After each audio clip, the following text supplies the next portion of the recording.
Yo! How's everybody doing? It's been a minute. It's been a long time. I hope everybody's okay. It hasn't been that long. It's been a while. Long is relative, I guess, right? We're doing okay over here. How you doing over there? Is everybody doing all right? I hope everybody's okay.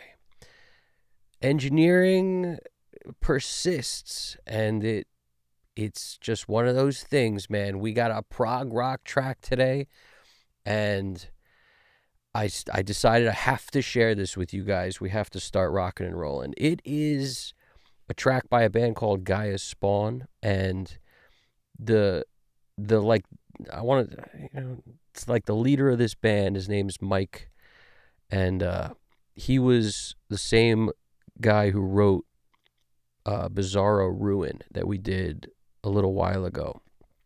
But great artist, and very eclectic, unique, out there, like it's unique, it's different. It's not your typical run-of-the-mill kind of stuff. I don't know if I put it in the description or not, but hope you like Zappa. Hope you like some out there, awesome stuff, because it's one of those tracks. Now this is it's roughly, what is it, 4 minutes 40, something like that. It's like 4:40-ish, and there's a ton of stuff in here. Let's just take a look at this session real quick, and I'm looking forward to catching up with you guys too. So, feel free, hit me up in the chat. Let me know what you guys are up to, what everybody's been doing, and, hope all is well on all ends. They changed like a million things on YouTube between last time I streamed and now. So just getting set up and rocking and rolling was a little bit of a hurdle. But we're here. So, as you know, I like to use SSL plugins, and somebody might say, why? Why do you do that? Because I got to be honest. It's because I use them more than everything else because I like the hands-on control of the control surface, and I'm using the SSL control surface. So, like, once you go down a path, I started using the SSL plugins with, like, the Waves one, when it was, like, the first SSL plugin, available, essentially. That's the one I started using 100 years ago. And, through time, I've used everything. I really like the API stuff. I like the Neve stuff. But when it comes to mixing, there's something about, it's like you could use anything. You don't have to use anything I use or anything anybody else uses. It's whatever you hear is going to make it okay. And that could be Pro Q3, it could be EQ7 band, it could be anything. Like, whatever you think, when you hear it, you like it. And the way I think about it is I could get that result with any plugin, pretty much. This allows me to get there the quickest. So it's a workflow thing. The choices I make for how to mix is mostly workflow related, and it's also sound related. But, when I pull up something like the 4KG, which I put on everything, I love that I have two vastly different sounds right in the same plugin. So I'm flipping to this, E-style strip a lot when I don't get what I want out of this. And the way I think about it is this is almost more aggressive to me, and this feels rounder, this one. So as an alternative to the aggression, I go to the roundness. If this is too pokey, this will be smoother. And usually I'm thinking high mids and top end when I'm talking like that. But similar things apply to the low end too, but it's like if I'm mixing the guitars and they're too bitey, I'll flip to the E and get a whole different thing going on that's not as piercing. Depends on what you like. But that's my favorite part about this, and it's all at my hands, so because of that I can move quicker. Because the other way, you're clicking all over the place, and I've done mixes like that a ton. It's just, this is what I like to do when I'm trying to move quickly, and I think the quicker you move, the better it winds up, because you keep perspective longer. So, what's going on, Dave? Dude, I really appreciate that. I really appreciate it, man. We're doing, I had a lot of stuff going on, specifically like production work where I was co-writing and producing for an up and coming artist, and it's a deep project. It's like, it's a lot of songs, so there's a lot of work to be done. There's a lot of studio time, and it wound up, I had to go hard focus completely because it was like every day. It was a lot of stuff. So I'm very happy that happened. That in combination with there's been a couple like, there's been a bunch of stuff I could have done on stream, and all I kept thinking was I have to get this done immediately, like real fast. So I can't do the stream because the stream makes it take it's almost twice as long to finish a song in terms of the hours it takes. And once after you work a whole day on stuff and then try to mix at the end of the night, it's like I just couldn't. I'd have just been up for like every day straight with no sleep. It would have been impossible. So I don't know. There's a lot of that going on, and there's also a bunch of bullshit. There's always a bunch of bullshit, like personal bullshit going on, but more than most recently, more than usual, I would say. Not most. Everybody's got their own stuff. I'm talking about me. Just more than I usually deal with was going on also. So there's just a lot going on.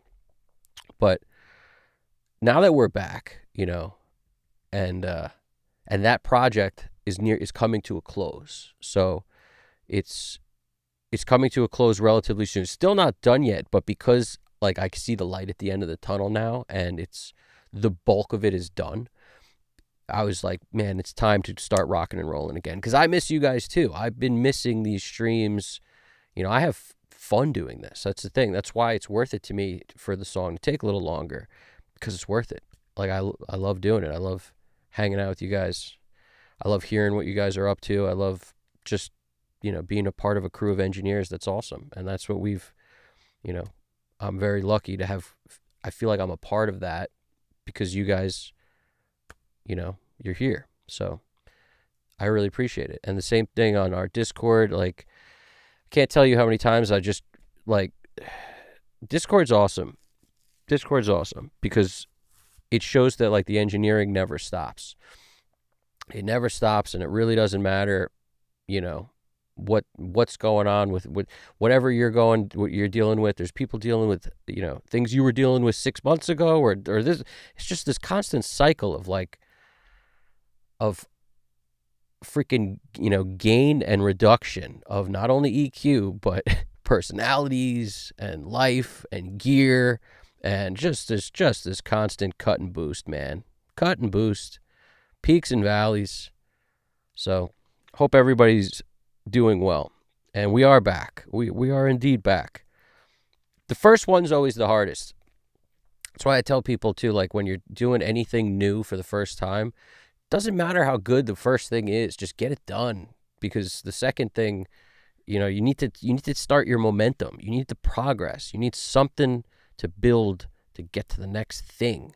And if you never start, you never get any progress or momentum going. So the first one's always the biggest. You got to do your first one. So as soon as I was like, you know what? This is as good a time as any. This is a song that's so crazy. I'm going to need some back and forth with you guys just to be able to keep my sanity a little bit. Because this song's amazing, and it makes me want to also I don't know. It creates a dream world in a way. It creates this other world, which I love. And that's why I thought we'll share it together. As always, no track is the same. This song, the drums are on one mic, and that one mic is that specific weird stereo mic that drummers mount on their kick drum on the beater side. That square looking thing that you've seen a lot of drummers use. I think it's made by Yamaha or something. I don't know, but it's the all-in-one mic, that it's easy. It's a stereo mic. That's the drums. Now, could we, split them up and EQ the low end separate from the, try to get ourselves some kick and some snares and use samples? Could we? Yeah, we could do all that bullshit. But I don't want to do all that bullshit at first. My whole thing is if I can't if I can make it work with what's there, I don't touch it. I only look at doing things like that when it's lacking something. So until I know what it sounds like, it might be perfect. And the weird thing is when you listen to that one mic thing, it actually sounds to me like it reminds me of a very realistic drum kit. Like Brendan O'Brien style drums, where the drums sound awesome, clear, punchy, but not like hyper souped up punchy, not STP core, but like everything else he did after that. To me, that's, and the drums sound good on there too. They just sound weirdly hyped differently than all the rest of the stuff he does.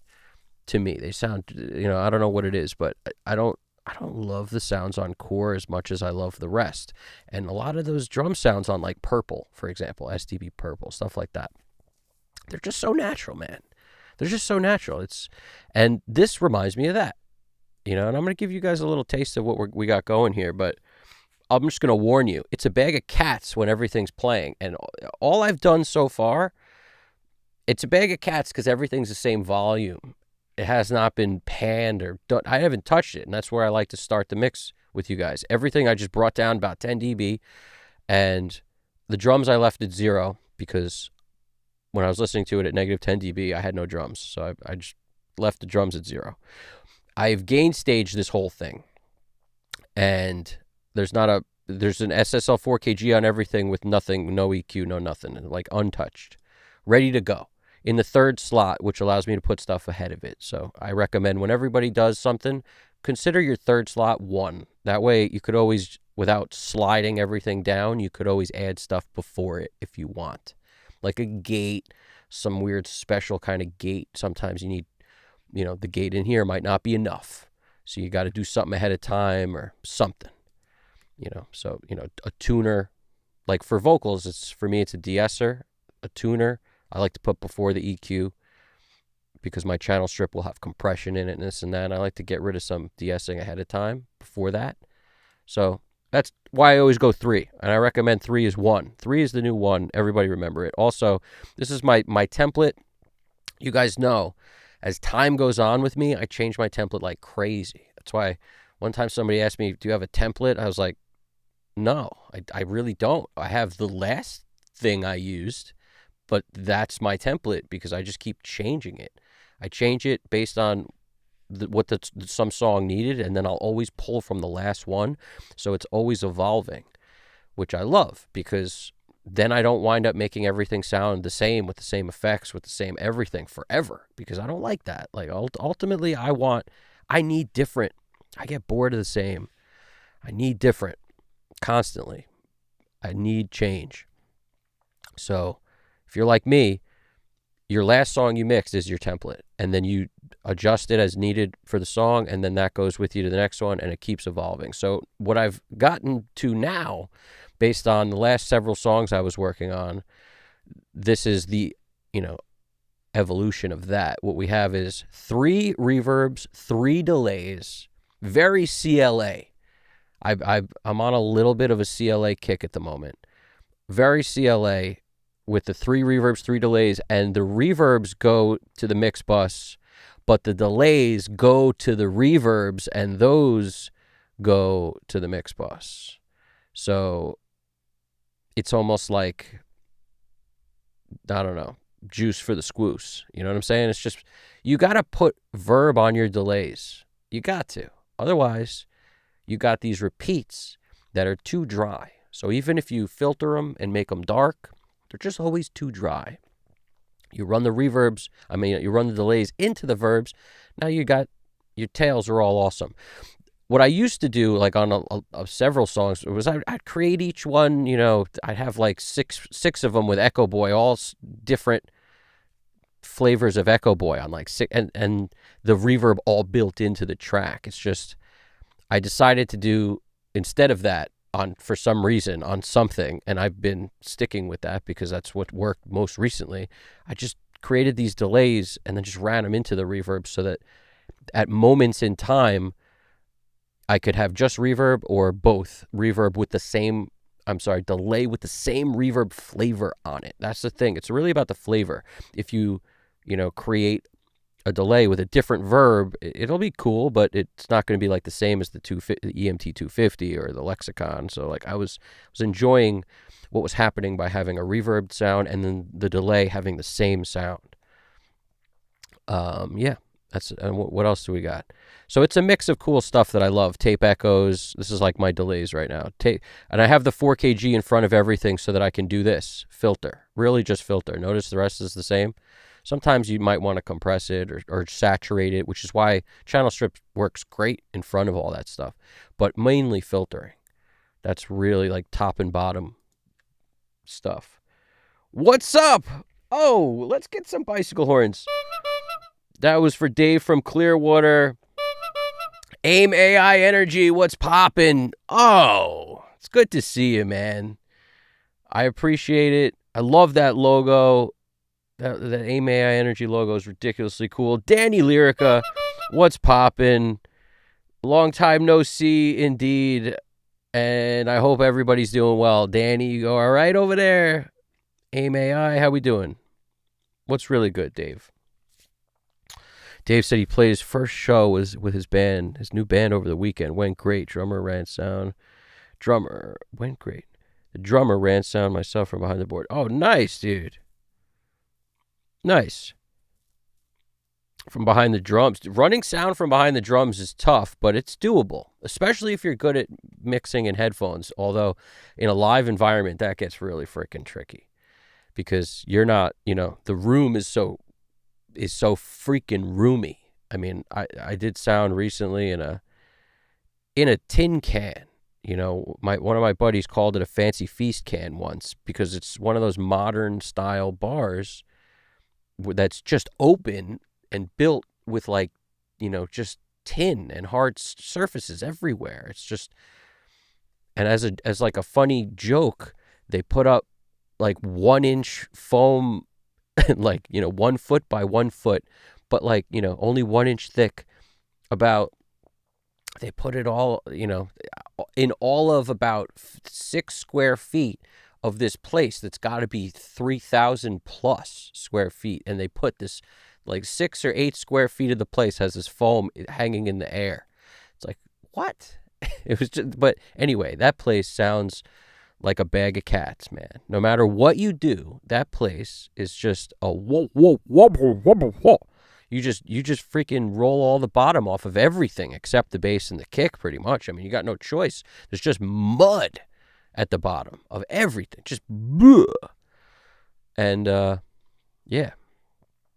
But anyway, that's always fun. So running sound from so in other words, if you were in headphones and you were hearing close mics of everything, would that be tough to? I don't know how you'd even do it, because that's not what they're hearing. Like, they're hearing a freaking mishmash. They don't hear close mics. They hear the sum of all the parts. They hear the so it is what it is.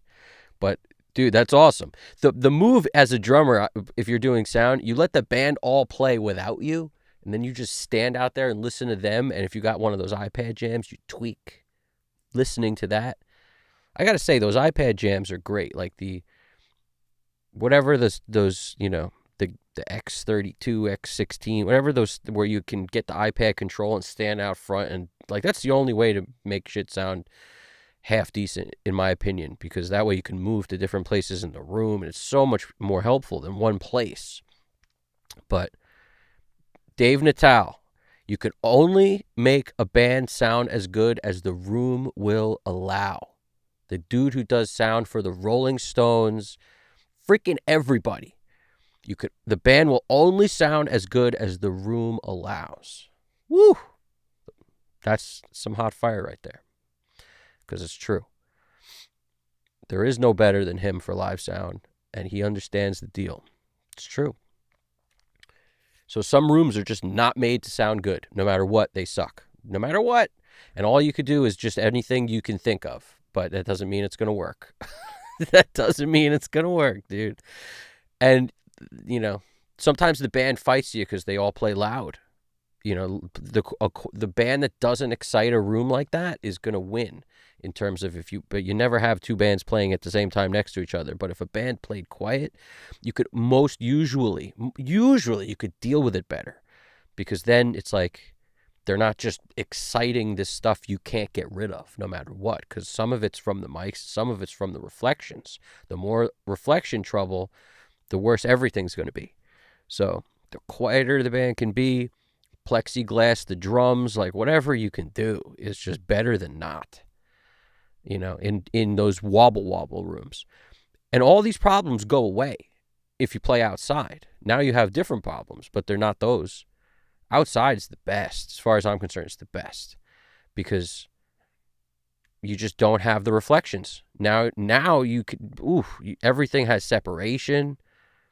You could add effects to things, because it's essentially the driest environment you can be in when you're outside, because nothing reflects. It's beautiful. It's a beautiful thing. If you ever get a chance to do sound outside, take advantage of it. It's amazing. That's when you're doing more than just trying to fight the room the whole time. Anyway, there's a lot of talk about live sound, but it's some fun stuff. I really enjoy doing it when I do it. It's weird. It's also just a totally different mindset. So there's different things that are important. Like the last gig I did, I actually arguably fucked up a little bit, because I was more concerned about hearing the vocals than I was about this feedback that would creep up every once in a while. Whereas I knew early on the vocals are too low, and this stupid feedback was in check. Then as soon as I'd make it where I could hear the vocals, they'd be fine, and then somebody would move a little here or there, whatever, and the feedback would start. So it was only fine, like in this one position everyone was standing in. As soon as anything would happen, and the solution for that was kill the monitor that was causing this feedback. But for some reason, I didn't want to kill the monitor. Like I kept lowering it. It was still feeding back, but as soon as we cut it off, no more feedback. But you know how time goes. Like it feels like everyth's moving 100 freaking. Like you feel like you're moving in super slow motion, like Inception, like dream within a dream within a dream, and you're doing all this stuff, and 1 second goes by. That's how it felt. Like every time there was feedback or something. But ultimately, the move in that case is just, until you can get up to the stage and kill the monitor, or, until you could basically do that. Like the goal, this is the move. Feedback, deal with that first. Nobody wants to hear feedback ever. So get rid of the feedback. That's the most important thing. Second thing, make sure you could hear the vocals, but not in the reverse order. As soon as it's reverse order, it's screwed. And for some reason, I got fixated on wanting to hear the vocals at the sake of feedback happening. It was almost like I was trying to deal with each feedback situation one at a time, instead of just being like, the vocals got to be low until we deal with this freaking monitor. Also, it wasn't like a proper monitor. That's the thing too. It's like whenever there's like janky tools being used, you expect jank city. It's like one of those. It wasn't like a proper wedge. It was the bottom of a Bose line array, like that the personal thing that stands up behind somebody. Well, this monitor that was super problematic was in the middle of the stage. It wasn't mine, by the way. This is just what they brought, and it's the subwoofer part, which is kind of full range, but it's not a wedge. So that thing was that was the howler, freaking whoa. Still, I blame myself, but nonetheless, that janky tool that didn't help. Didn't help at all. The least janky things you can put in any given situation, usually the clearer your head can stay, because stupid shit isn't happening. That feedback was kind of stupid. It's like, why is it always, no matter what? As soon as I begin to hear the vocals freaking feeding back, as soon as I turned it off, life was good. But yeah, that's where we're at. Outdoor Street Festival. Nice, dude. That's what's up. Preparing for my flight back. Hope all is well. Dude, all is well over here, man. All is well. All outdoor street festivals are the best, dude. iPad Jam's the way to go. Yeah, around the Presonus studio. I like the Studio Live 32SC. I used to have one of those for like a hot second. It was great. What's good, Brett? Brett Dagenhart in the house. Dude, it's good to see you, man. It's good to see you guys. I appreciate the love. Braxel!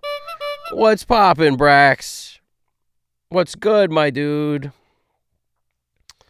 I'm sorry to hear about Isabel. I'm very sorry to hear about that.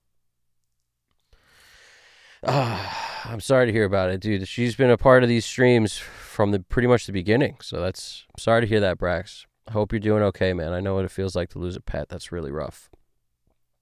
That's really rough. I hope everybody's okay over there.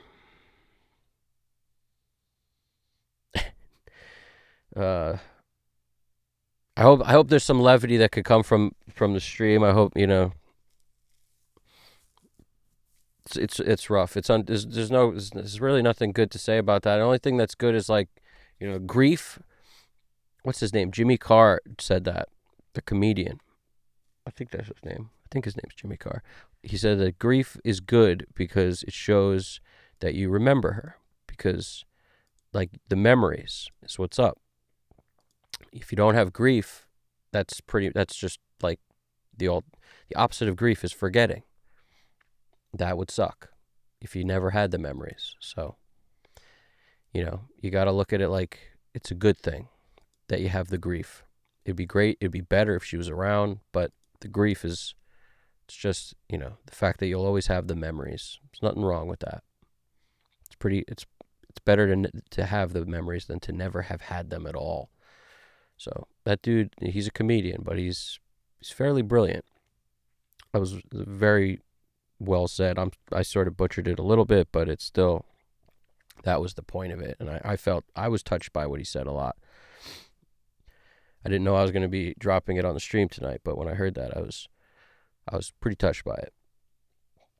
Jenk City might have to be someone's band name. I agree with this. It's a great name.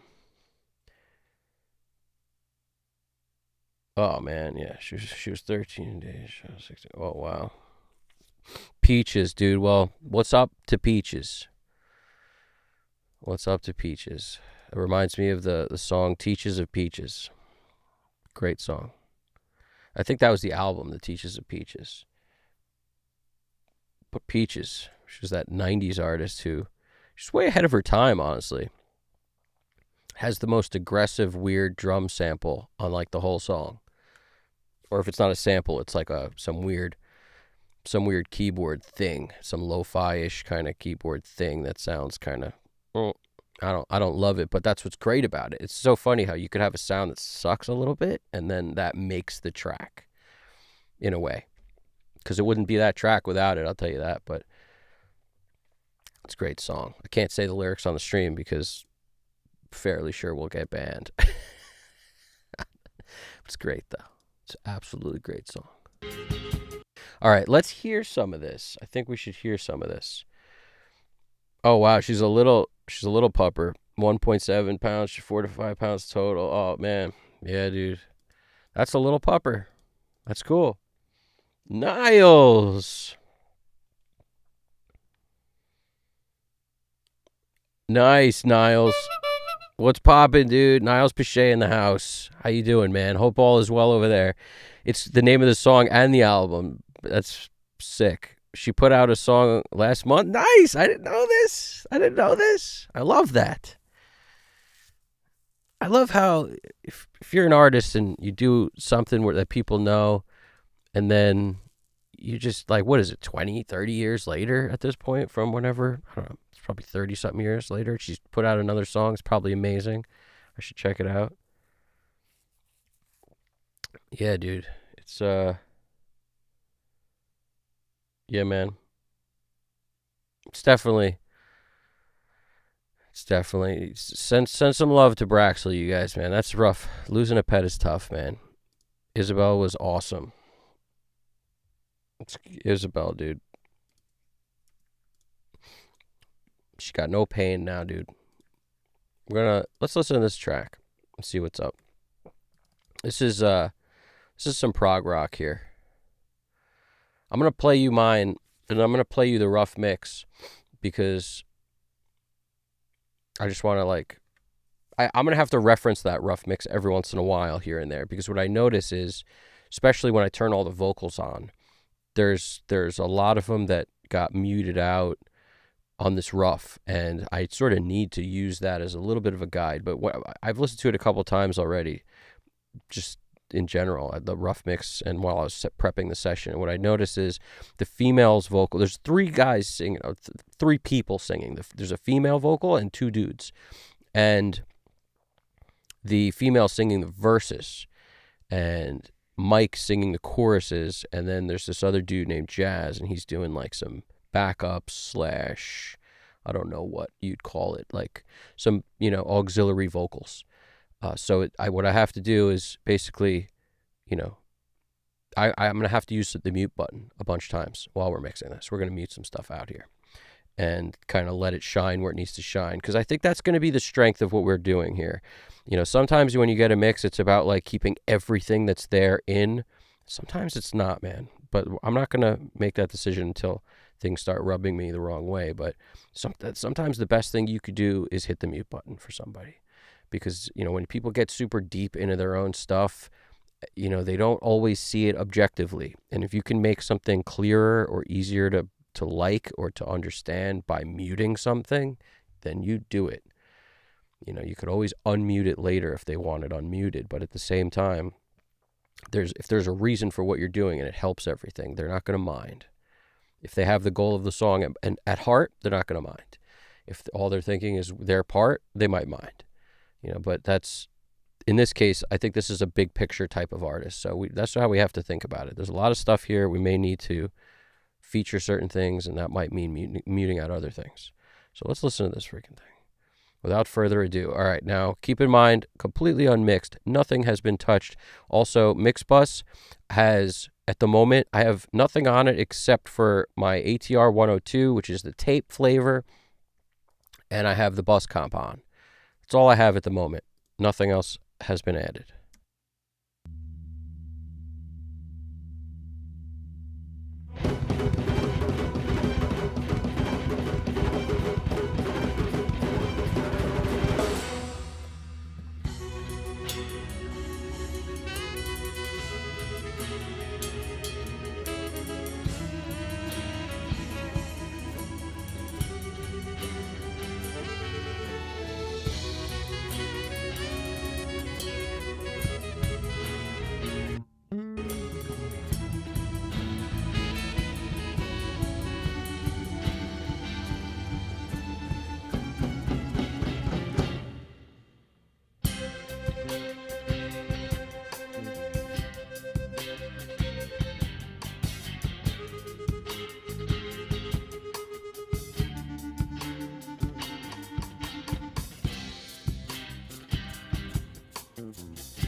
All right, I'm just going to stop for a sec. I'm turning the parallel compression on to just give you a quick where I'm at.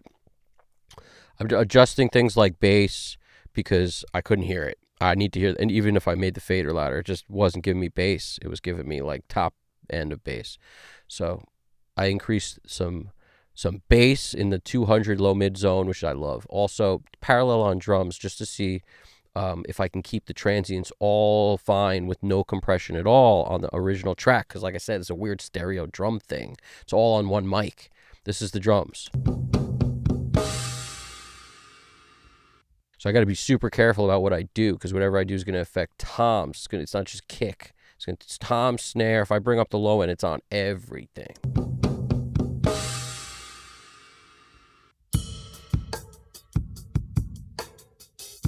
Usually the move in situations like this is, what I like to do anyway, is very little on the track itself. Like the track itself actually sounds okay. Like it doesn't sound so bad. I just wanted to see if I could help it out a little bit on the bottom end and maybe cut some of the frequencies that are surrounding where the bass is now boosted into that 200 zone, which may become like 300 or so. But the point is I'm just going to kind of do opposite, like a little less on the drums, a little more on the bass, and kind of turn on this parallel to see what's good with that. Now the parallel, there's a tape thing on it, and I might turn that off at the moment, and just because this gives you tons of low end.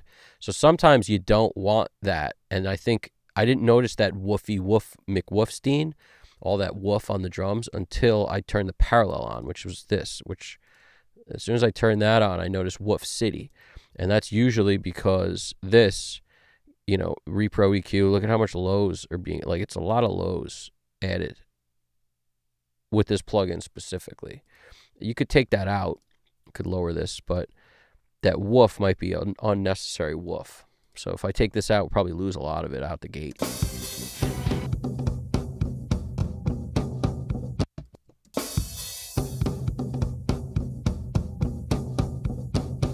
It's a very weird part. I mean, I like it. I say weird in a nice way. It's weird, but I like weird. All right, I say that all the freaking time. I like weird. I don't want top 40 necessarily. I want weird. And this isn't about anything. Some things maybe you want that. On a song like this, I don't want top 40. I want weird. The weirder the better. This is great. Super weird.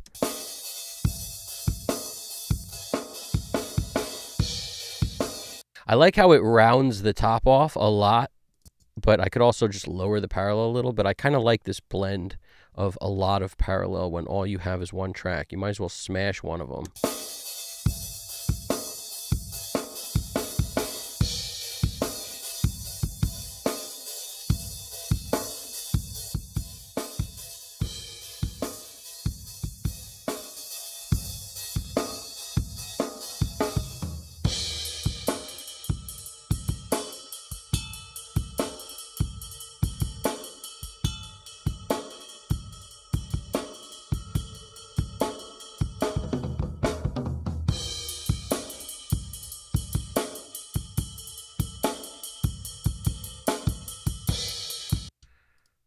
Drums sound good.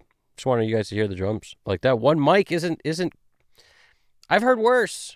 That one mic isn't bad. I've heard a lot worse drum recordings on like 12 mics than that.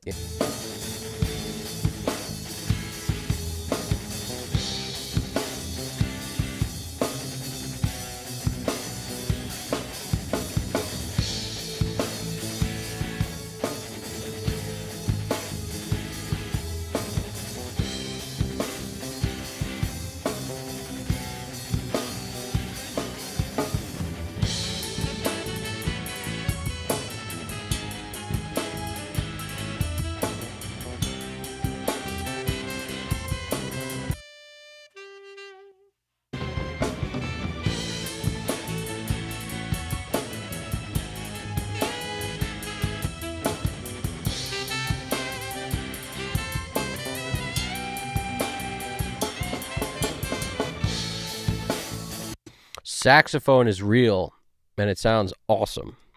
This dude named Robert Kyle on sax.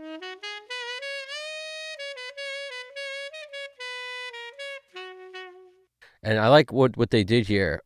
There's in the production end, we got a sax with verb on it. It's the same performance, and then a dry sax. So I'm sort of one right and one left. I'm gonna see if that's cool, and if not, I'll just leave it down the center, both kind of, you know, on top of each other, or maybe just use one of them and not the other, and deal with effects my own way instead of using the sax verb. But this is the verbed. See, it's not an all wet. Like if that was an all wet, I might use them together, because it's just, I'm realizing now, it's like a blend of, you know, 30% verb or something. And that's dry as a bone.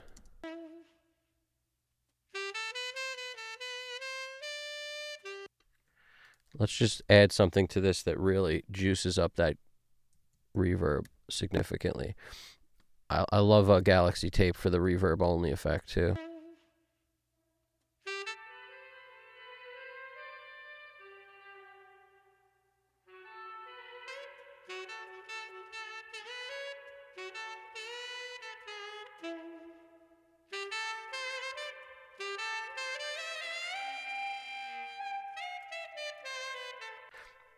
Very cool. I'm a sax guy. That's awesome.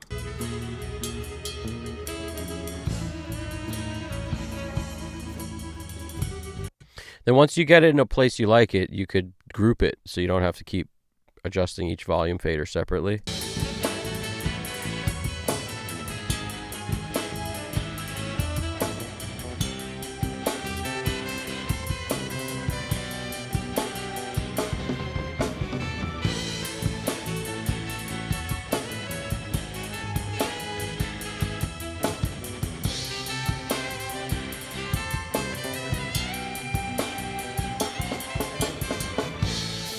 I think there's no vocals over that either in that specific spot, which is good. I think it's this spot right here.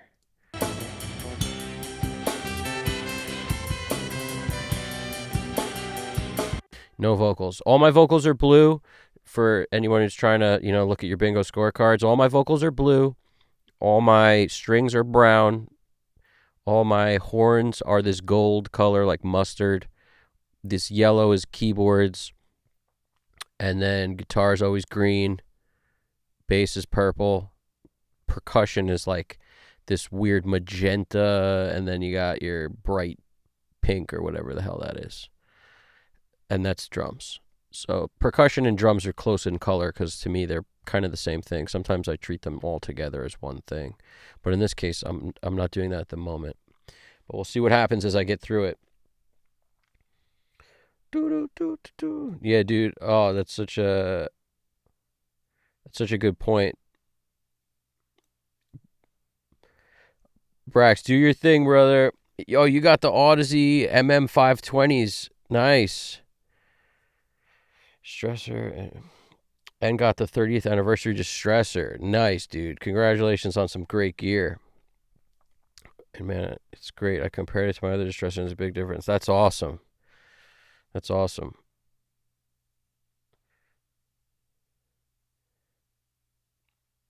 Yep. Definitely. The song's going to start quiet because it has to. Like, it has to. Sometimes what I forgot to do it this time because it's been a minute. I'm out of practice. But I hit the makeup gain fairly hard so that you guys can hear it loud.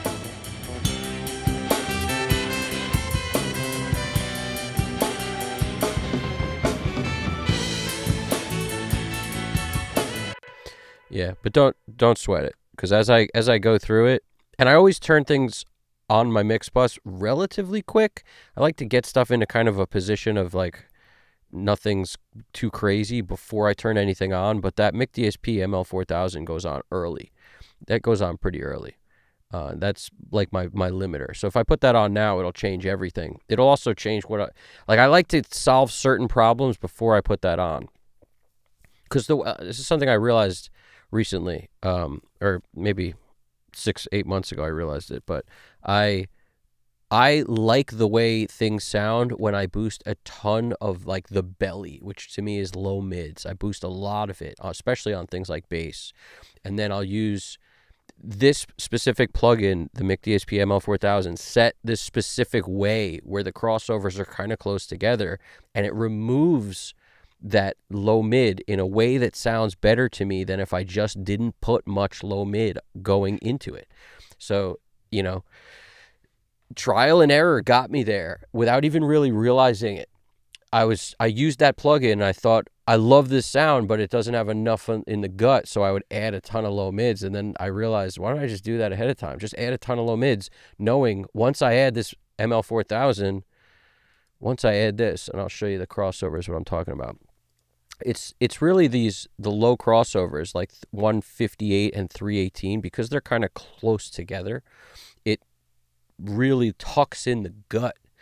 So I can boost a ton of low mids, throw this on, and then that to me sounds better than having less low mids or spreading out those crossovers, or not using this. But it's also why when I take that off, my mix completely, I would have to go back and adjust all the low mids on pretty much everything.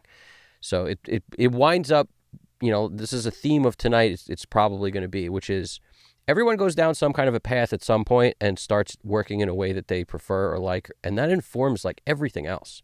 Like nobody who started buying gear and then liked using the gear is really going to objectively look at not using gear in the same light as somebody who never did that. So it's like this weird like analog digital, that's the same concept I find that applies to everything. You go down a path of some kind, and if it's using SSL plugins, you're always going to start there. You're always going to be like, why not? If I can't get it with this, I'll go to a Vision channel strip. I'll go to the 1081. Something else will get me there. But I need to see if I need to use this first because it's the easiest for my workflow or for whatever. This is the easiest way I like to work. That happens to me all the time where I'll dial it all in. If at the end I'm like, no matter what I do, the vocal's not thick enough. Doesn't sound beefy enough. It sounds too thin. API Vision is my first go-to, or something like a Neve 1081 or something. But usually it's the Vision because I love the B, and the B is on there, and it's another channel strip like I like to use, so you got your compression, everything right there to dial in. That's my go-to if a vocal isn't beefy enough. If anything doesn't work on the SSL, the Vision's my go-to, like first, that's my ankle holster. It's just like, why not? It's the backup. You got to do something like that. You have to have a backup that you're just as comfortable with that's just for different things. Whereas if I start on the Vision, my mix gets super beefy. And then I wind up doing, things that the SSL is more tweakable. It's the reason why SSL is as popular as it is for mixers. For tracking, for people who are tracking, you'll move a mic, you'll set something different, you'll EQ the console with those limited choices of like an API, and you'll love it. You'll love it every time.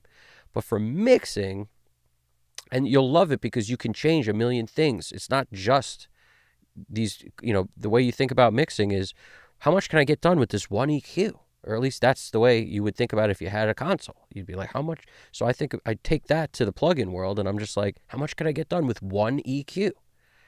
And then if it doesn't work, it's not add another EQ. It's take this off and put on something else. And because there's a reason it's not working. That vocal was way too thin that you just can't get enough of that aggressive compression beef. API is a very snappy compressor, but it has so much more beef because of the proportional Q.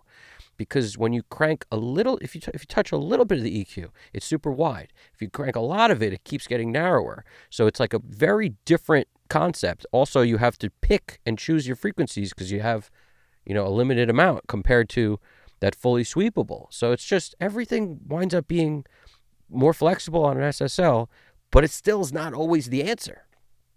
There's been plenty of times where it's not, where I need to do something else, but it's a great starting point. It's the best starting point to me because it's like using, the Metric Halo channel strip or Pro Q3, except at my fingertips. It's like, but to me, it's like that because you can make it, bend and do weird things that you really just can't do on a proportional Q style EQ.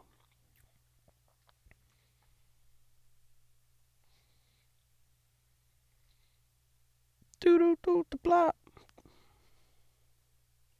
Bassmaker plugin. Nice. I gotta check that out. Speaking of bass, that new Bassmaker plugin is brilliant. Adding bass, cleaning up bass. Sweet. Yeah, this guy's a great bass player. The guy playing bass is also plays guitar, and he's really good. I like his style. That's this guy, Mike Futrell.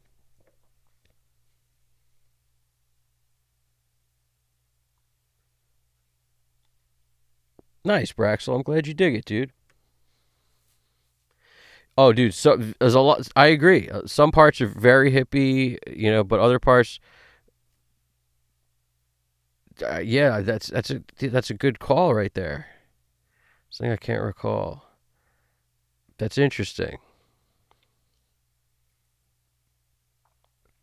Yeah, the routing with SSL is also the flexibility is just man, that's another thing where sometimes with vocals you don't want EQ into compression. Sometimes you want compression and then EQ after it. If one doesn't work, try that. It's a question of like, you want that snappy kind of compressed sound, or do you want to smooth it out and then just get a warmer, wider boost? But yeah, you could do a lot of quick A and Bing, like just by having two, like a vision up and the SSL, and really quickly see, ooh, that beef is really helpful for the lead vocal, but I ain't putting it on anything else because then all of a sudden there's too much beef. You got to be careful with stuff like that. I mixed a whole song with Pultex once. You want to talk about beef? Lots of beef. The EQ P1As and the MEQ5, like on everything. That was fun, though. That's the thing. If you get bored of doing one thing, like you're always using SSL, just use something else. That's how you find out what else you like. But everyone has their preference. Oh, what's up, Yellow Jacket? Dude, you might have the coolest freaking emoji jam. That is pretty awesome. Your profile circle jam is awesome. Nice to have you over here, man.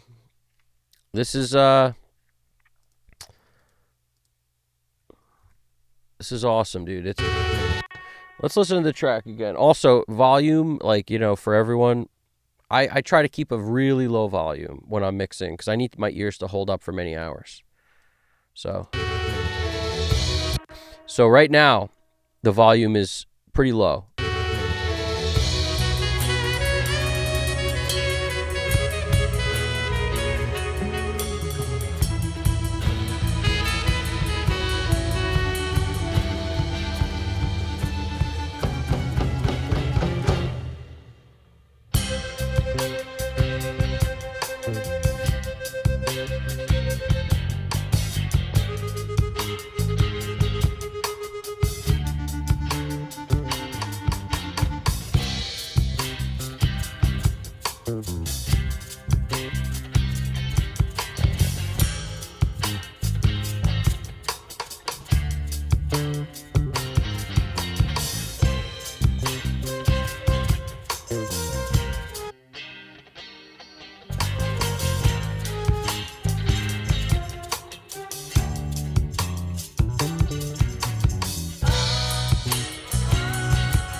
I hardly ever mix in solo, but I had to hear what was going on with this guitar exactly, and what like the frequencies it's feeding me are, because it's not cutting through the mix as much as I want.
hear what's going on here.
All right, another thing I'm doing, which is cool, I think. Oh, Landmark Recording, what's poppin'? How you doing over there, dude? It's good to see you too, man. I really appreciate that. Thank you. He said we wrote good to see you live, dude. I appreciate it.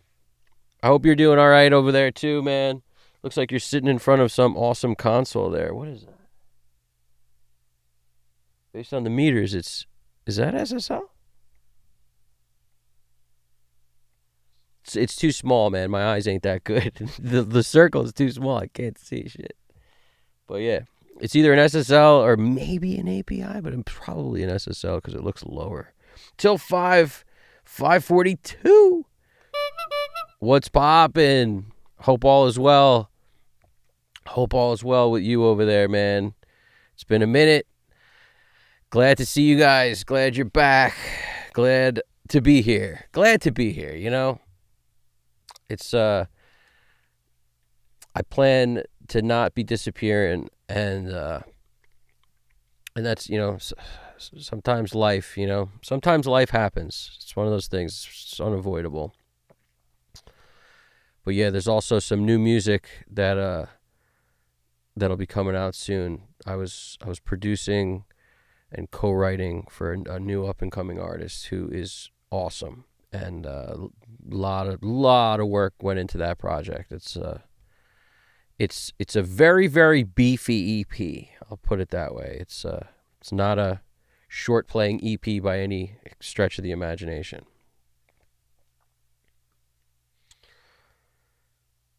Brack Soul, I'm glad that you're still awake, my dude. So yeah, this is some, you know. It's hard to put your finger on what this sounds like, right? But all I could think of was Zappa. I could think of Zappa.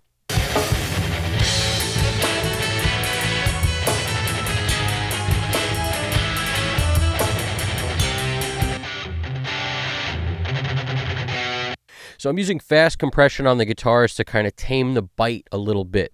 You know, I want beef minus the bite.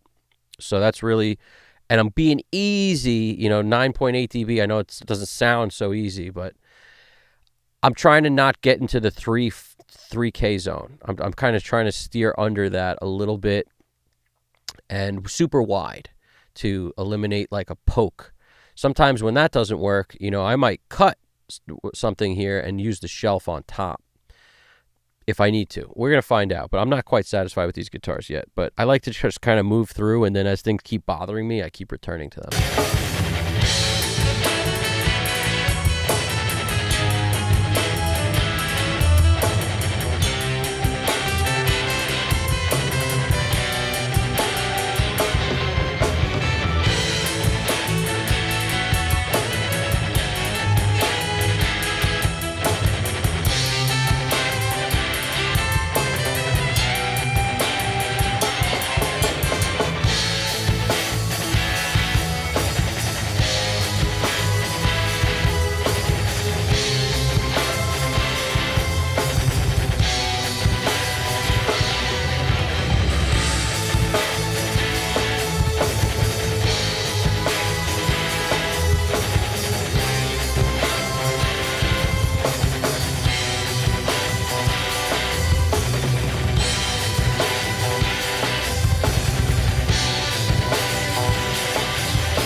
That's such a funny ending. Oh shit. I'm gonna cut out the part after the oh shit, but I like it. It's awesome. That's kind of cool.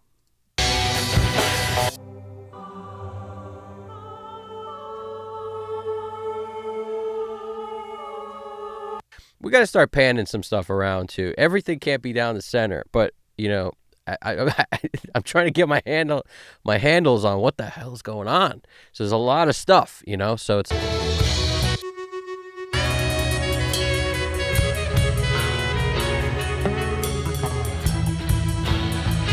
And sometimes if you're not quite sure about like something like that, like where's this like where's that thing gonna go? Maybe we hit them with an auto pan. Maybe we hit them with a pan man because it's stereo and auto pan's a mono only plugin. Maybe we hit them with that.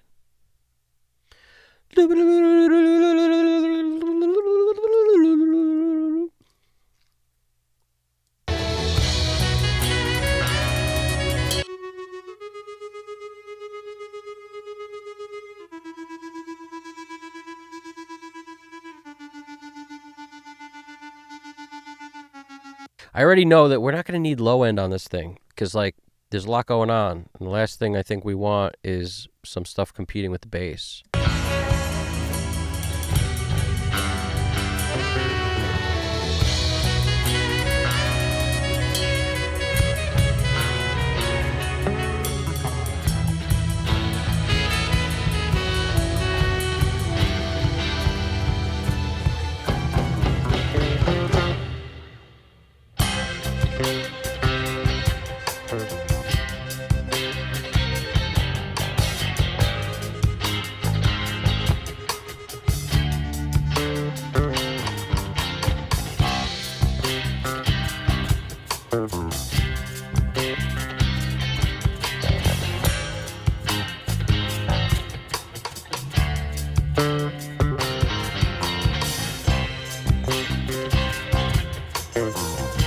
Now, I'm using the compression on the SSL on this bass, but sometimes I like to slap something else on it also. Sometimes like a distressor, because Braxel brought up the distressor, I might use it, but my go-to is typically the 1176. Even used in this case as like a limiter almost, because we already have compression happening, so maybe I'll hit him with the 20-to-1 and just barely...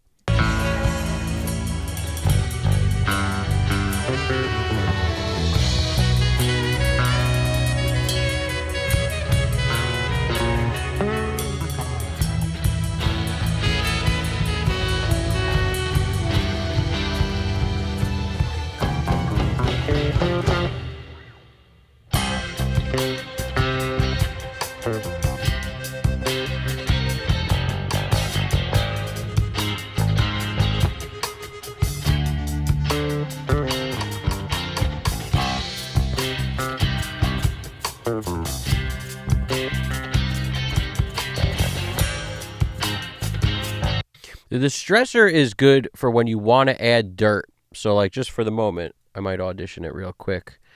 In other words, distressor stands for distortion compressor. That's the beauty of this freaking thing, is you got to use some of these dirts. You know, I like the double dirt and then triple on this side.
Now, that's something that's a little frustrating to me. Do you hear what just happened there with the drums? Like there was a phase thing that was going on, but that's all within this one mic box. So that's the one downside with a one mic box like that.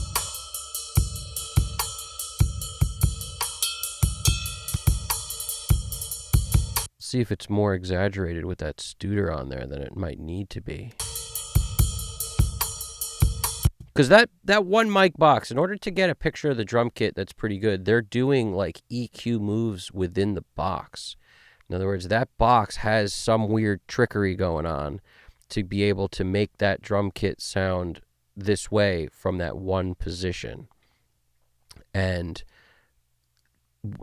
I'm sure it has crossovers. It might even have compression built into that freaking thing. It's doing something's up in there. I'll put it to you that way. It ain't just a straight mic signal. So because of that, you might get some of that weirdness, whatever I just heard there. And I don't know much about those things. I don't use them. But that doesn't mean I haven't got recordings with them on it and had to deal with this nonsense before. So it's just weird. I don't know what it is. I've never really been interested in those things.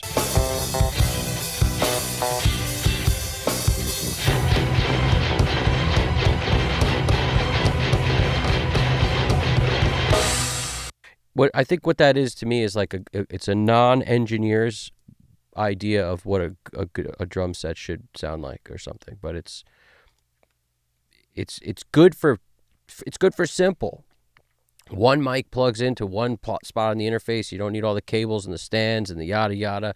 I get what its purpose is. Like, that's what it is. But how many times in life do the short cuts sound better than the long cuts? They don't usually sound better. So that's, it doesn't sound bad, but that's what we're dealing with.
Those parts are so crazy. It's like when I'm looking for my keys in the morning and I'm late. It's kind of what it feels like. I'm looking for my keys in the morning when I'm late. Yeah.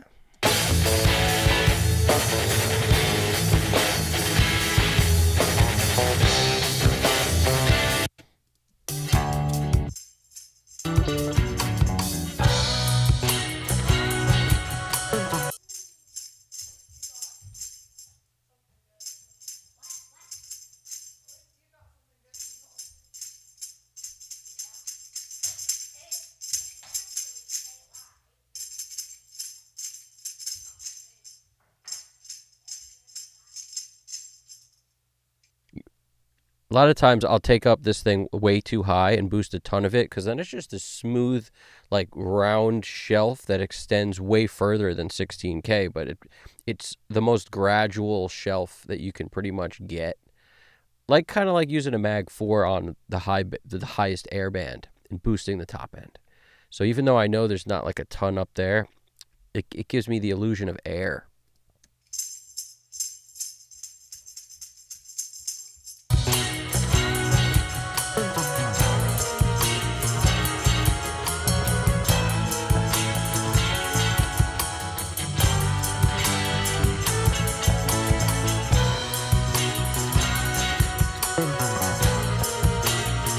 I need a lot more kick and stuff. I need just like, I don't think it's an EQ problem necessarily. It might be a freaking, we need some harmonics.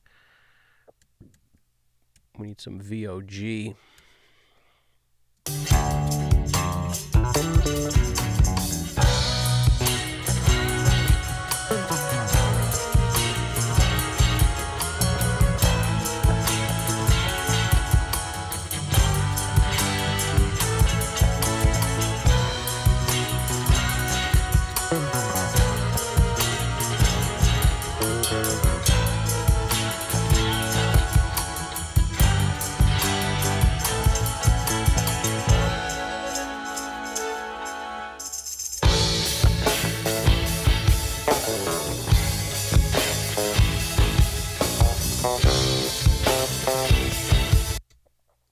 All right, and there's vocals and all sorts of stuff we're going to be adding to this in a second.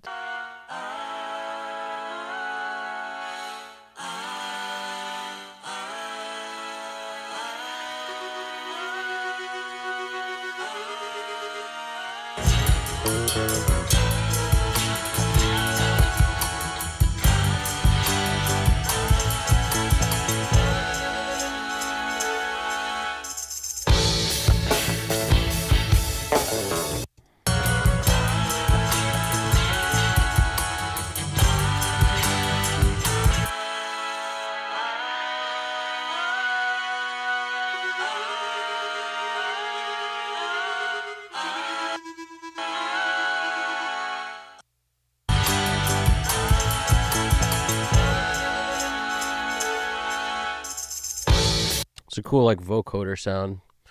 So it's like a vocoder choir.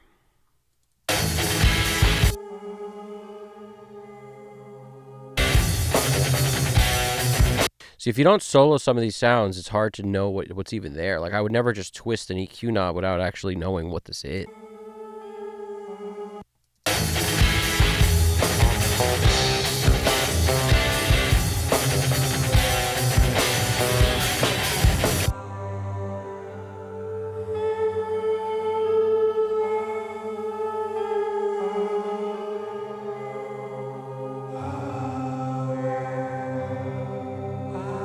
Sounds like that sound on the YouTube shorts. It's like, morbid facts. This girl was playing on a hillside next with I don't know. I started with a good impression. It abandoned itself, but you guys know what I'm talking about. Doesn't that sound just like that?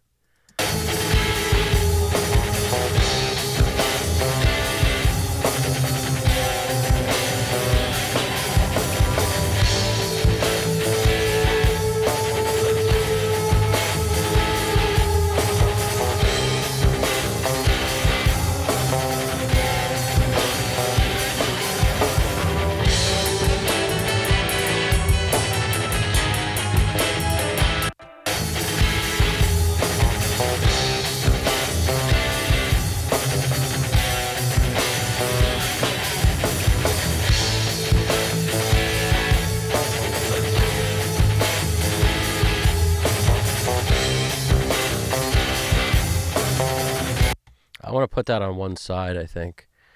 There's something about weird swampy stuff like that that sounds better when it's really pushed to one side, because the unbalancedness adds to the eeriness of it. When you put it all around you, it definitely adds to the mud.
Gotta add some juice to this bass. It's just not carrying.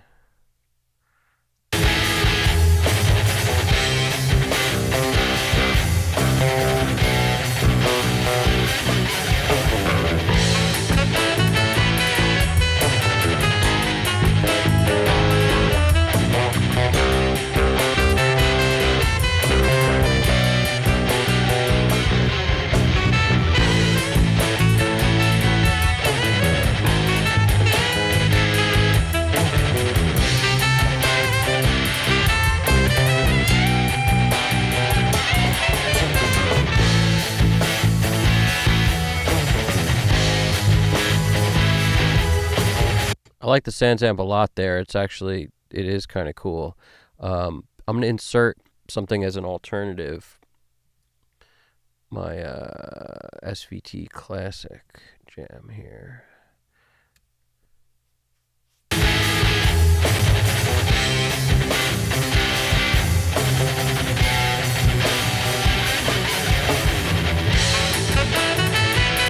Oh, what's going on in France? Phil 6669 669. How we doing over there, dude? It's morning here in France. I'm happy to see you mixing. Oh, dude, I appreciate that. It means a lot, Phil. I really appreciate that, dude. And sorry if I kept you waiting there for a few minutes, but I was getting deep into this track because this track ain't gonna mix itself. I'll tell you that right now. The longer I go, the less it's mixing itself. I feel like it's sliding down the hill as I stop. Alex Christoph drums. What's poppin'? It's good to see you, man. How you doing over there? Hope all is well with you too, man. We've been doing the thing, man. I'm happy to be back. I'm happy to be over here, and I'm glad you guys are around. It makes it awesome. It makes it fun. And we got Phil talking about I use Alicia character plugin for shaping picks on percussive stuff. It works so well. That's a good recommendation. Alicia makes some of the best stuff ever. I really like their the Alpha Comp. I think so. That's the one I use a lot. Alicia is awesome. As far as what did I get? I got their, is it the character plugin? I don't think so. I got their, what did I get? A while ago. I got the transient designer, because I've pretty much exclusively used either like, what is it, Bloom or Spiff? I think it's Spiff.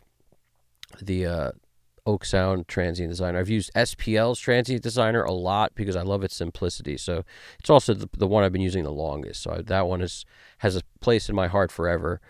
And that Oak Sound one's kind of filled the gap a little, but I don't know what made me want to do it, but I went with the Alicia also as like an alternative to using the SPL, and I have that also. Sometimes that comes out. But that's, for stuff that's harsh, tame the attack, add some body, really got to love some transient designer action. I'm not sure what the character plugin does exactly, but it might be similar. It's really helpful on stuff like bass, depending on how it was recorded and what the DI sounds like. It's really good for bass, or pretty much like you said, anything that's got those ice picks coming at your ears. Great on snare, great on stuff like that where your snare doesn't have enough body. Transient designers, man. Compression can work, but there's a magic to a transient designer, sometimes in tandem with a compressor.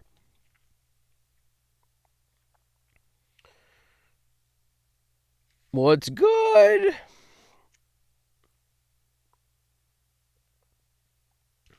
Yeah, I think everyone should be a member of either ASCAP or the BMI is. I'm a member of BMI. A lot of people I know are BMI, and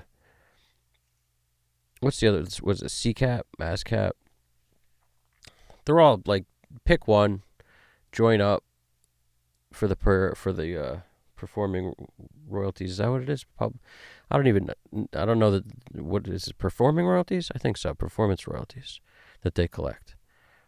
But I've been a member for as long as I can, forever, since the first song I ever wrote, I think.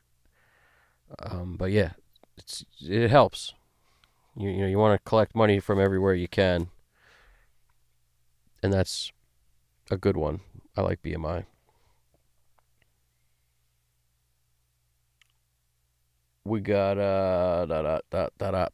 This is a crazy song, GDP. I think this one's gonna come together in like the home stretch, because there's so much going on that until I've actually find a place for everything, it's really, there's moments where it's good and there's moments where it's like a bag of cats. Like those moments, like I still haven't gotten to figuring out what I'm gonna do with that yet. Right now, I like this bass jam right here. It's like a 10 and a 1x15 or something, like together. I'm not quite sure exactly what it does, but all I know is when I play bass, I love the sound of a 10-inch speaker, because you have so much more like bite. But I love arguably the Ampeg 15-inch. The B15 is like the most used on recordings amp sound ever. So I like the combination of that, this is what that reminds me of anyway. This like by 10, 1x15 or whatever this is. And I like that. It's kind of both in one. And sometimes the bright is good, but you lose a lot of low end. So I don't usually mess with that bright channel because I want to maintain the low end.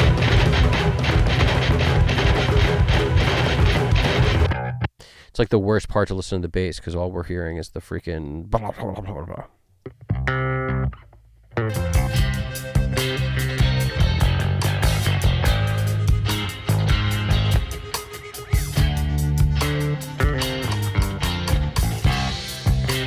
I mean, how much more do you need to do? That's it. I'm happy. A bass is such an interesting instrument because a good DI, and like they've come such a long way with plugins like this that you just like a little bit of that, a little compression. It sounds good. I used to use SansAmp on pretty much everything. And now I'm using the dirt within this plugin kind of to do a similar thing.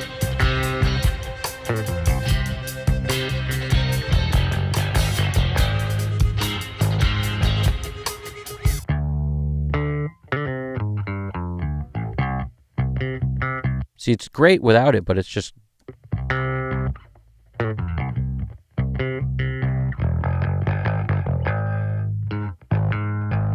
And this is like another EQ, because the lower you rock this, the more high end you're taking off. So...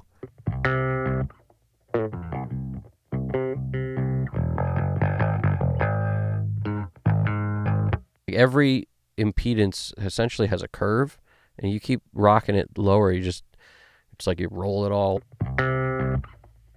So I often like some sweet spot on bass where because you don't really need all that high end. And I like boosting a ton on the shelf on top around 2-3K or so, just to bring up all that attack on the bass, but I'll roll it off with a filter. I'll roll it off further with this.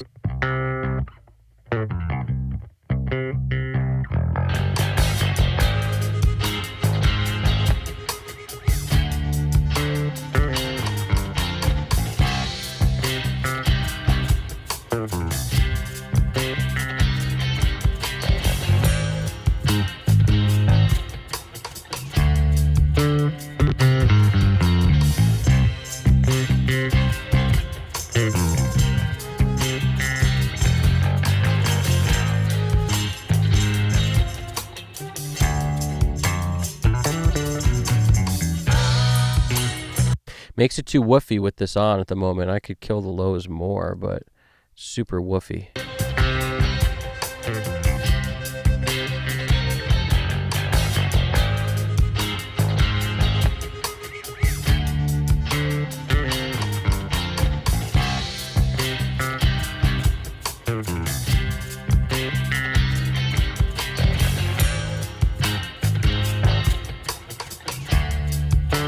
I like it better without it, but if you don't level match, you'll never know that, because it sounded cool when it was super loud, but then it's just loudness fooling us like always.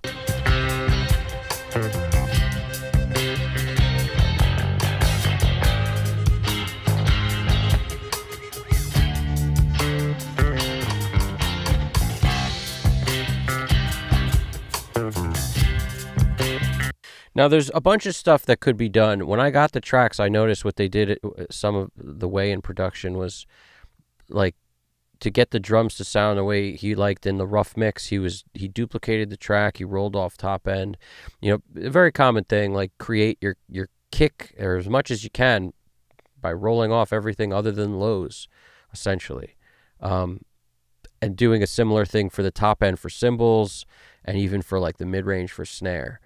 I don't love doing that because it introduces a ton of these weird, like, janky crossover points that wind up making everything sound worse than you realize because you get used to it. Like, I don't think the drums are ever going to sound clearer than without doing that. So, like, when you listen to the rough mix, just when you flip over to this is the rough for a second. First of all, it's really low, which is okay. I don't mind that it's low. I'll just juice it. You hear how dark it is? Like, that's a symptom of all the crossovers. Everything's canceling the drums out. I kind of hear kick, but that's it. This is mine. It's so dark, right? But it's there's a lot going on there that's different. That's for sure.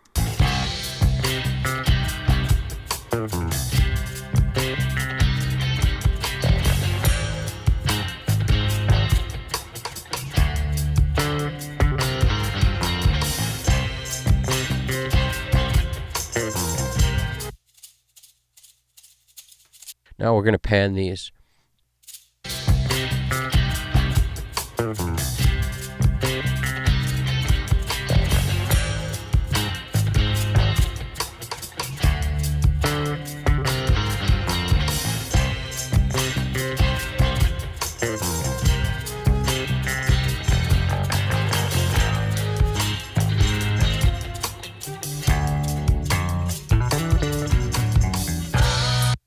Gotta compress something like a tambourine, or I mean, you don't have to, but then you'll get super poke.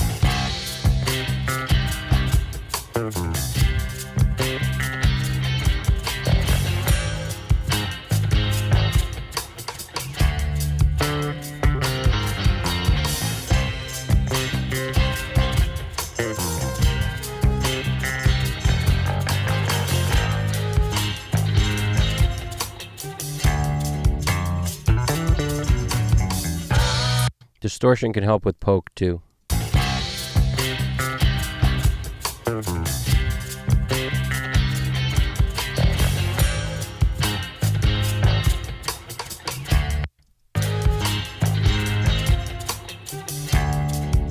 It's sort of not doing what a tambourine would normally do, which would be like with the groove or something. It's like these weird kind of awkward hits, which makes me want to, I'm not quite sure exactly yet.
Going on with these djembes.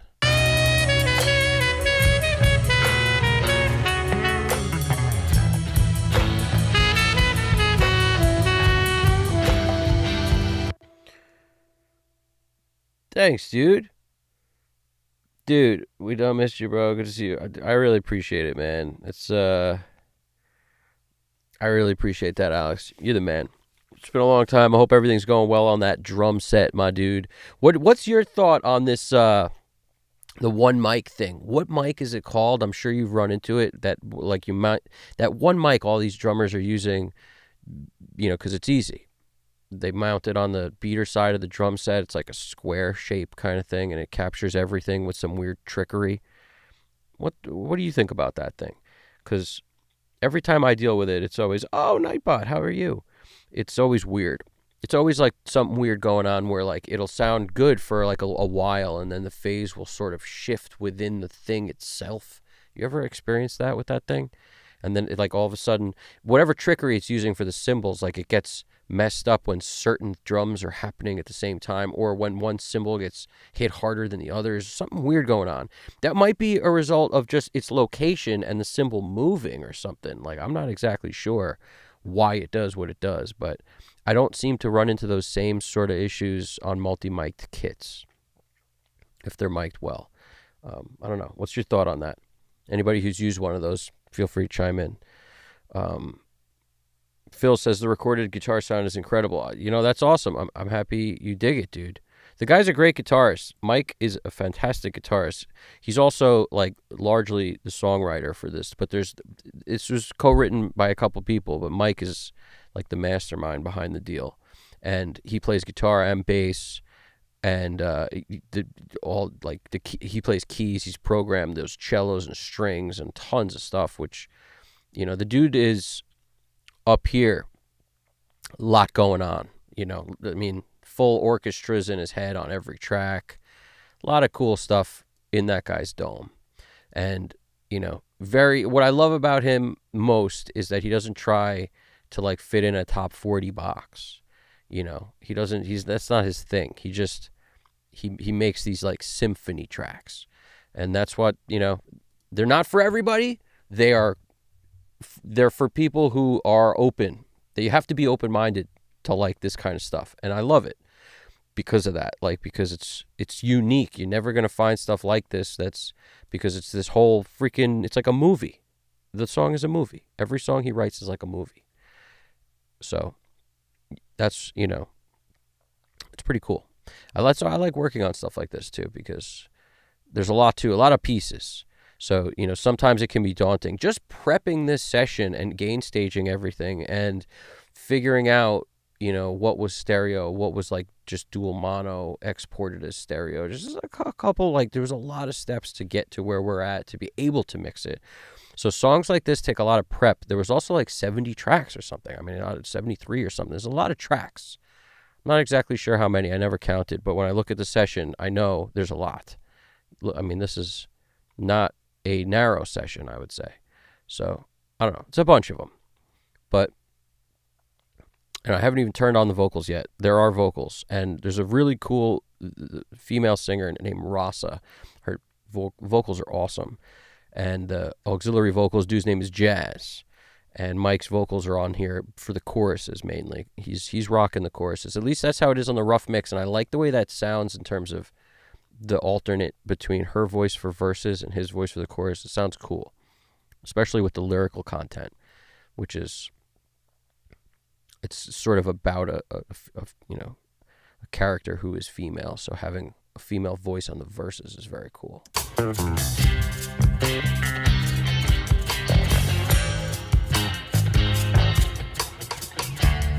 I'm curious what he used for his guitar here.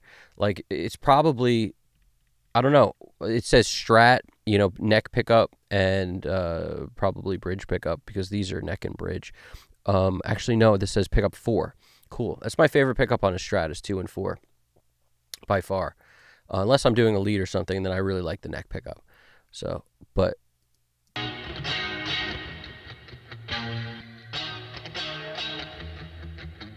the cool thing is that sound's all there, so I don't have to add reverb. I don't have to it's already kind of in its own space. That's very good. So I'm not going to mess with that.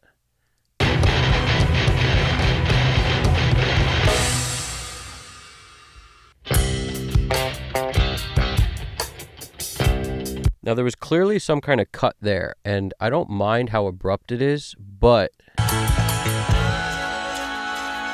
I might make that easier.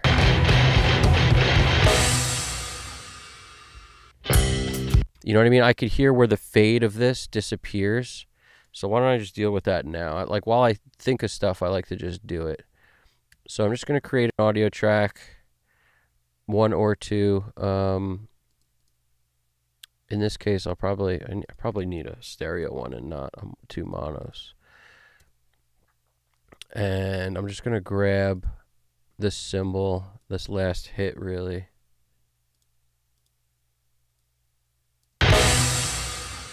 Because I don't like how it disappears. Because right here, you hear it stop and then the downbeat. And that could work. Sometimes I create that and do it so. Maybe I'll go back to keeping it. But I just copy it down below, and now I'm going to hit it with some Audio Suite juice. Like some little plate or something. I like little plate because it's really good at long tails. Super long tails. Especially when you hit up the extreme settings. So you get your long tail you want full on wet because you already have the dry there. Now you get this long tail, and it could be as long as we want. I fade it out of where the initial hit crash was so that it won't sound like twice as loud, because that's all that happens when you duplicate tracks. It just gets louder. Too dark. So and then undo is your best friend. So I hit undo a couple times, it gets here, and I don't want it to be as dark. The airspace, and Abby's airy, they're both, or what is it, inner space. These are the brightest versions within this plugin. Let's try this one. At least now it's a little less, abrupt.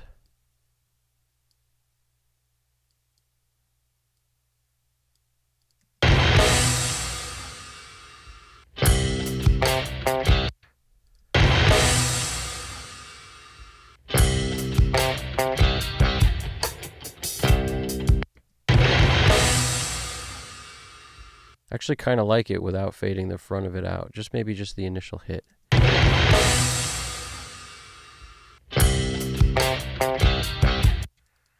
It's not bad. If it's not airy enough, we could always hit it with another. This is the beauty of Audio Suite, is you're just basically painting by number, like whatever you want to add to the thing. What was I looking for just now? I just spaced out. I was looking for... What was I looking for? Where's the Mag EQ at? We'll just throw this right on the track itself. Airband.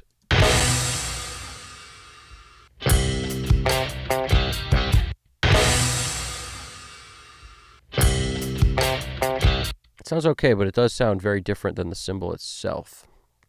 Now, sometimes that's a matter of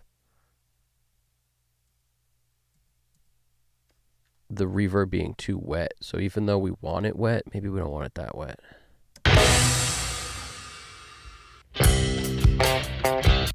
Still don't love it. Let's go to the aviary. Modulation on. I don't mind the low cut being out. That's not really affecting this much. I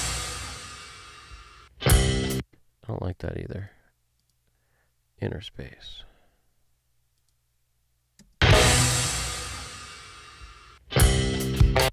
No, I think the best was probably that first one, airspace.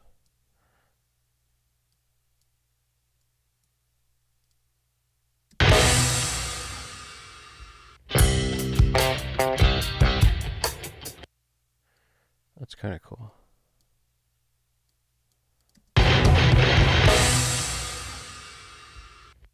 Let's get rid of some of the middle.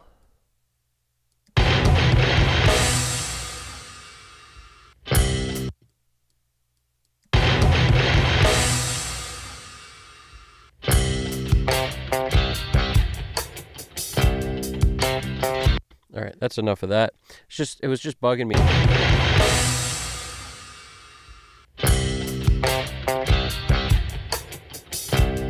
Also, this could be a cool spot for like something weird, like I like to do. Like, you know, you grab a vocal, or, you know, to put an effect on something there, maybe a guitar or something. Like a moment, you know. You've seen me do this kind of thing. I'll grab a guitar or a vocal or whatever, something, paste it in here, go to Audio Suite, usually reverse first before I do anything. Then I hit it with a verb. And I could use a different verb. I don't know why I keep picking the same verb. It's just my favorite. It's just my favorite.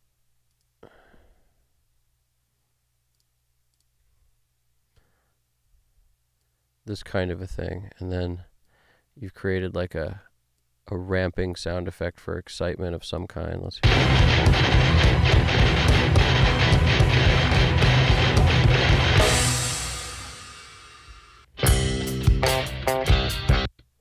I hate it. Sometimes I hate it. You don't always know. It's mostly because of this. You can't always have... If it's hard mixed, it's usually going to sound too much like wind.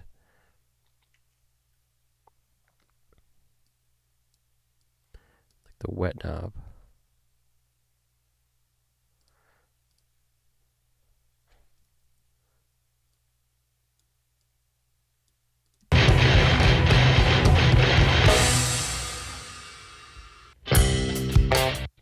Nope, terrible idea.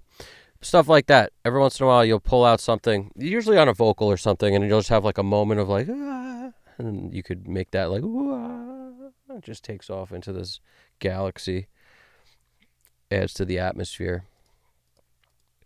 It could work on a guitar too, but it has to, the guitar has to be playing something specific, usually holding a note. If it's just like like a chug, it's not going to be good. And that's what I grabbed the chug accidentally.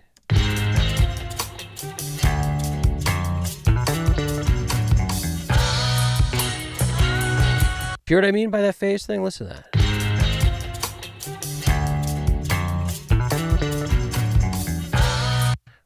I took the parallel out just to see if it's a parallel, if it's happening because of the parallel.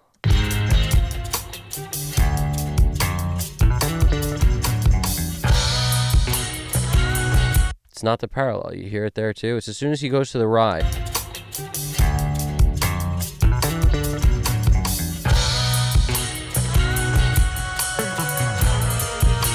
Maybe no one else it bothers, but that sort of thing just roughs me up because that's within this freaking mic, man. It's within this one mic. Like, you know, however much that mic is, I guarantee you it's not as much as what it would cost to get a drum kit mic'd properly with, you know, all the stands, all the cables, enough of an interface to hook it all up and everything else.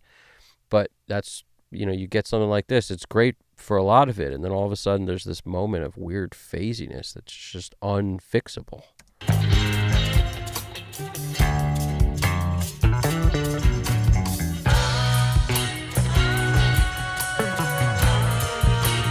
It's not terrible. Like, it's not that bad.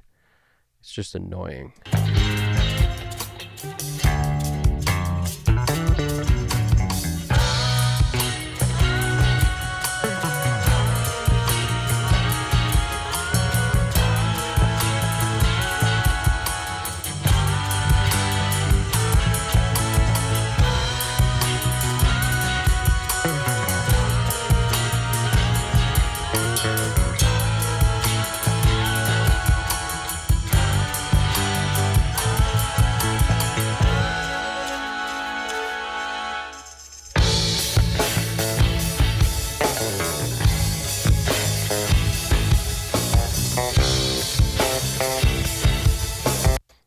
Let's go to the horns.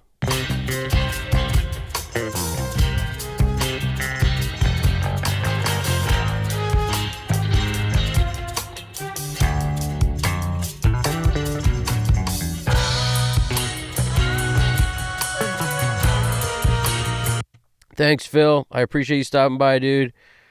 Reverb is 10 for 10, bro. Reminds me of Gran Turismo. Yeah, bro. Alex Cristo talking about triggers. Triggers? Yeah, no, man. Nah, triggers, bro. I mean, if I could help it, I never use a trigger until I get pissed off. But that's the thing. There are no triggers for cymbals. Like this, that ride cymbal thing ain't that. But you probably wrote that before I was even talking about the ride cymbal thing, to be fair. Yeah, I like the reverb on that guitar, too. The reverb on that guitar is pretty sweet. Like, whatever that sound is cool. I dig that. I'm not sure what drum mic he was talking about. Maybe the Yamaha EAD10, I think. Probably. I bet you. Dirkhead says the guitar sounds a lot like the Police. Dirkhead! It's been a minute, dude. It's good to see you, buddy. It's good to see you, Billy.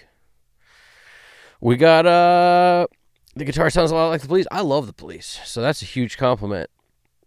This is a band called Gaia Spawn. The dude who did the song Bizarro Ruin on here, that I mixed on here a little while back. He's also the mastermind behind this track. And I like that guitar sound too, bro. I like a lot of, like, the arrangement of this is very interesting. It's very cool. It's out there.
Okay. It's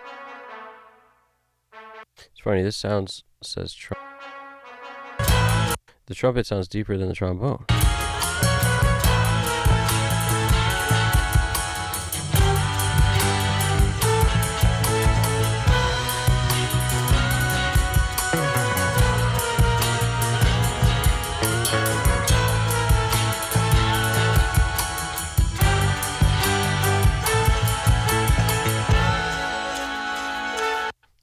What's going on here? Why do these sound so similar?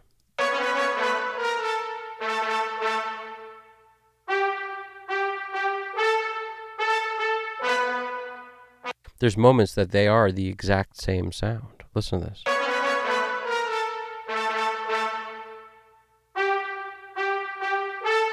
Right there. It's the exact same sound. What's going on with this?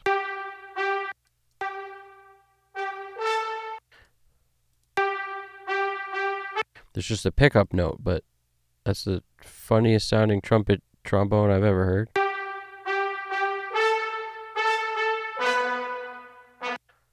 Huh.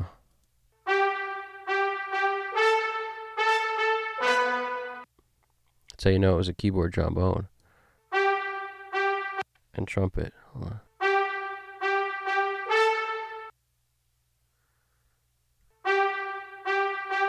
This pickup note's the only freaking difference, huh?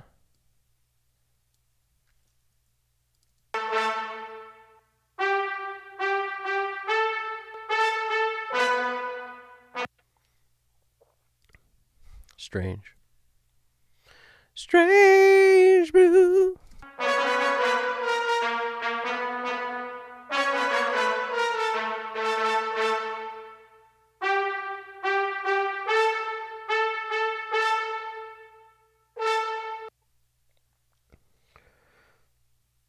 I like that. What's good? We got perhaps the EAD10. I should zoom in to see it closer. It's definitely I definitely think that sounds right. If Yamaha has a weird square mic that does what I'm explaining, that's like the all-in-one that all these drummers have been clipping in their drum kits, that's probably it. Can you make the heavy part of the guitar in the transition sound like Radiohead, like in Creep?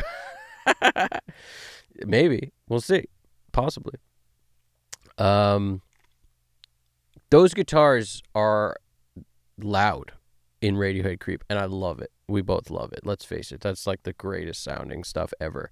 But when you listen to that from like a sonic perspective, you're like, damn, those guitars are loud. But they make the song also. And, you know, those were mic'd up Marshalls or whatever they were, you know. I don't know what kind of amps they use. I know that Greenwood, I think, likes Vox, if I'm not mistaken. I think he's a Vox guy. But those guitars in that particular track, just because of how, like, the distortion sounds, it reminds me so much of a Marshall. He may have discovered he loved Vox more than everything else later. I don't know. Who knows? I would like to know what the guitars were recorded with on Creep, because they do sound ridiculously good. In the chorus especially. Good call, Dirkhead.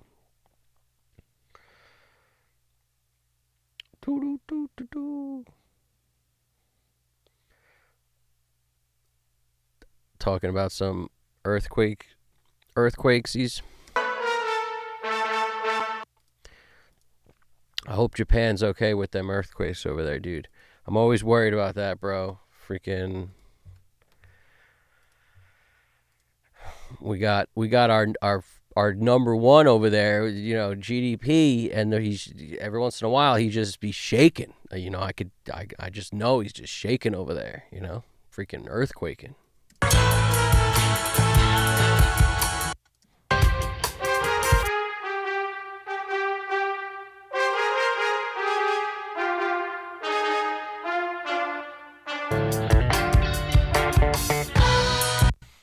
Interesting.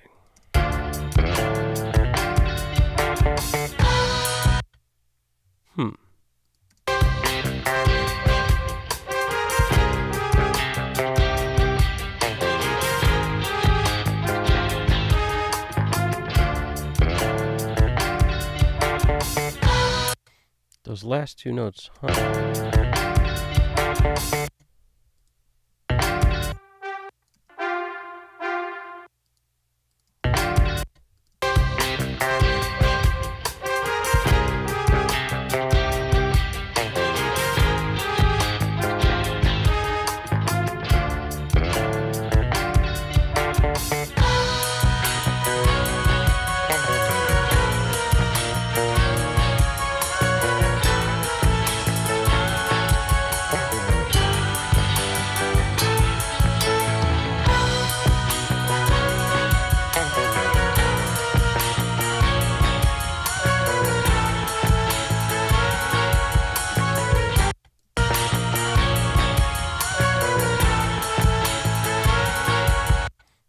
Some of that is crazy to me.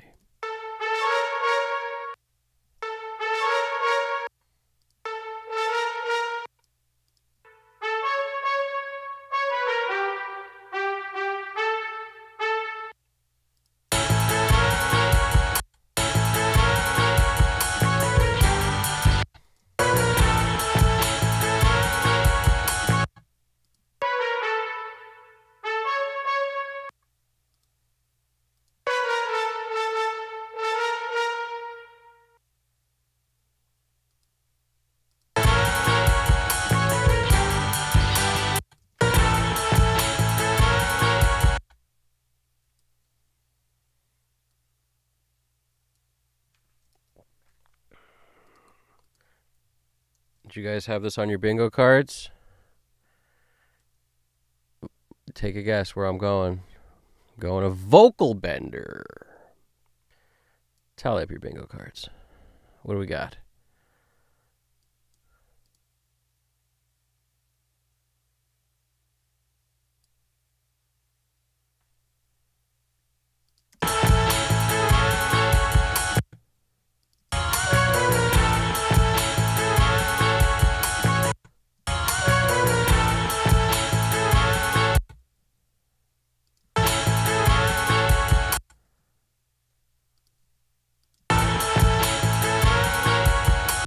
Doesn't that sound sharp to anybody else? Maybe it's just me.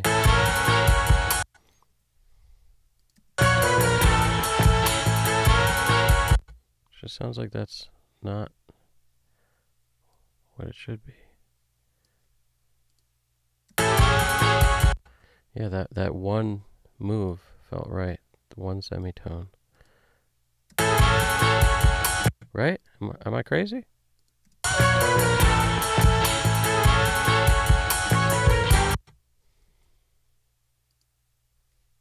What's this?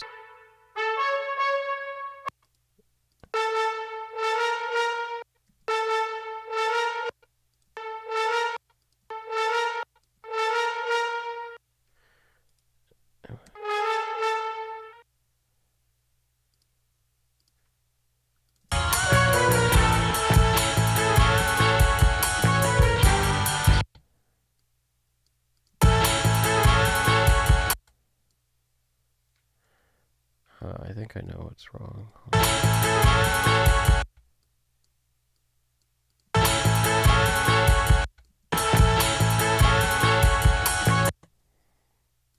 Dun, dun, dun,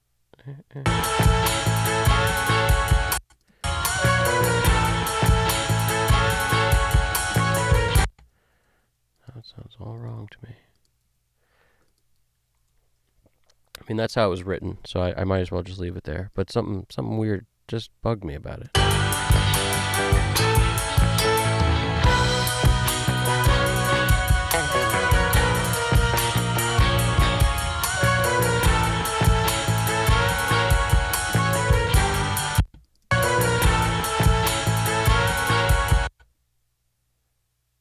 Still bugs me.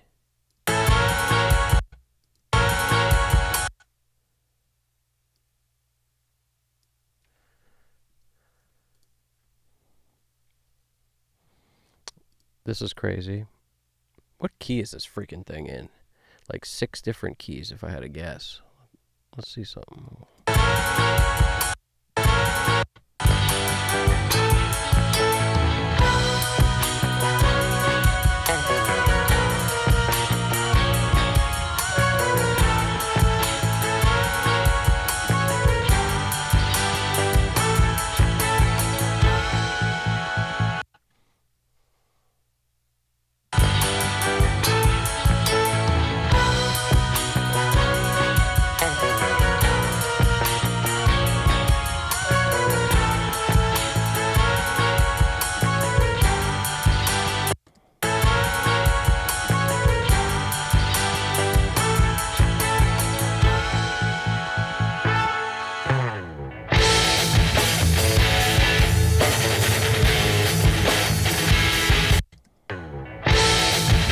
What I was thinking real quick was just to see if this solved the problem.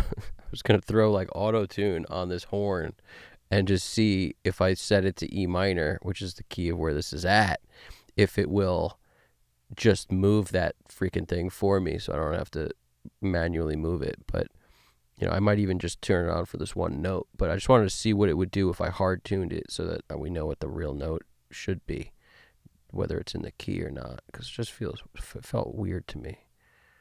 Felt strange, you know what I mean? Felt weird.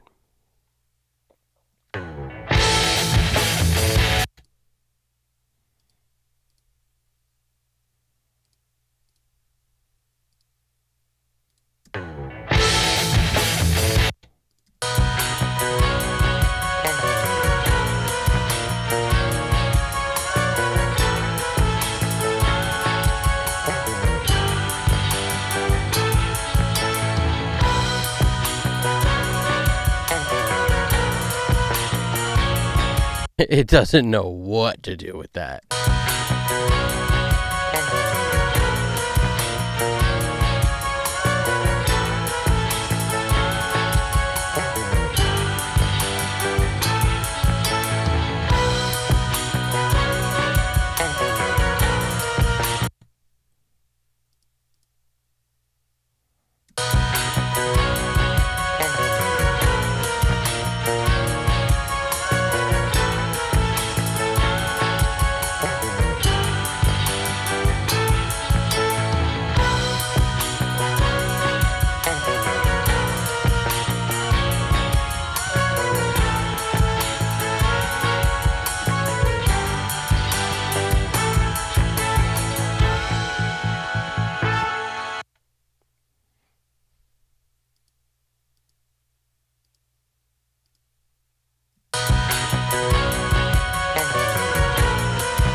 What a crazy debacle.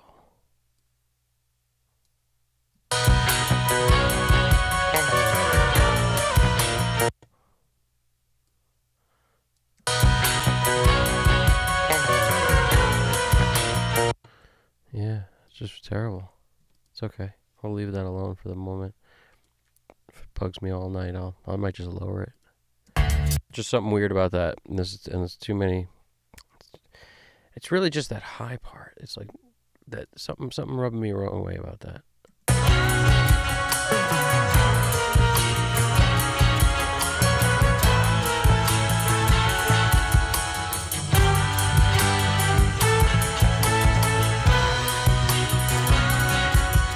But now it doesn't bug me. I wonder why.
People have their frequencies they like for guitars. I always love 300, 400.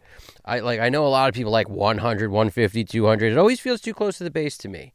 300, 3/4, and then cutting like 5/6, set somewhere in there to just kind of balance that out because it gets too woofy. And then the 800 to 1K zone, I like a lot. Sometimes the poke on top, only if it was recorded really smoothly, ribbon mic or something, you can get some 4K out of it, kind of sometimes. But I don't know, lately especially, I've just been, that the low mid on an electric is so nice. But I never want like 100, 150 too. I never want that on guitars.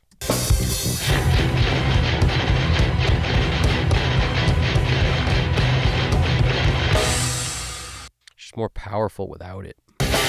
That's why if I do boost down there, I use the filter as my lowest EQ almost and roll up as much as I need to make it where this shelf isn't boosting all of that to that much, because I roll this as high as I need to. And sometimes you go to this and it's better. You switch to something like the bell instead of the shelf and it could be better.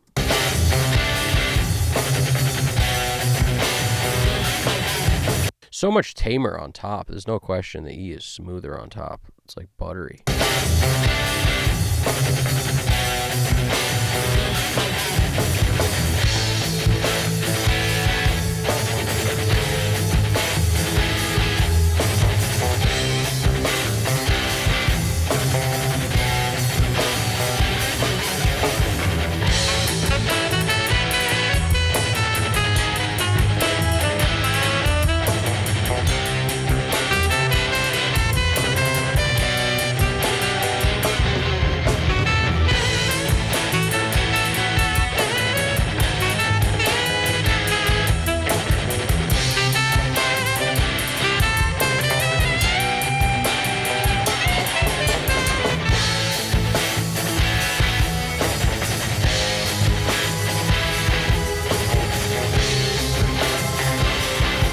It's also nice to kind of do one on one side, that's one EQ style, and the other on the other side, because these EQs have such a fingerprint that different, like left, different, right, even adds to the difference of neck pickup, bridge pickup, can be really helpful.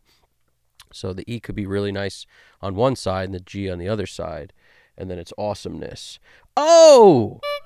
Mr. Psychotronic in the house. What is poppin', dude? How are we doing? GDP saying B major. Maybe. I don't know.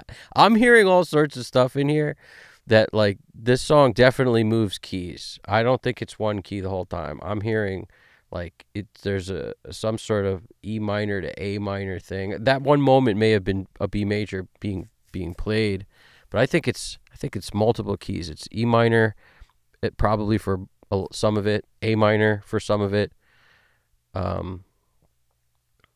C major, A minor, right? Relative. But I don't know. There might be a B major key in here somewhere too. This is one of those, freaking climb that mountain, man. What's going on, Mr. Psychotronic? Good to see you, dude. How we doing? We doing good. What's really good? Oh! The scale sounds like a B Mixolydian flat 6. That could be.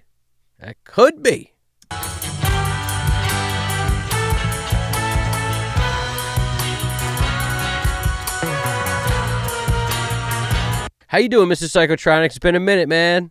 How you doing over there? Hope all is well. How's it going with the, building all that stuff, man? I feel like your garage, your tool shed, like where you build all your stuff, your work desk, your workbench. That's what's up. I feel like it's messy, as it should be, or maybe it's extremely tidy. But if it was my workbench, it would be messy, because I am not extremely tidy. I am what they call organized in piles. I'm organized when it matters with certain things. Like whenever anybody's in the studio, there's like notes they're taking or something and they're coming back. Like I keep the notes in a folder for each person, because stuff like that has bitten me before. But little stuff like my own stuff, piles. But this room, super clean, spick and span. We got headphones and a patch bay. That's the messiest part of this room, probably. That's probably the messiest part. Sounds like a Pan-Asian Aeolian scale with a hint of Phrygian in the tail. It's messy. Nice, dude. Psychotronics talking. You're my people, bro. I mean, I feel like that's part of it. You know, it's like our thinking is organized and our rooms are messy. I'd rather have that than the opposite. That's what's up. Busy till the end of September. Then I'm switching projects. Nice, dude.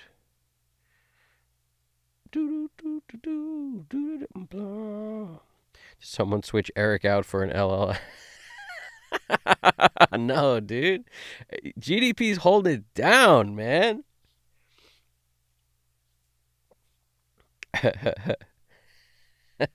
Thanks on the hat, love. You know, it's too hot. There's a part of me that was like, it's just too hot for that freaking winter hat, dude. And this might be like new era, you know? It's like, you know, I grew up watching like X-Men on TV when I was a kid, and the comic books and the freaking characters, they would evolve over time. You know, they'd change them the way they looked. There was like different eras. I feel like this might be a new era. This era, maybe this hat. But I'm very uniform related, so that means once I pick one, I rock and roll with whatever that is for a pretty good amount of time. There was a period of time I only wore, like, actually, this, like, black V-necks. Only this every day, because it took out the, like, sometimes thinking about what you're going to put on is, like, too annoying. So you just always wear the same thing, and it's easy, uniform style. Like, I always wear jeans and a black V-neck just almost every day for a little bit of time, and I'm realizing I'm back there right now. But that's a great time. It's good. It's good. There's so much more important things than what you're wearing. When you're doing good work and you're happy, you're doing good stuff, it's like, who gives a shit what you're wearing? You know what I'm saying? Leave that up to people who give a shit what they're wearing.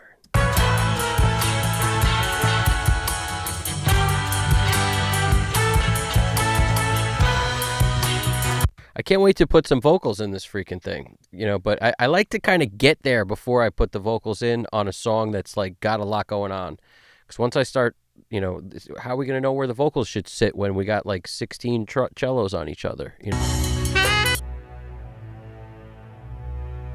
To be fair, there's not that many cellos.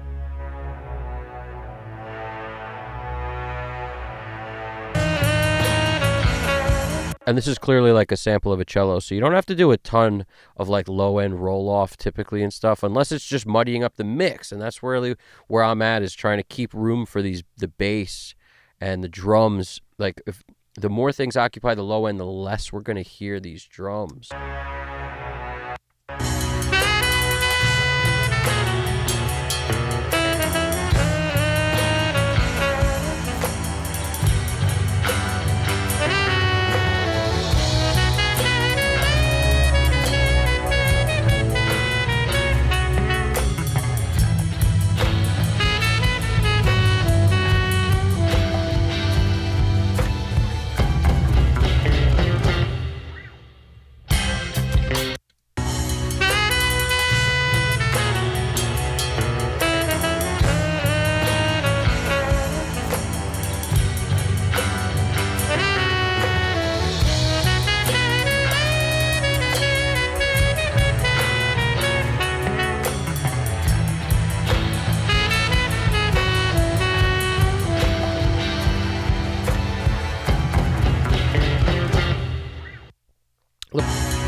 Compression for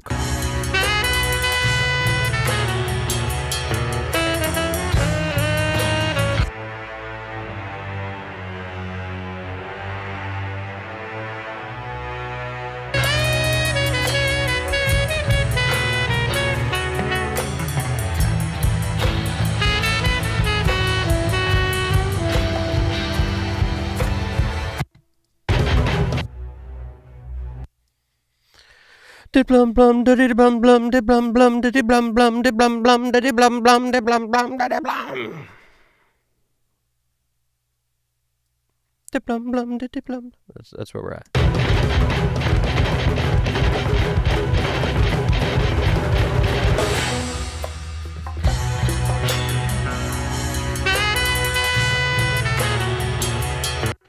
This song is a freaking movie.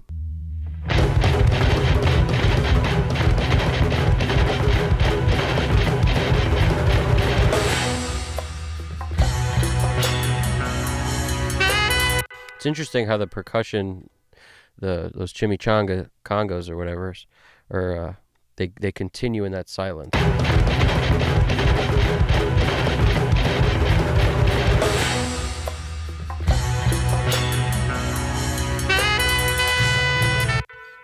Maybe not on my version.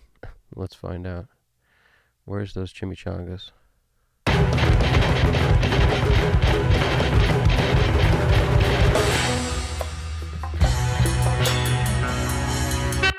I actually really like those Congo things.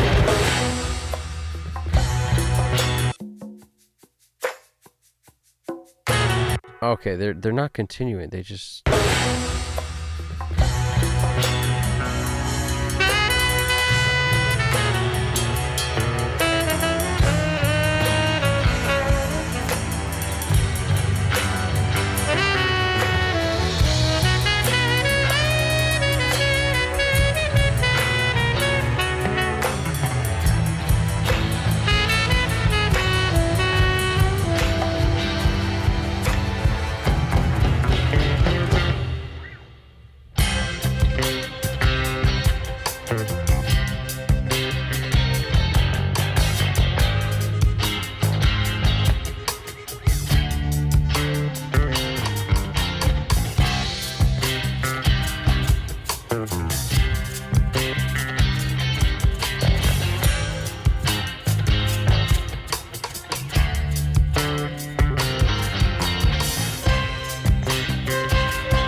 That's the trippiest morbid fact sound I've ever heard. Morbid facts.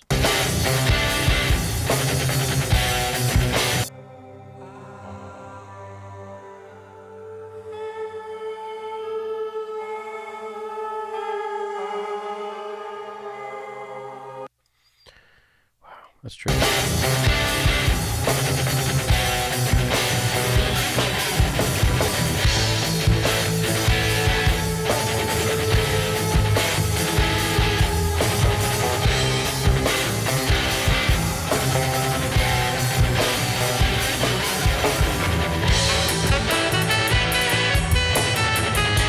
See, by rolling off the bottom of that, it's not getting in the way at least and just creating the mud, but that top is super eerie, so I like it. I want that top.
Where's that coming from? Like, what track is that freaking on? We gotta find.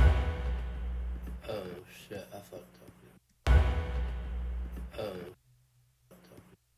It's gotta be on something that's mic'd. Shit, I fucked up. This is the one.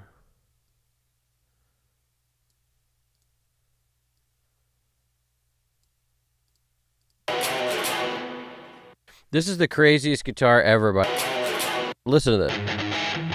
So this is a regular guitar sound, but then this. Listen to this. The direct sound of that guitar, like it. You know what that sounds like to me? It sounds like when you have a mic like really far away in the studio, that was supposed to get an amp, and then you have one up close that's like for your face, like you were singing into it, and now you're playing the guitar and you don't realize that this one's live, so it's getting like mostly this one, so it's all string pick noise and string noise from like the electric guitar you're playing in front of you. It sounds like an unmic'd electric guitar that was mic'd, like, you know, there's no cabinet mic, there's just a mic in the room in front of the guitar that's an electric, you know. Doesn't that sound like that? It's all strings. It's all pick noise. But the amp is there, it's just super far away. So it's almost like there was a blend of two mics going. It's cool. I dig it. It's interesting and weird. I like interesting and weird. You can't go too weird for me. It's impossible. You could try, but it's not possible. But the cool thing is most of the time it's this sound. So that's a pretty sweet sound. And then we got a Sancho.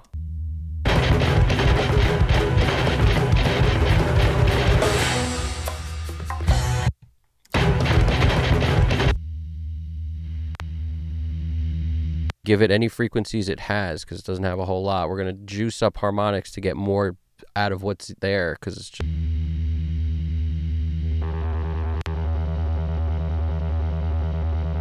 Yeah, that I wanted that blah, blah, blah, blah, blah.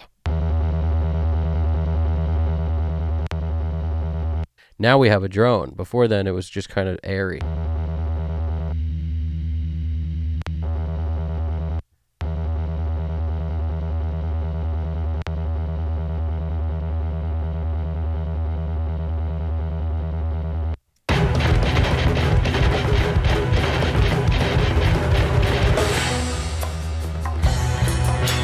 Not quite sure the purpose of it though. I think it might be good in the beginning, but once this comes in, no bueno.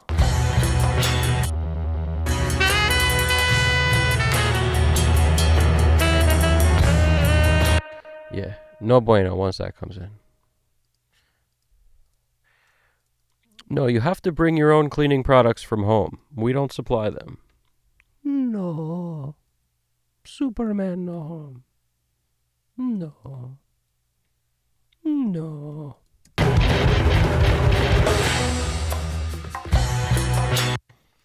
No. I take. No. We got it. Oh, backstretch. Oh, dude. Good call.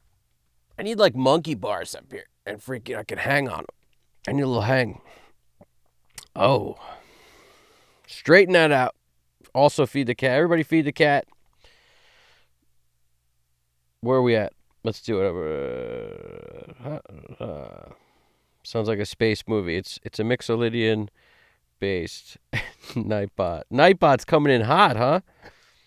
Clean up forward. I'm with you, dude. I always clean up, and then by the end of a project, it's a disaster usually. It's like it just gradually transcends. It gradually descends down into the pits.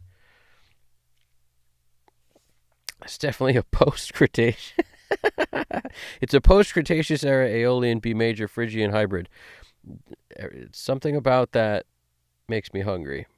It's probably the Cretaceous era part. Reminds me of crustaceans. I don't know. Reminds me of seafood. I don't know why. Don't ask me. I have no idea. I'm switching back to hippie pants as soon as I move beginning next year. Nice! Hippie pants! Oh no, until the end of the year I gotta pack the studio and find a new one. Oh man, it's hard to move. Moving is a punishment in some countries. I mean, it's tough. Time for a coffee. That's what's up. Psychotronic's whole setup is intimidating to me. I feel like I would zap myself touching the wrong capacitor or what have you, dude. I give you a lot of credit for touching what you touch in there. You know, that sounded a little crazy, but you know what I'm saying. I give you a lot of credit because I know with certain things, like amplifiers, like if you touch the wrong thing inside an amplifier, it holds a charge even if it ain't plugged in and you just freaking go bye-bye. So don't do that. I recommend nobody do stuff that you don't think, that you don't know how to do. Don't be doing stuff you don't know how to do. Psychotronic is extremely capable, and he knows what he's doing. But everybody else, take it easy. Unless you know how to do this stuff, then who am I to tell you? All I know is I don't know how to do it, so to me, it's all really scary because I don't know how to do none of that stuff. But it's also why it's very cool to me to watch other people do it. Mr. Secretary, ooh, that was 4 minutes, but I'm like 10 minutes behind probably.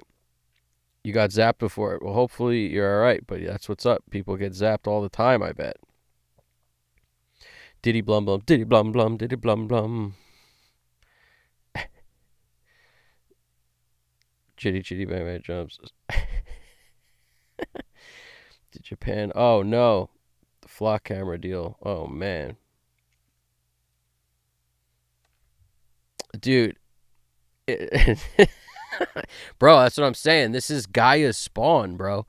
Gaia'sSpawn is it's like a conglomerate of amazing, talented musicians that are out there. The music's out there, and that's what I love about it. Because who wants to be in there? Nah, you want to be out there on the wing. And that's where these guys operate. Like, I mean, every song is a movie. You never know what to expect. It's always very entertaining. It's always, it's hard to put my finger on exactly what this stuff is. Because the other song I did, you guys were saying it sounded like Jethro Tull-like. The one I did for the head guy, his name's Mike Futrell. Brilliant guitarist, bassist, keyboardist, like arranger. And he did that song Bizarro Ruin. You guys were saying like it reminded you of like Jethro Tull, like Aqualung and a couple other things. And I thought it sounded Zappa because I think a lot of this stuff, that's what it reminds me of. It gives me Zappa vibes.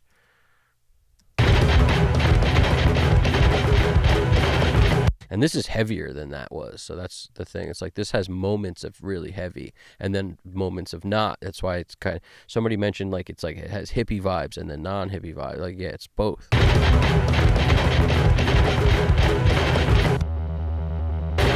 Like, I don't know what to make of that drone thing yet, really. I'm not quite too sure what to do with this thing. I think I might start by panning it so it moves, because when things get buried in the mix, your best bet is to make them move. As soon as you make them move, you'll be able to hear them at a much lower volume.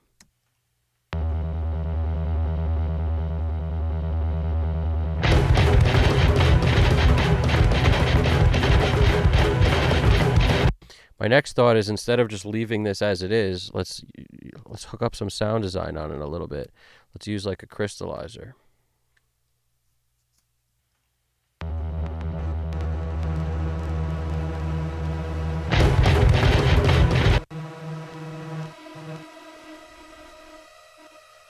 When things just ain't quite weird enough, that's where the crystallizer comes into play. It's like when it's weird, but it ain't weird enough, crystallizer time.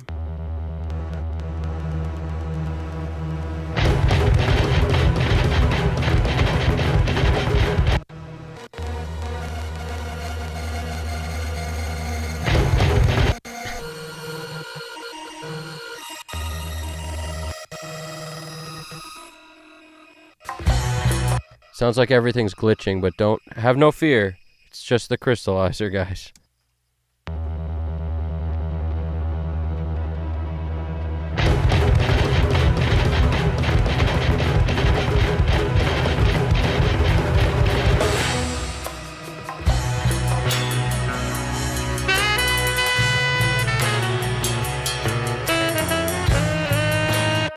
Let's see what's going on with these. Oh, it's more of those guitars that are mic'd without being mic'd. It's like a non-mic'd guitar.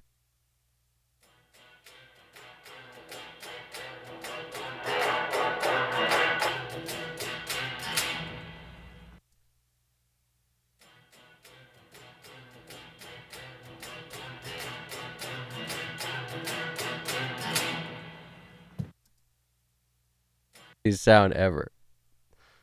Craziest sound ever.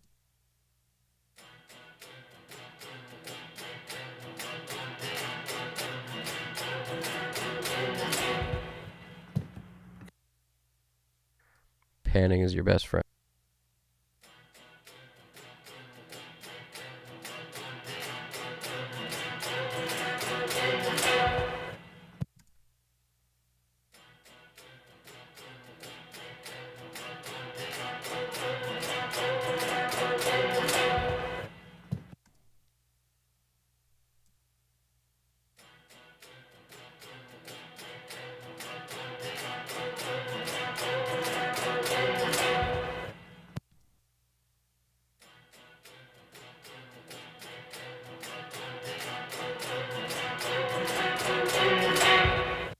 And the reason I'm mixing in solo, which I never do, is because good luck hearing what this freaking thing is, in the mix, because it's so much in the mix that good luck with that. So you got to kind of figure out what you're dealing with, then do something to it so you can actually, hear the resonant frequency you're trying to hear, like some basic of what am I listening to, and then put it in the mix and see what you got.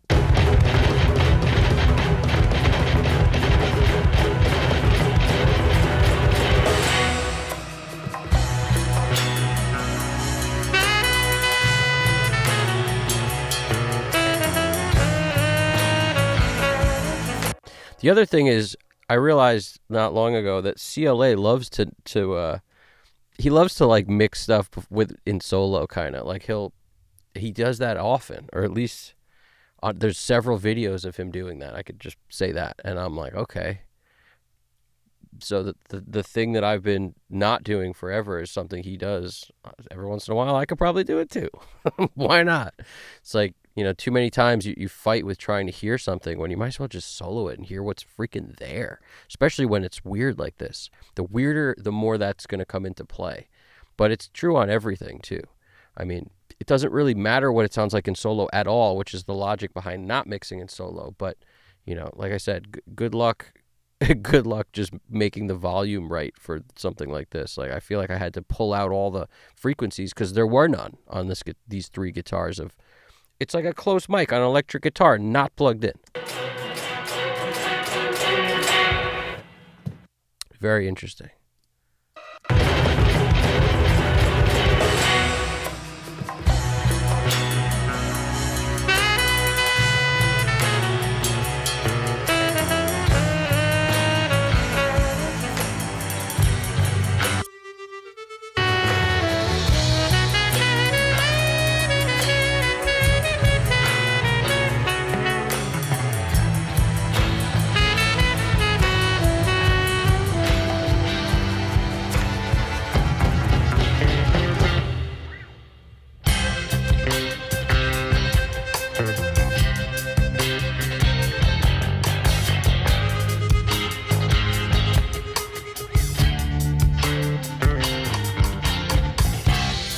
I'm making this super wide because I don't care if it cancels out in mono or anything. This is a weird thing that probably do us a favor if it canceled out in mono. We'll see.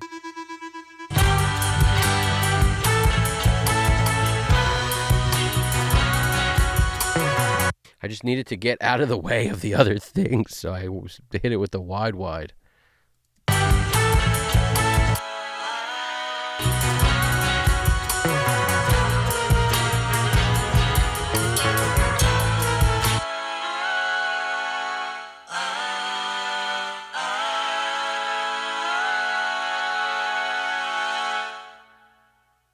Now it has like a verb on it and stuff, so I'm reluctant to just add more, like the wetter and just wet it down. It's like, nah, at the moment. I want to hear it all before I touch anything like that. So that's the logic here at the moment is the less you do, the less you'll have to undo. So when I hear that, in a dense mix, the more you wet things down, the freaking muddier it gets. So, you got a lot of stuff you're trying to fit into a mix. Just stick with one channel strip and see how far you can get.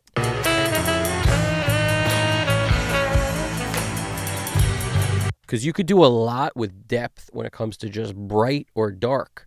That's why a favorite move is to take top end off. And GDP does this all the time. I love this about GDP.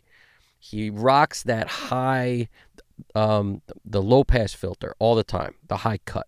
He's a fan of using that to control depth, to push things back. I love it. Do it all the time.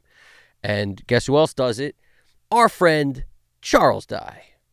So, depth. Whoosh. Could use the high shelf if you want, or if you're using the high shelf, just, use your high cut.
Freaking James Cameron up in here.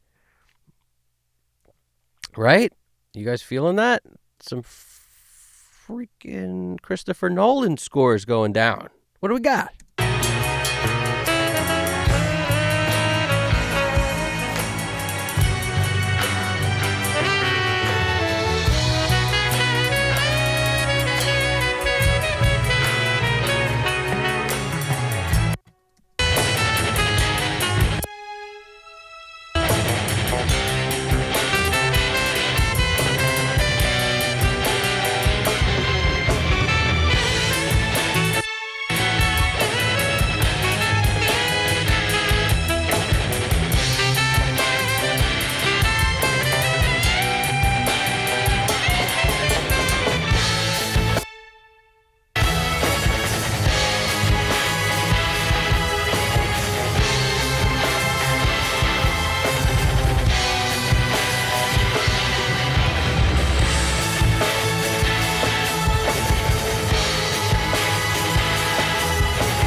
So these violins have a biting point that bites, and I'm cutting that. It's like 1K-ish.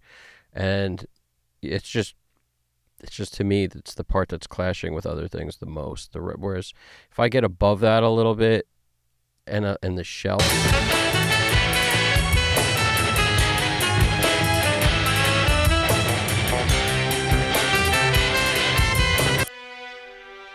That's a viola.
I can already tell that stuff like this is meant to be faded out.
Now we've got through most of this. I think I've laid hands on a lot of this.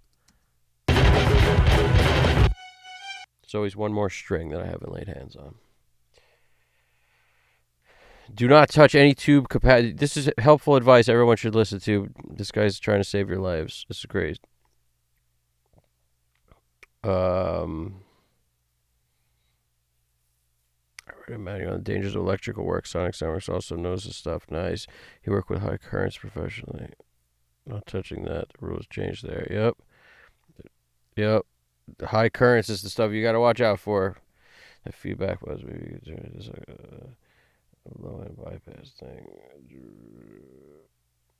Yeah, that weird drone guitar thing. I don't know.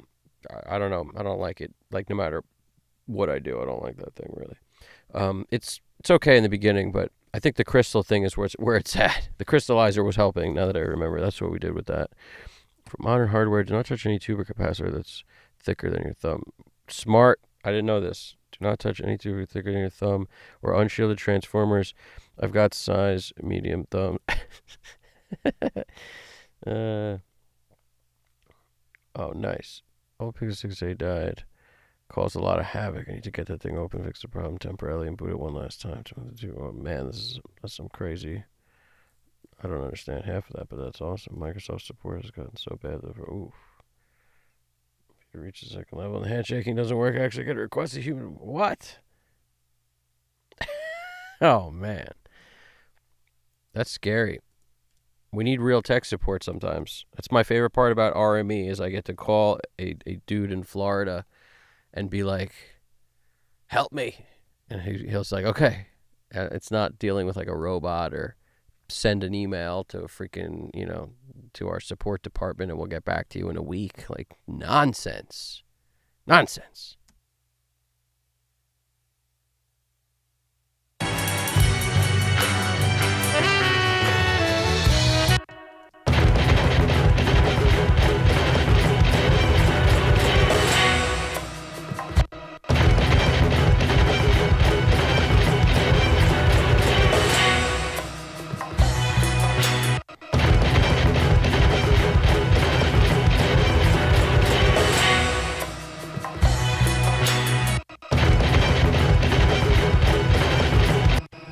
If you're curious, if that one light's flickering, it just changes the sound. It's not really actively compressing so aggressively that it's going to make like a sample not, good anymore or anything, but it to me it adds like this, it pulls it closer. It's the best way to describe it. But it doesn't pull it close like right up in your face like aggressive compression. It just takes it from like here and brings it a couple inches forward. It's really all it does. So there's like a magic to it, just a little bit of that here and there.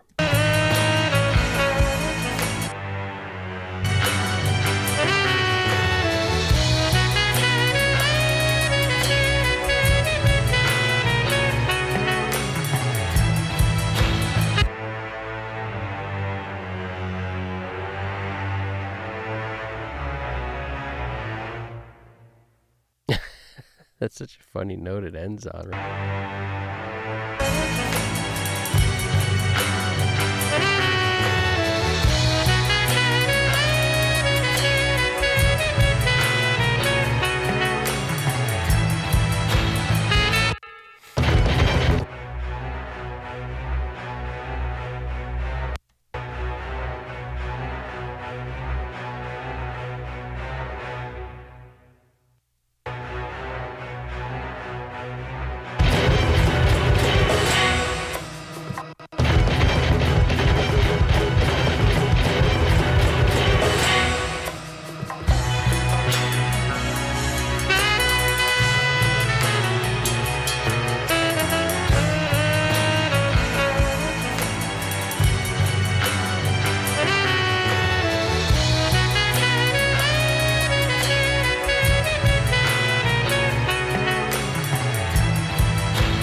I like mono talk.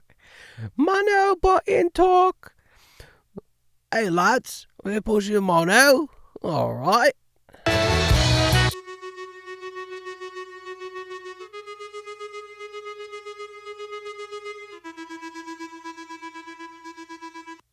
See that what's that's not the crystallizer thing. I don't even remember where that crystallizer thing is. Oh, it's this guitar.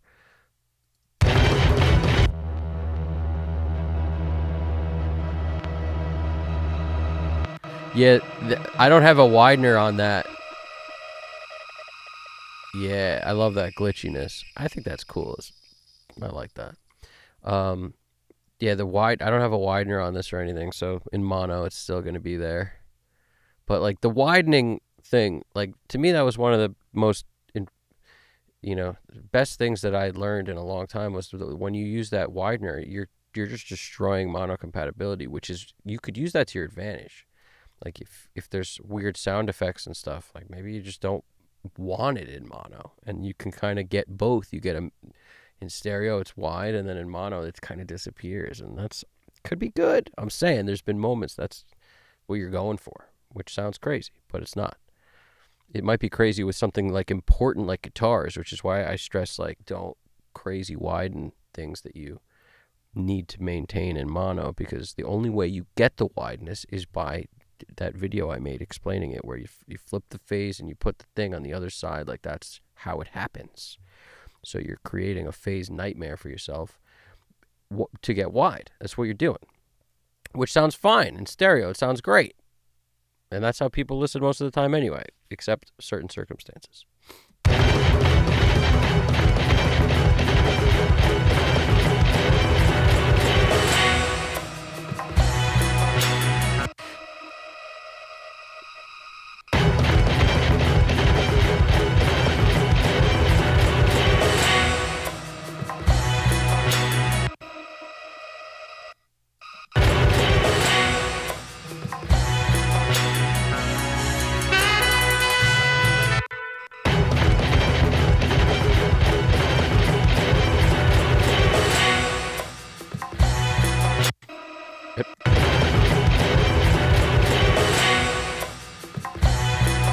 At first, I liked that sound carrying over, and now I don't anymore. This freaking thing.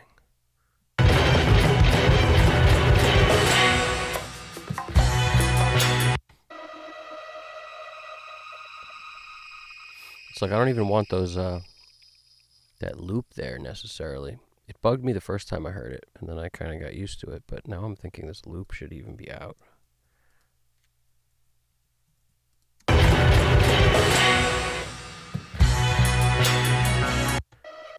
Just put that in where the thing starts.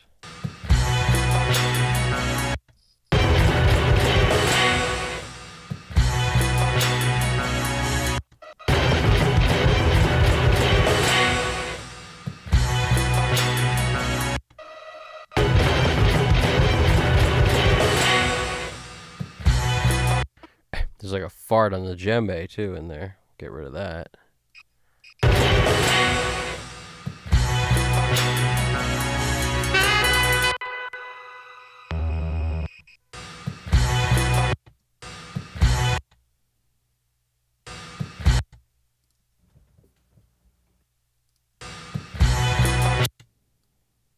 It's like, where is this fart coming from?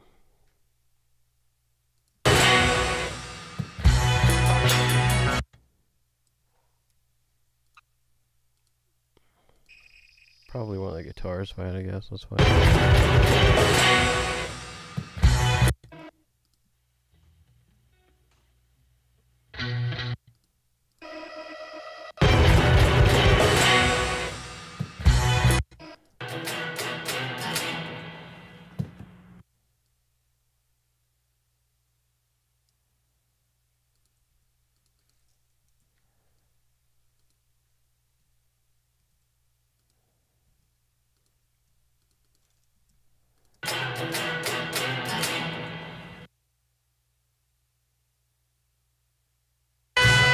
Fart has been destroyed.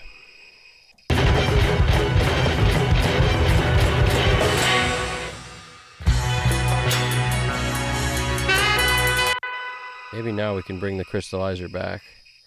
Let's see. It's just there was too much farting going on.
I'll tell you what I'm looking for. I'll just do it on that studio. Trying to remove some high end on this parallel track.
Love that 80s sax in there, dude. Really, that sax, that's real. That's not even a sax sound. That's real. That's a sax guy. That's a legit person. That's a human being. Imagine one day when we get to a point where we're mixing stuff and we're like, that's a human being. So I got a wet dry thing where I went all wet on this second track of sax, which is the same performance. It's just like a slightly reverbed version. I super wet that combined with the dry, and now we got this. This is just wet, dry, both.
I'm gonna make everything a little lower so I can get to these drums. I just need more drums, and I don't take anything above 0. You guys know me.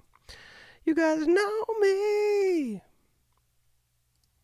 I'm gonna just basically, we don't need to touch the vocals, but we'll touch everything else.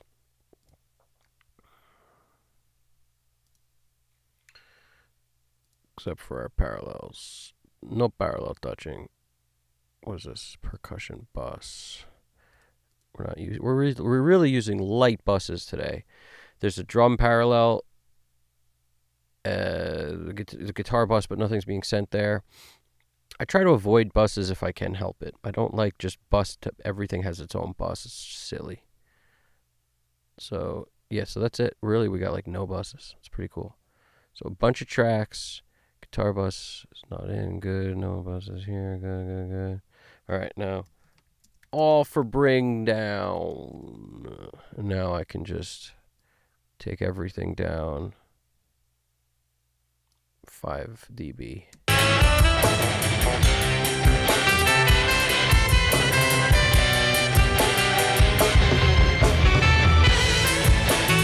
I'm just trying to make it where I can hear the freaking tom fills and stuff, and that's the sad part about, one miking the drums is just you're out of options so quick, man. You really are. And there's a million things I could do. Some of them are really annoying to do and take way too long. Like I've done many times. I'll split off the freaking tom fills onto their own tracks and throw a trigger on, basically move the rack to a trigger track for rack. But you have to find what he does. You have to interpret what he does. So it's no. How about just no, How about just mic them individually, or we're going to go with a live drum sound, you know what I mean?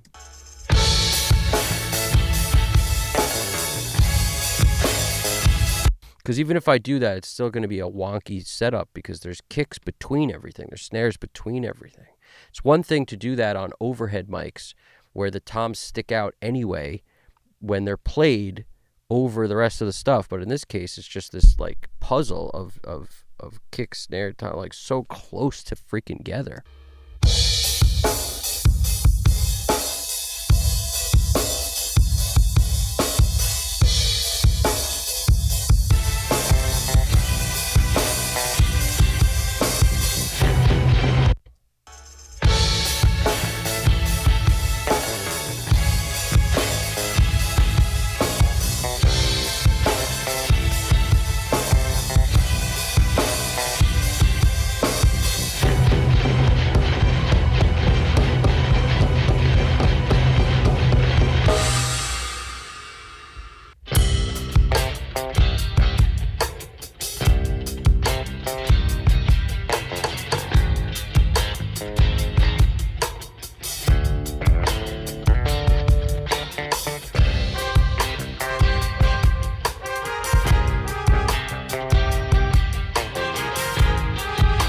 And that's the thing. I already know this drummer doesn't particularly like samples on his drums. He wants his real drums.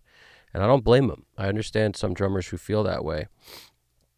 I think ultimately if it's in the context of a mix and it's worse because there's no triggers at all, you put them in there. And then you just got to get the blend right where the drummer doesn't care. But ultimately, if his drums sound better because you could hear the toms, it's better.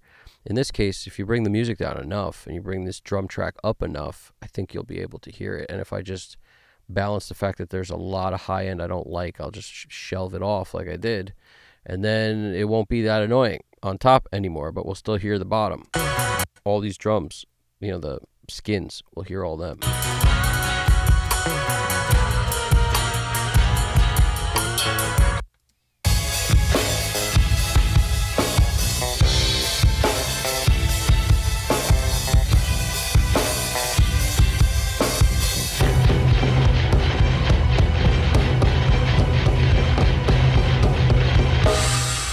Yeah, good luck separating that, whatever that is.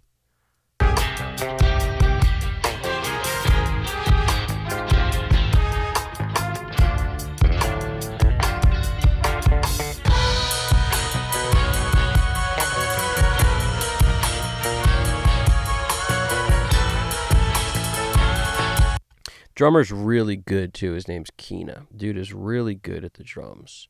Like, I love his groove. I love his choice of what he does, and it's so unique. It's very cool. So that's the kind of drummer that doesn't necessarily benefit a whole lot from samples. It just takes his dynamics away, and sometimes it's like everything this guy does is very intentional.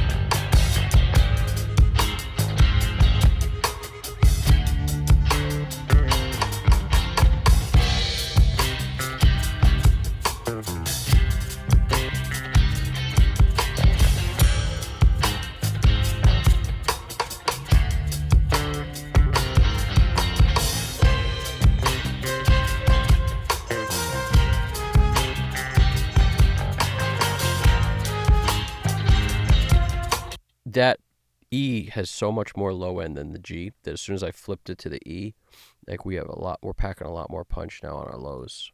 All the drums, since it's all one stereo track, it's so much lows.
At least now I can hear his double kick stuff. I couldn't hear it before because it was too buried in there. Like, these drums need to be heard. He's good.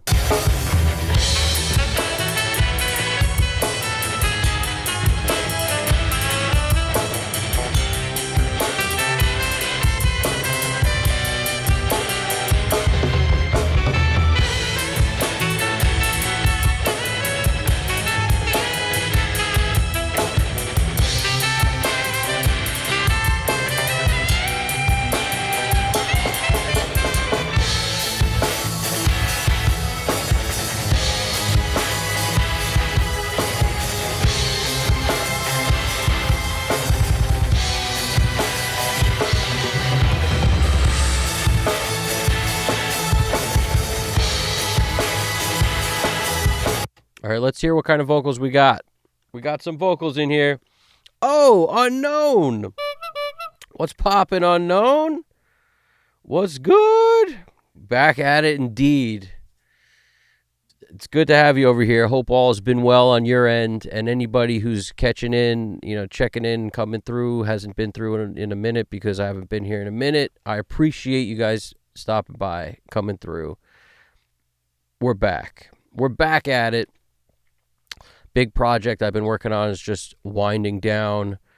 We're pretty much on the closing phase of this long project, which was really fun and amazing to do, but it took up pretty much my entire life for for a couple months there, and it's coming to a close, which is nice because I'm excited to share that with you guys too at some point, as soon as it's done, as soon as it's released.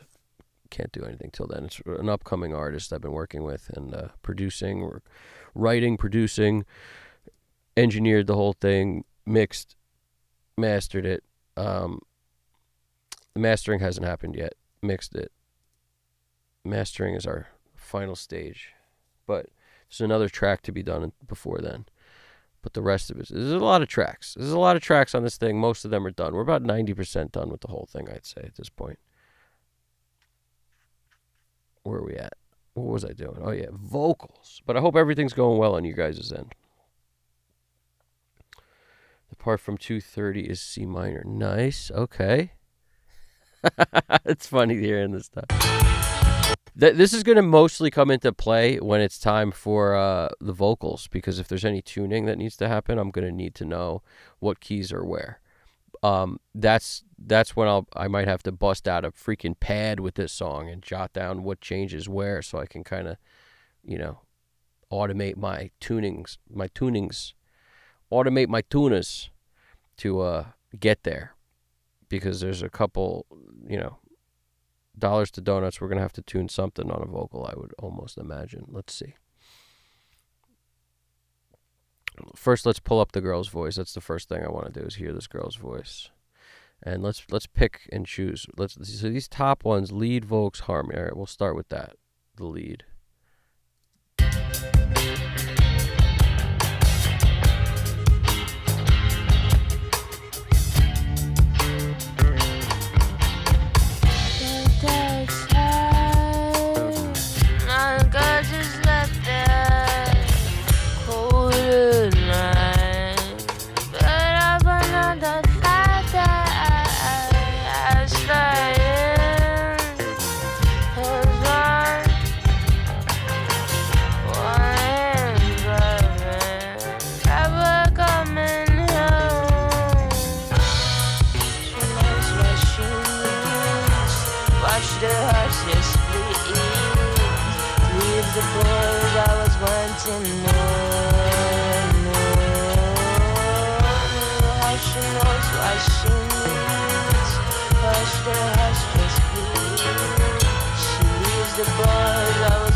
Love her voice already.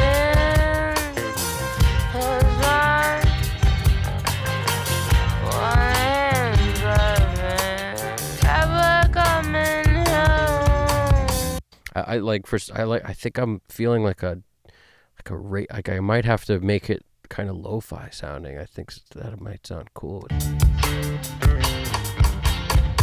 But outside, my God, just let that cold night. But I've another thought that I stay in. Cause I'm driving, never coming home. She knows what she needs. Watch the horses bleed. Leave the boys, I was wanting more. How she knows what she needs. Watch the horses bleed. She leaves the boys, I was wanting more.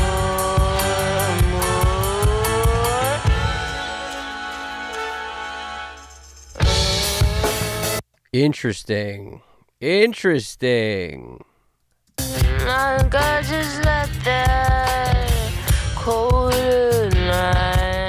So this is the kind of thing where, you know, you could tell that there was no compression or anything on the vocal when it was recorded, which is not necessarily a bad thing. What I like to do in these circumstances is make it the same, roughly close, so we could hear it.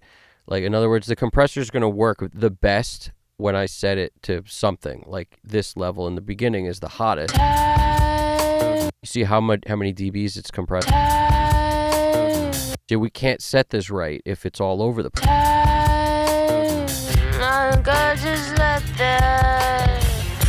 So that means if we consider that the right level, and a lot of times the way I know what right level is, this is how I gain stage it to start with. You notice it's 9.5 dB down, because I'm looking over here and I'm making sure I'm roughly in the middle.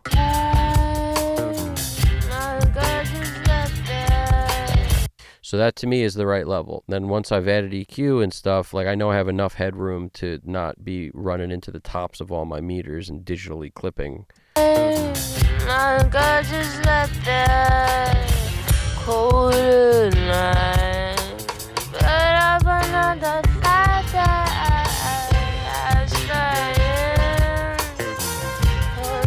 But you notice the compressor's like not doing jack right now.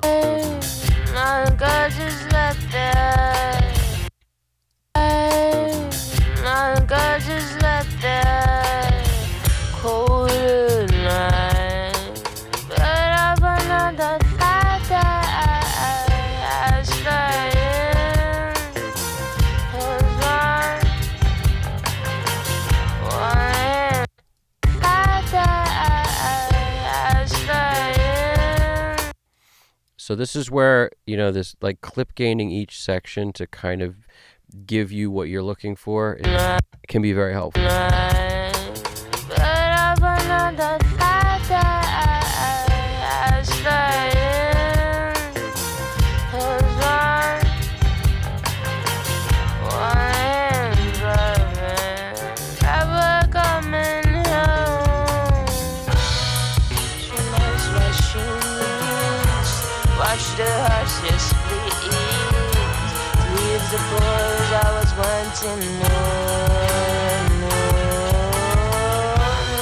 She knows what she needs. Hush the hush, just please. She leaves the boys, I was wanting more.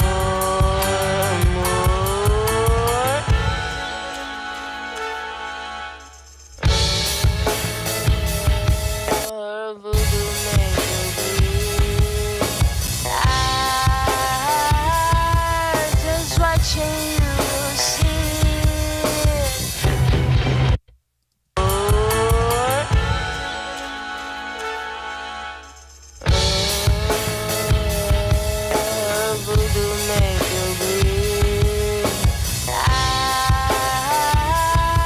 Just watching you see.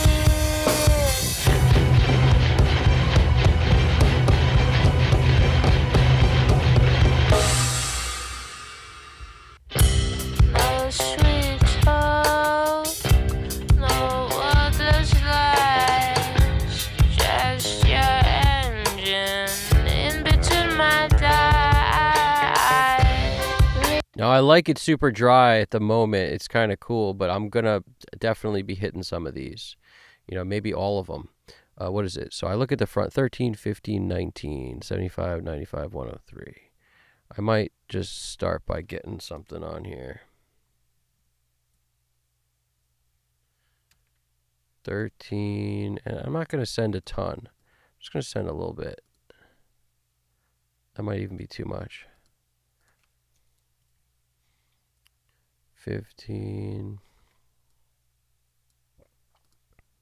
case I pan it. 19.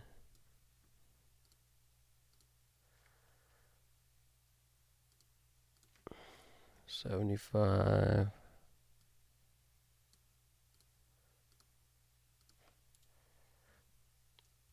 95. 103.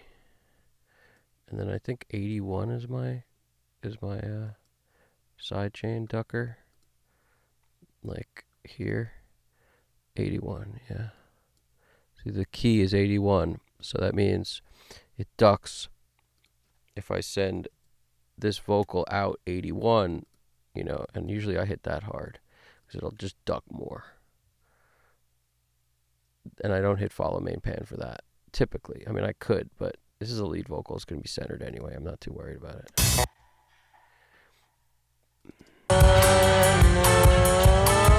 But this is mono anyway. Like this, the 81 is mono, and that's because this compressor is mono, and that's because the sidechain is keying off a mono signal, so it doesn't matter really where you pan it anyway. Engine in between my thighs,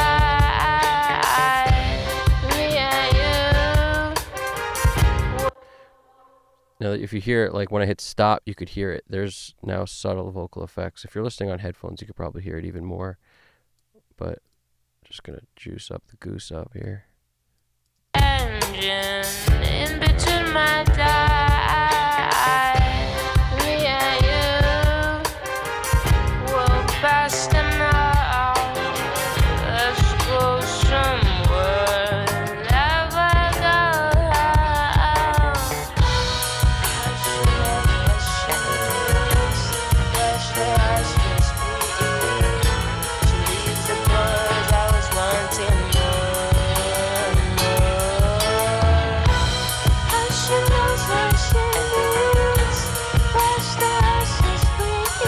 Woo! That's what we should be featuring in this chorus. I know Mike's voice is going to be most of the chorus, but when she went high, that was hot.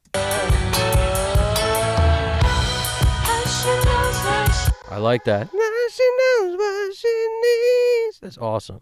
To me, this is going to conflict with Mike's voice. The chorus of it. Where is it?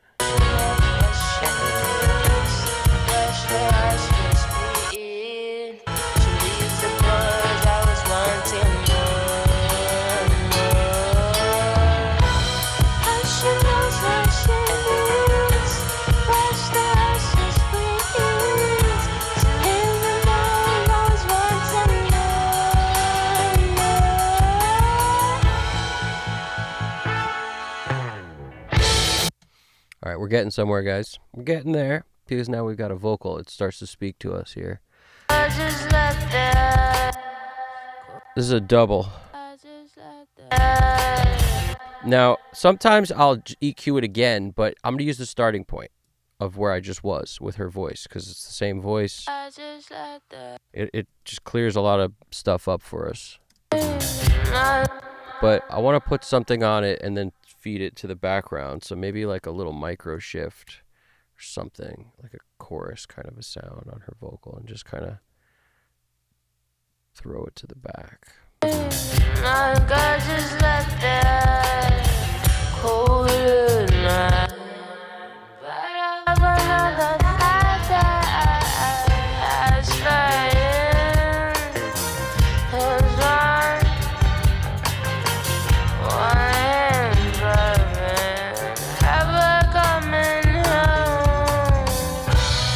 It's interesting because it's super wide and now it sort of hugs her voice.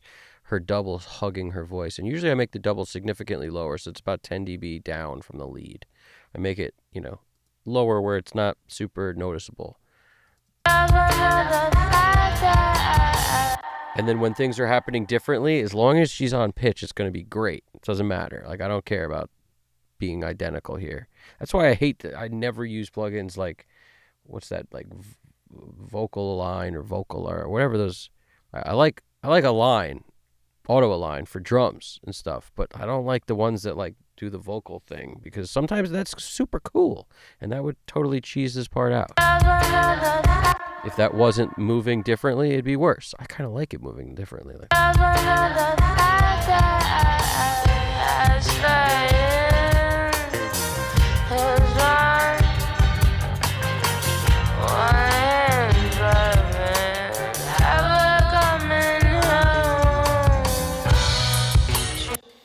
Trying to find the right volume for that. It was about right. Just a little louder. No, let's get that. Now let's pan these hard outside.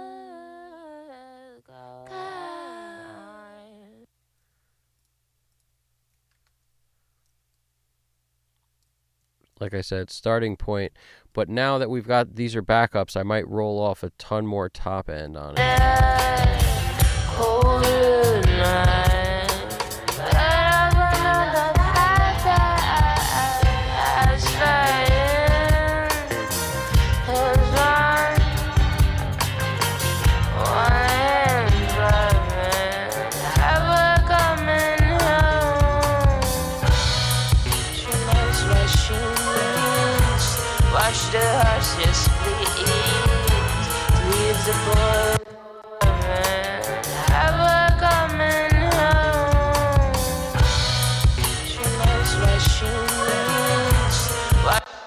Is that like a scream of some kind? What is that? Oh, nice. Watch the horses bleed. Leave the boys, I was wanting more.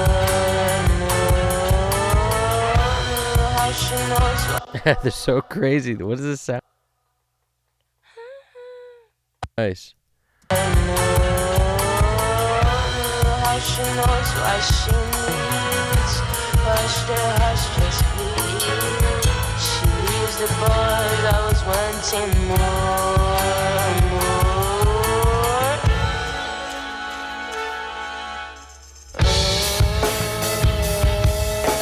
voodoo make you bleed. I'm just watching you see.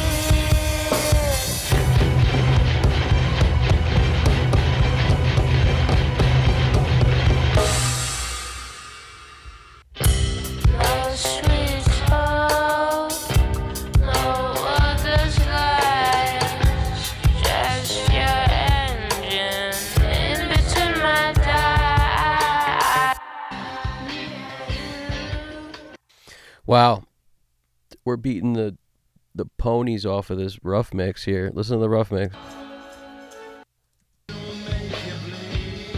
See, that's Mike's voice. We're using this not to toot our own horn, just to basically know who's supposed to sing where. Because if in the chorus I hear his voice only. I mean, the rest, everyone's there, but he's the dominant factor. In the verses, she's the dominant factor. I wouldn't have known that without the rough mix. Always get a rough mix. At least it'll give you ideas of what they're used to hearing. See, like, that's the chorus, and that's...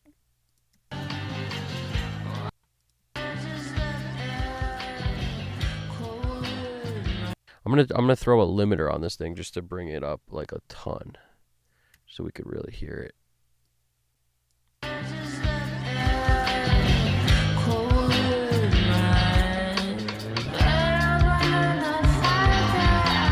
All right, rough. This is us.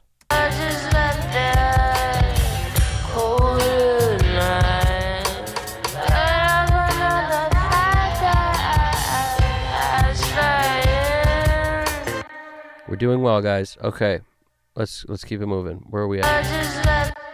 So her voice starting to sound real good. Now let's deal with his voice, because my gut's telling me there's 100 vocals in this song. His is the next one I got to work on.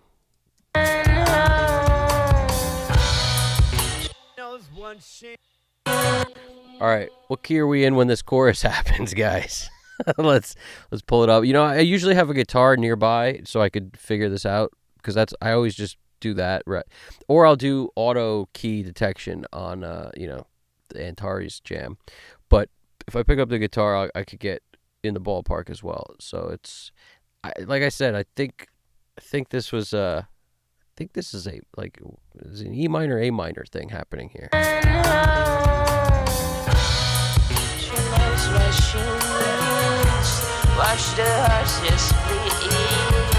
It really thinks it's E minor, but when I heard the trumpet tune that way, boy, did that sound off.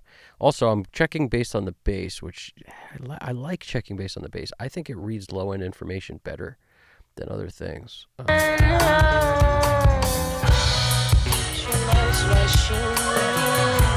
Watch the horses bleed. Leave the boys, I was wanting more. How she knows what she needs.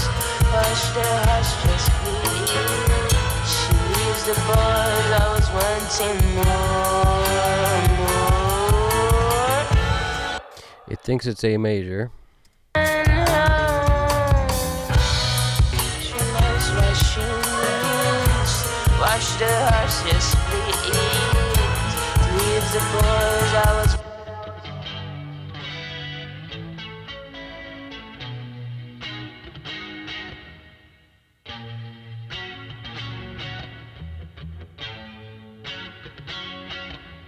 So it does think it's A major because F sharp minor is the relative. So it thinks it's A major or F sharp minor, which is the same. But why was that B minor thing chilling in there? Do you notice that? Oh, it's because of that. It's like prior to the change, there's that weird B minor thing.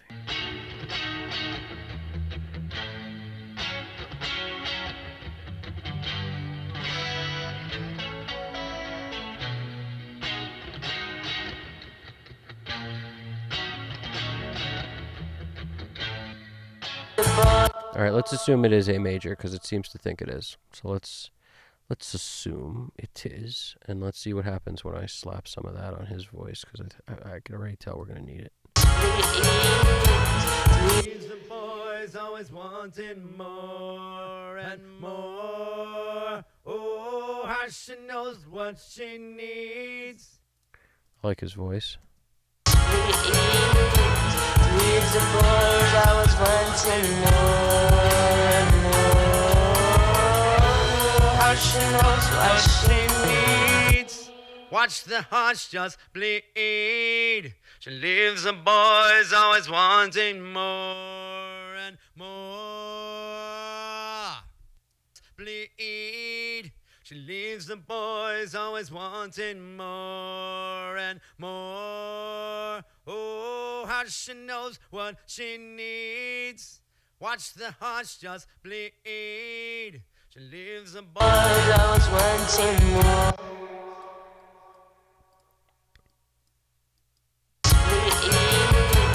Leave the boys always wanting more and more. How she knows what she needs. Watch the hearts just bleed. She leaves the boys always wanting more and more. It's kind of interesting without the tuning on it. I'm just gonna touch it up with a little bit of that. With a little bit of that. Let's maybe hit it with we'll use, what do I have? I've got the Auto Tune Pro. See, I actually have multiple auto tunes because they sound different to me. Like there's something about the UAD real time tuning that sounds a little different than the one that is from Antares. Like they're both Antares, but they're not. They're like they're slightly different.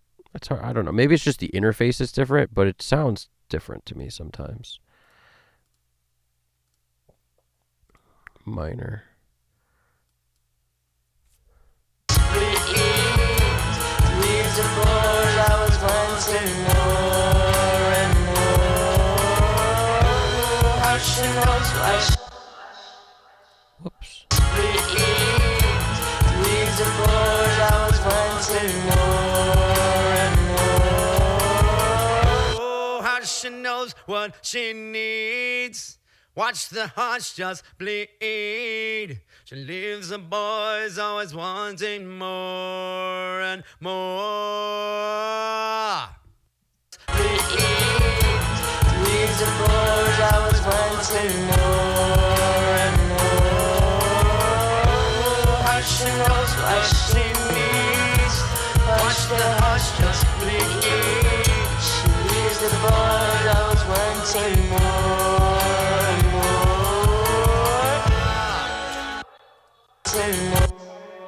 And more. Oh, how she knows what she needs. Watch the hearts just bleed. She leaves the boys always wanting more and more. Wanting more and more. Oh, how she knows what she needs. Watch the hearts just bleed. She leaves the boys always wanting more and more. wanting more and more. Oh, how she knows what she needs. Watch the hearts just bleed. She leaves the boys always wanting more and more. How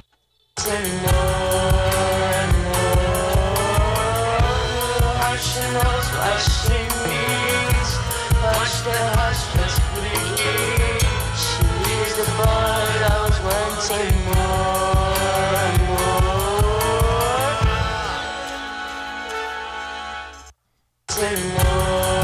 See, the chorus doesn't have her voice as loud as I have it, but I like her voice. To me, it's beautiful. It's really unique and interesting and cool.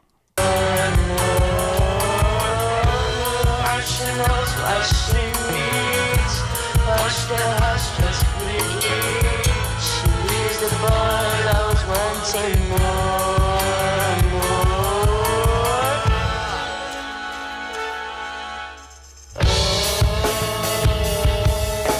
Voodoo make him bleed. Just watching you will see.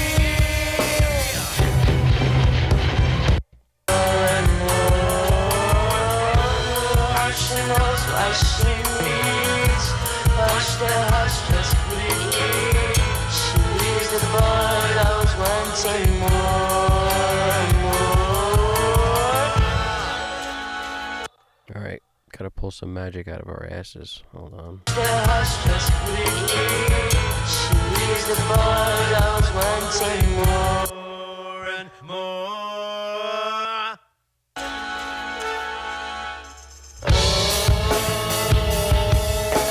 Voodoo make him bleed. Just watching you will see. Gotta throw something on her too, but it won't be a bunch. Because I love the natural, the au natural in this.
Check. We're back. Sorry about that. Okay, Pro Tools quit because I added one plugin too many or something. I don't know, something like that. So anyway, where we're at, Shigiono, that's where we were at. I was like, what's poppin', Shigiono? It's good to see you too, man. Hope everybody's doing well over there. AMAI Energy sends the fire. I appreciate that. We love the fire over here. That's what's up. Thanks for joining us. And yo, Shigiono, man, it's good to see you. How's everything going all the way over there? Hope you're doing well as over there. We've a lot going on over here, and it's good to see everyone. Little Interesting. Also, what's poppin', Little Interesting? Finally got his setup back. That's awesome, dude. Also changed, got a new hat and everything. Yeah, dude. It's too hot to wear a freaking snow hat in the summertime. It was 75 or 80 degrees today or something. Too hot for that crazy freaking snow hat. Even with the fold up, still too hot. Yeah, dude, that's a good point. What you said about Unknown is writing. It's challenging using auto-tune or any kind of tuning plugin on a track with lots of micro modulations. Yes, and it's a battle of like the retune speed is really, it's just fine to. That's the way I think about it. Is you could hand tune each note. And I find that you often will sterilize things even more than just setting the retune speed slow enough where it doesn't aggressively move everything into place. It just sort of glides it into place. And that could be helpful. But once it starts dancing around different keys and all sorts of stuff, now you're in real trouble. So, there's a happy balance. And I'm a fan of old school. So to me, I experiment with it and without it. I might not need that auto-tune. I might think it's better without it. And on Her Voice, that was the last thing I did, I think, was I tried to move it to... I tried to drag a tuning plugin like auto-tune or something to Her Voice, and the freaking whole thing just quit on us. Pro Tools said, nah. You leave that auto-tune where it is.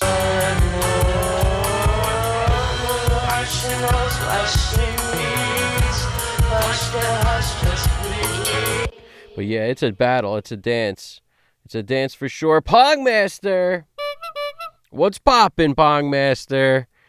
Long time no see is right. It's good to see you over there, man. It's good to see you. Hope everything's doing well on your end of the spectrum, the world. We're joining up people from all over the place. GDP all the way in Japan holds us all up like a bunch of strings. Like we're the puppets. GDP's holding us all up like this. That's what's up, man. And he's fighting earthquakes while he does it. So, nothing but love for everybody over here. And I appreciate you guys stopping by, checking it out. And the thing is, I'm finally wrapping up with this long project I've been working on. And now it's going to be all hands back on deck to, make stuff happen. Because I missed you guys too. I missed you guys a lot. Overwhelmingly busy. A lot of good projects going on. I was producing, and that takes up way more mental thought process for me when I'm doing producing and writing and stuff. Mixing is it's almost like a break from that, which is cool too. So that's where we're at, and it's gonna be great. It's gonna be great. That's cool. A little interesting. Says re-sing their part, use vocal line. It works. Yeah, it's vocal line. Some people like a lot. I don't particularly like vocal line. I kind of don't like it. But yeah, if somebody, I guess there's always a use case for all that stuff. Someone whose syllables are all over the place, like they can't. When timing is rough, anything is better than not having any tools at your disposal, because I find timing is the hardest thing to kind of train a singer on or guide them on. It's easier to be like, nope, you're flat. This is the note, and then you sing the note, and they can mimic it if you're lucky. If they can't, you can throw a tuning plugin on their vocal, and let the tuning plugin show them with their own voice what it should sound like, and then they can mimic that if you're lucky. And if they have the ear to, a lot of people, even if they can't hear it at first, especially for things like harmonies, they just hear their own melody. But if you give them the note, they can mimic it, and then you could be like, nope, you're here. You're here. It's actually he who he. You just give them, whatever it is. That works a lot. But the hardest thing is the rhythm, because it's, I do things all the time, like it's on the and, like 3 and, so like the word starts on and, like it's, and I'll cue you. So I'll be like, 3, that when I go like this, that's when you should be singing. So it's 3 and, or whatever. It's like you give them cues as to where to start, but if they don't have rhythm, if they rush, if they're like, if that's always different, man, is it hard to deal with. Really hard to deal with, because you can't guide someone every step. You could just tell them where it starts. This is where the phrase starts. And then it's up to them to do the subdivisions in their head and place the stuff where it's supposed to be. And like, you could sing it and be like, this is where it's supposed to be. And then they can mimic, but it's usually very hard if they can't, if they don't hear where those subdivisions are. It can be very difficult. Very, very, very difficult. Rhythm is so much harder to deal with than pitch. So in the case of rhythm being messed up, I could see why vocal line could be brilliant in that case. I think it's one of those things where people don't consider how rhythmically important it is. Like, if you're a good singer, it's like part and parcel of having rhythm. You need to. It's so critical.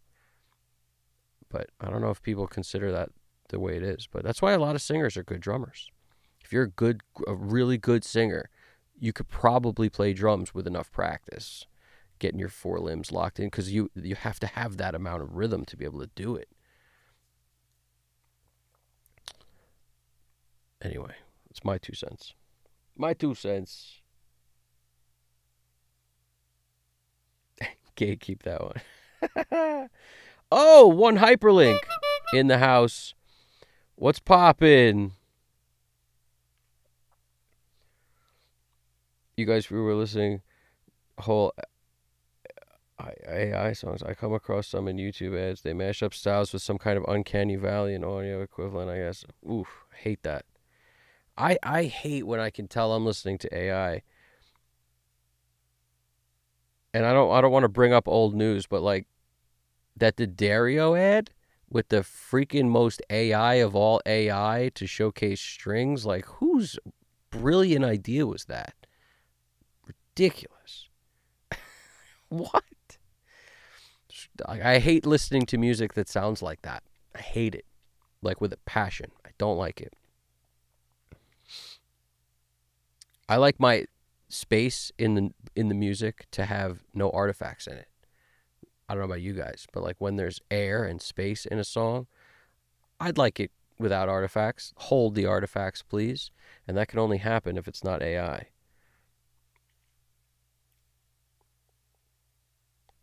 Oh, audio guy.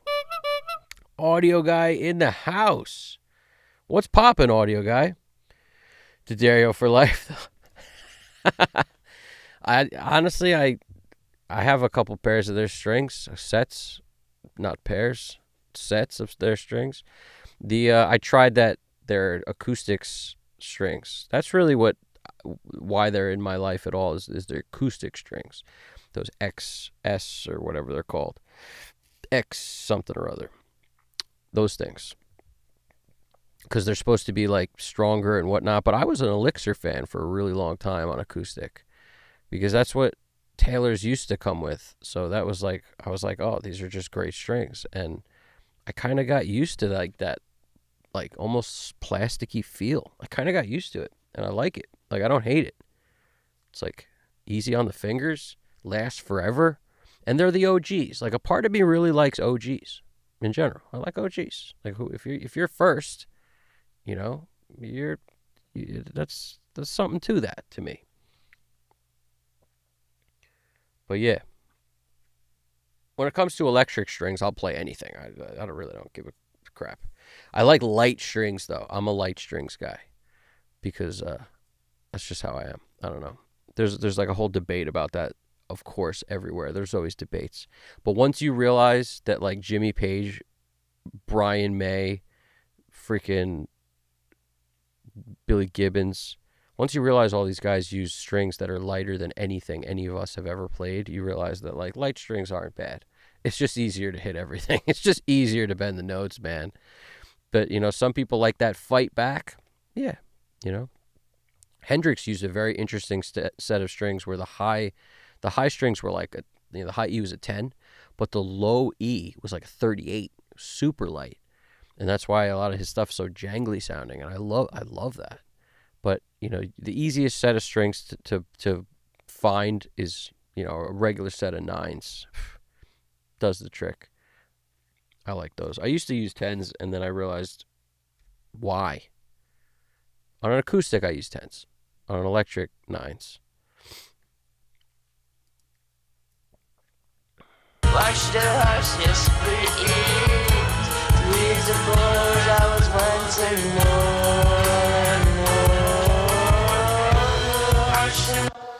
more. Yeah, dude, Nightbot's in the doghouse, bro. For sure.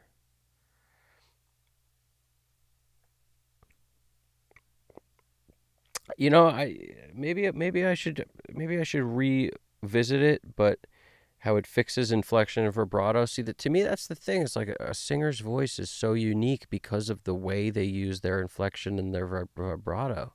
So I don't want to fix it.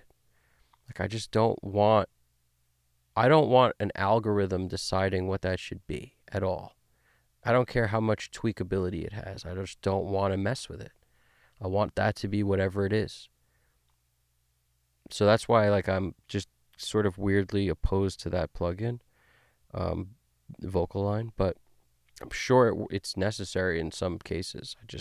I'm opposed to it because I think there's so many amazing singers would have sounded so much worse if all this shit existed back then. Thank goodness it doesn't. Like, it didn't. Thank goodness we had some time there where we could hear what people's amazing voices sounded like. And the way they slide into notes and out of notes and into pitch and out of pitch. It's not always in pitch. Like, and it's not always, you know, sometimes their vibrato goes a little too wide or a little too whatever. It's what makes it amazing. I don't want control over all that. I got enough control. Look at this freaking track. Look at how many, look at this.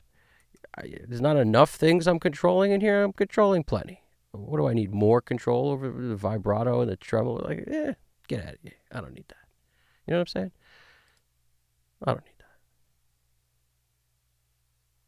Right now I'm trying to control getting my colors back here.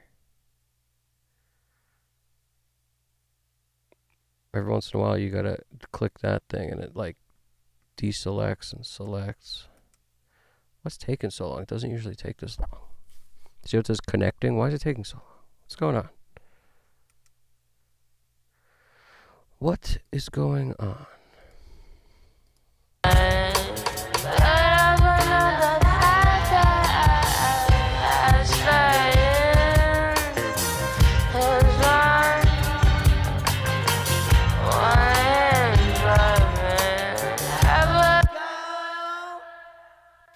Yeah, like this should not be over her voice. Outside.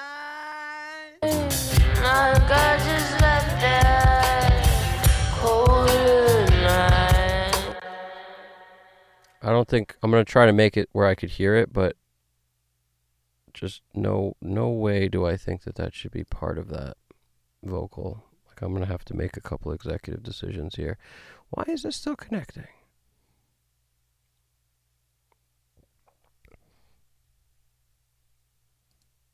I may have to quit that because we restarted the other thing. It's bugging out. I'm just gonna restart that too. our SSL 360 program. Got to restart that. That stayed up when Pro Tools went down, so it just doesn't know what to do with itself right now. It's like, what? What do you expect from me? So that's where we're at the moment. I'm not going anywhere. I'm just going to the close-up, opening up SSL 360, SSL 360.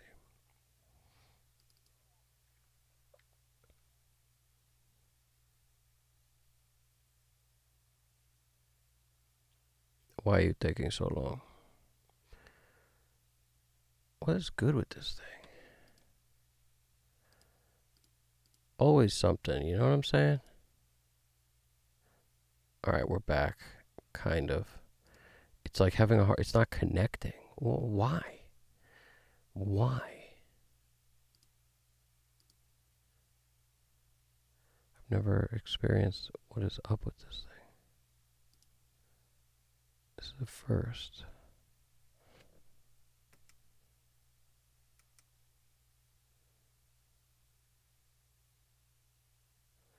I'm going to close it again.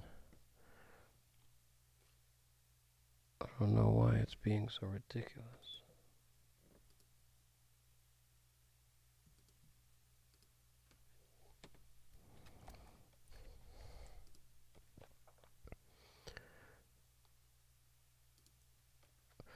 Why is this being so ridiculous? Alright, we're trying to address...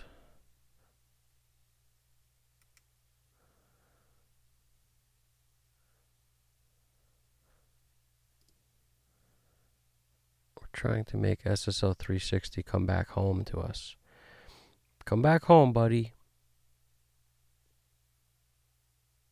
Come back home. Maybe I have to quit this again. I don't know. It's so ridiculous.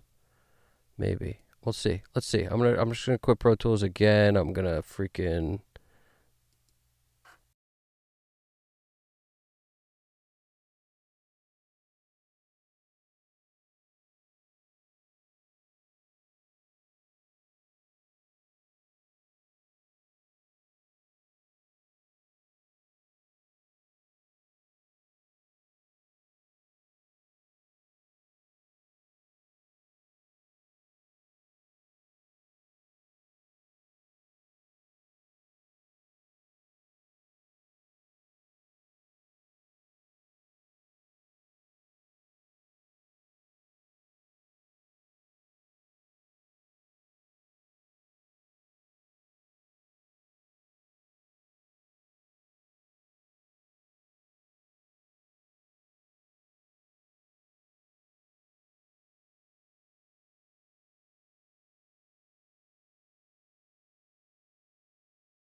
Okay, I'm back. Just tried rebooting the Pro Tools again with the SSL 360 closed this time, thinking maybe, just maybe, since it was open last time and it didn't like that, maybe this would work.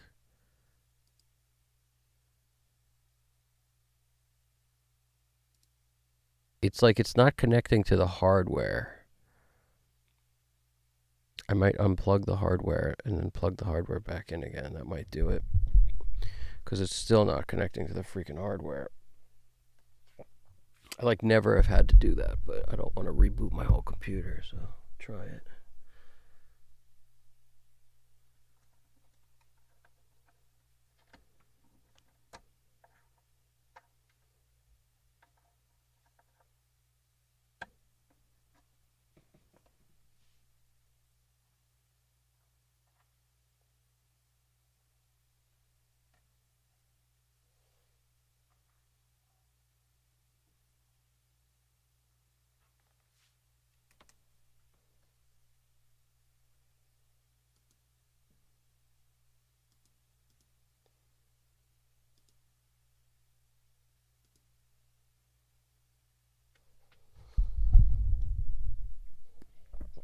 Very strange. Still not working. Very strange. Maybe it's working, but just not working simultaneously. So let's see. Let's see if I can get around it. Okay. Let's see if we can get around this weird issue we're having.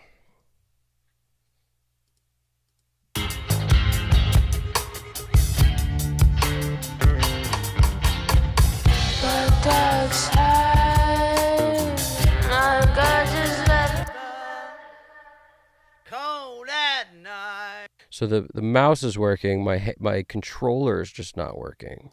Weird.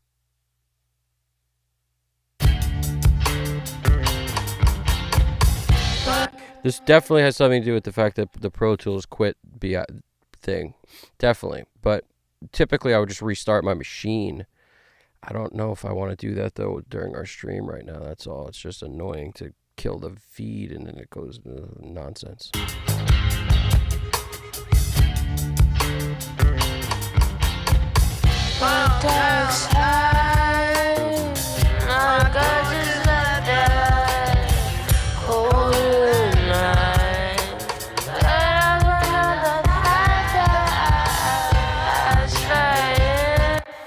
This vocal's getting muted. That's where that's going. Perfect.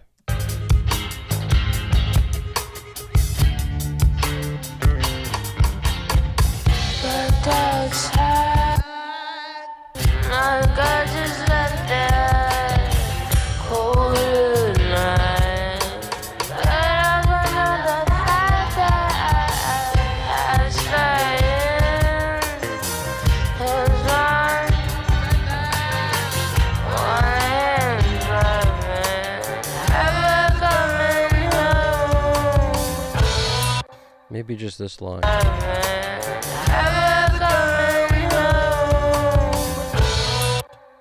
Yeah, it's not that it's like bad, it's just not necessary.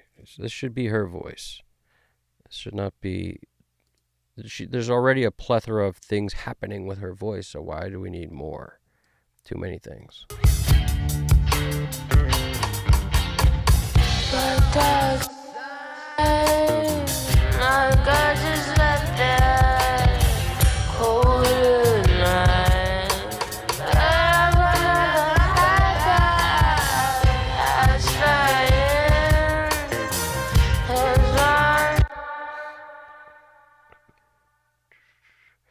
Yeah, I haven't seen that video, but I'll check it out because now I'm actually curious. You're so right. SRV is to blame, thinking we need heavy strings, but even later in his life he switched. But you're right. He's the one to blame. But I think if anybody hasn't, you should catch the Beato video where he everyone plays different sets of strings and you hear how they sound. I don't think the heavy ones sound better. I think the lighter ones sound better on recordings. That's just me. For recordings, anyway. I got to see that video, though. That you piqued my interest. I'm going to check that out. I'm going to check that out soon, for sure. I'm just curious what it is myself. But I don't know. I want to see proof to know for sure that it's his. That's the truth.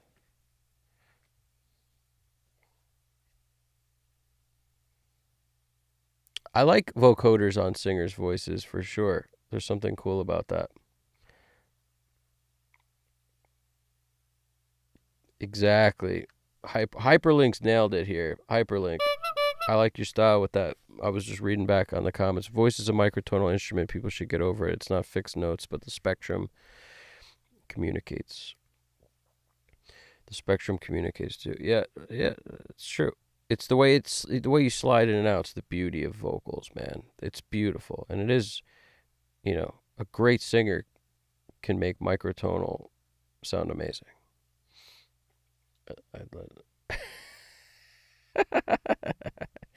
uh,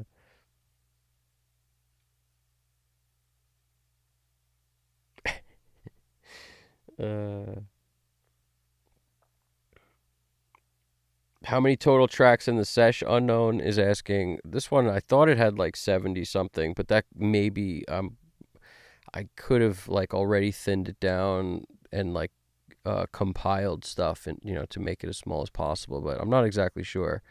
4, 8, 12, 16-ish. I'm sort of estimating 20, 21, 30, 34. It might be like 50 or 60 in this one. I'm not exactly sure. I just kind of rough counted it. It's up there. But there's a lot of little stuff in this. Mostly the vocals there's a lot of vocals. And what I'm noticing is we're going to kind of do we're not afraid of the mute button over here. And sometimes you need to push it because the chorus should have this guy Mike's voice, but the verses should not.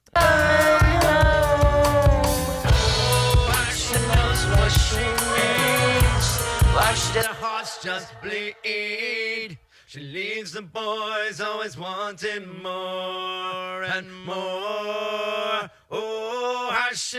Now I'm reaching for things that actually don't control anything because this controller's bugged out at this point. So now I need to click the things with my mouse. Oh, how she knows what she needs. Watch the hearts just bleed. She leaves the boys always wanting more and more. How she knows what she needs. Watch the hearts just bleed. She leaves the boys always wanting more and more. How she knows what she needs. Watch the hearts just I'm gonna try to take her out. Because listen to the rough, man. The rough, it's... Oh, how she knows what she needs. Watch the hearts just bleed. It's his voice. I'm hearing his voice. Oh, how she knows what she needs. The boys always wanting more. So we're going to see if we can make it work with his voice. If not, I'm just going to make an executive call on her voice.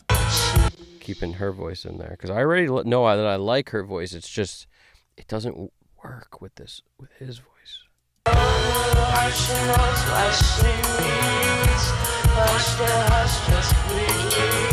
She leaves the boys always wanting more and more. How she knows what she needs.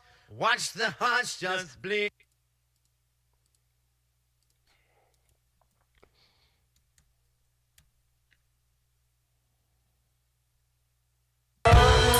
She knows what she needs.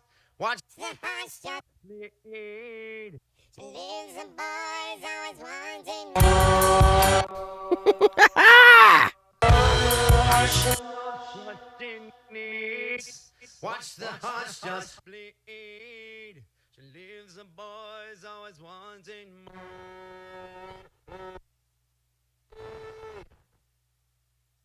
Oh, she knows what she needs. Watch the hearts just bleed. She leaves the boys always wanting more and more. how she knows what she needs. Watch the hearts just bleed. She leaves the boys always wanting more and more. Oh, how she knows what she needs. Watch the hearts just bleed. She leaves the boys always wanting more and more. She knows what she needs. Hush the hush, just breathe. She leaves the boy always wanting more, more.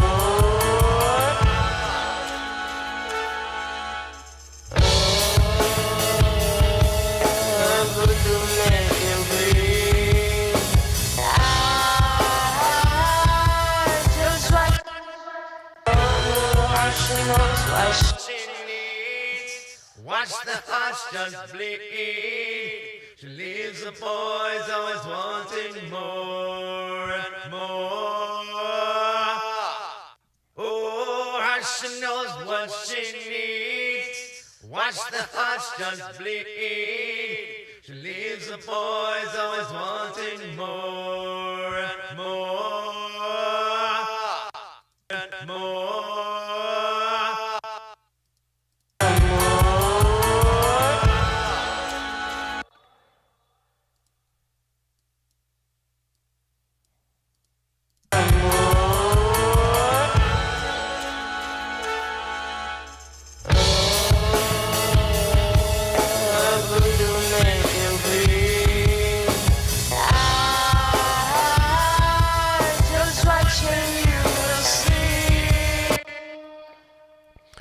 How do I put a freaking tuning plugin on her voice without Pro Tools crashing again? Let's find out.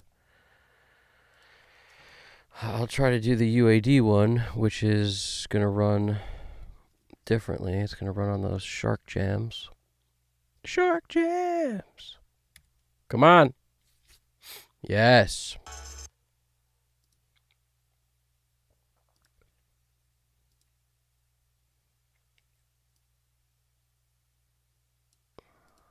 Shark Jams.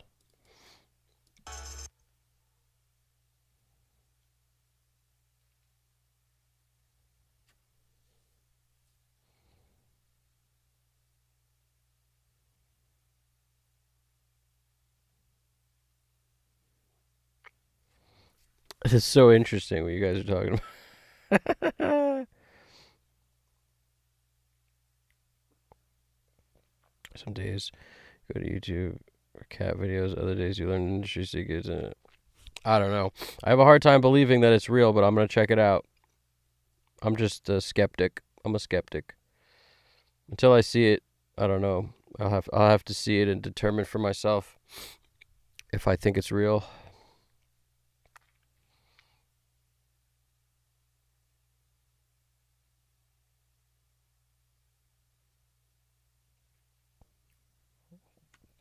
Charles Dye's the OG with long hair.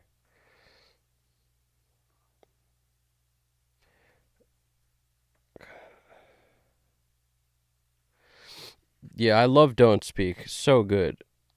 No doubt Don't Speak is so good. So good.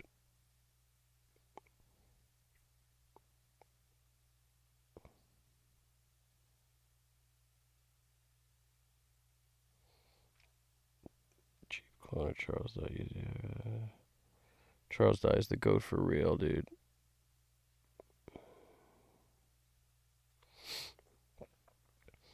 So,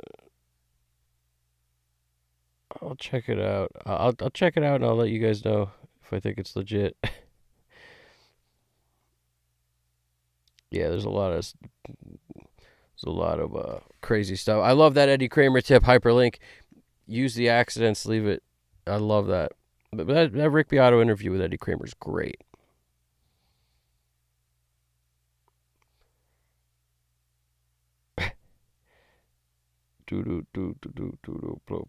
Yeah, we're doing all sorts of cool stuff to the vocals to make it awesome. All sorts of awesomeness.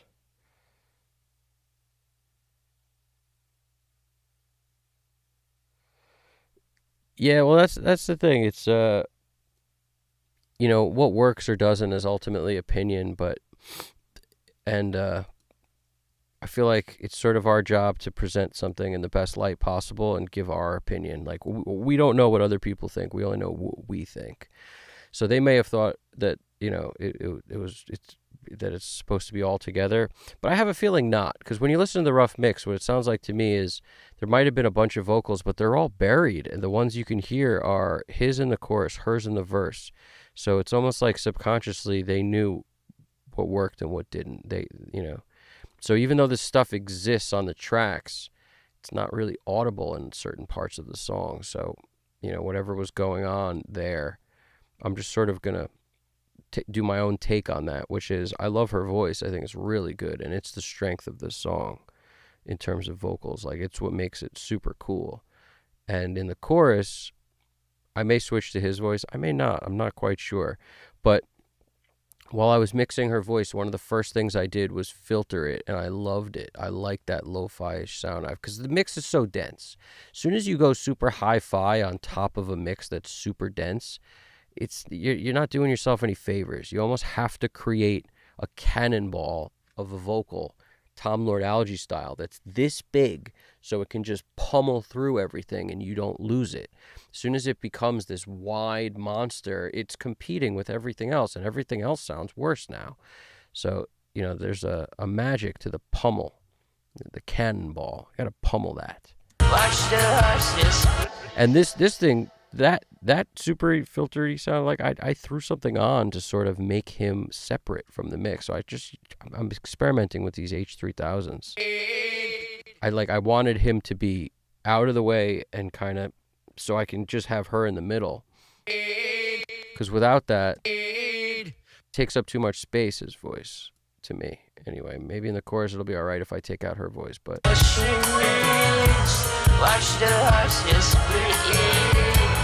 leaves the boys always wanting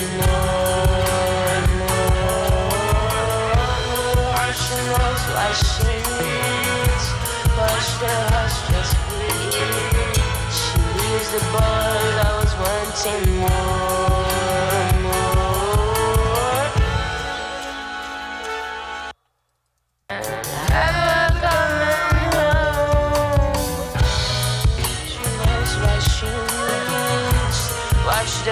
Some of those noises she makes are they sound like crazy to me, in a good way, but weird.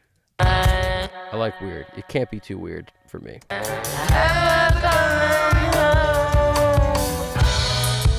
knows what she needs. Watch the horses bleed. Leave the boys always wanting more. How she knows what she needs. Watch the horses bleed. She leaves the boys always wanting more.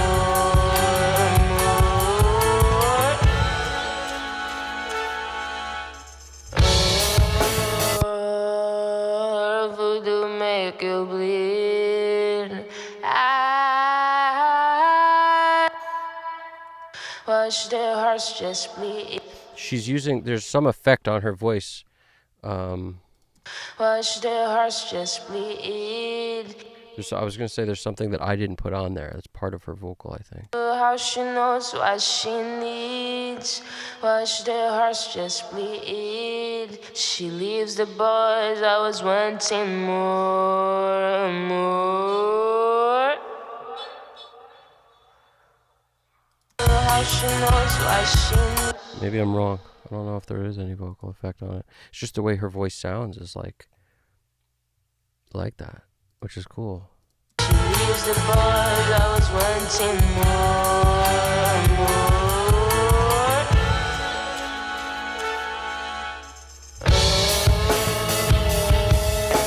Voodoo make you bleed. Just watching you sleep.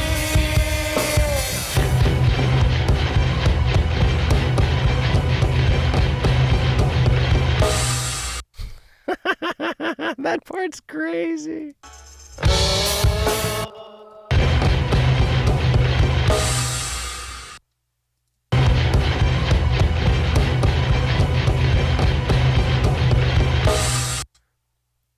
just want to see something. If I just drag this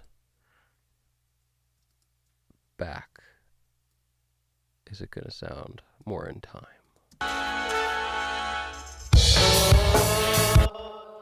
Not there. Not there. Wherever this thing starts to go ham. Just watching you sleep.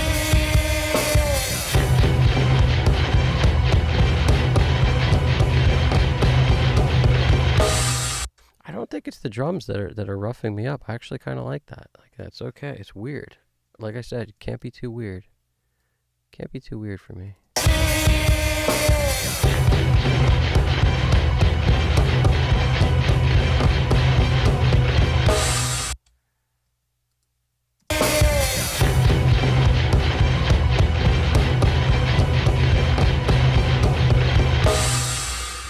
I'm going to leave it. That way it ain't my fault. Oh, the drums are weird. Nope, that's how you played it.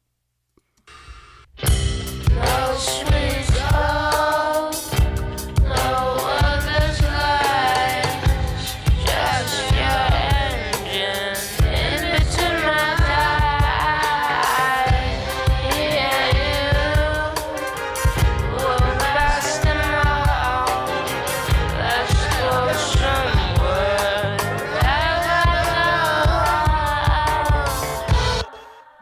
All right.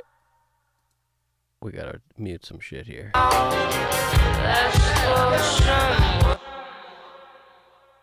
I'm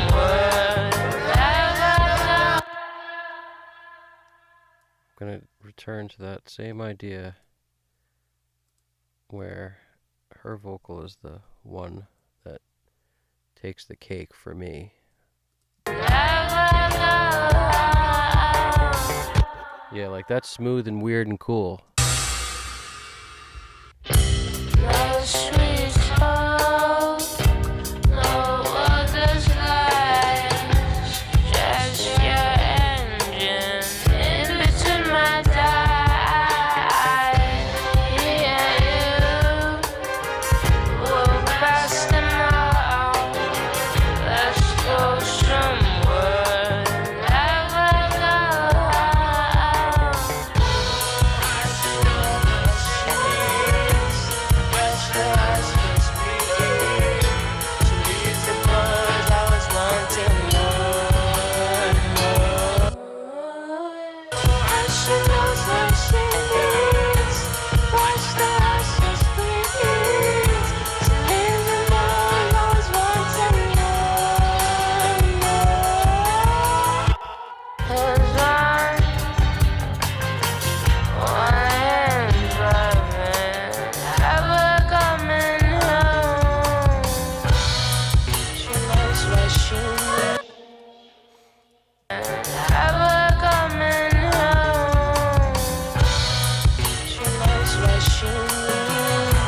Watch the horses bleed.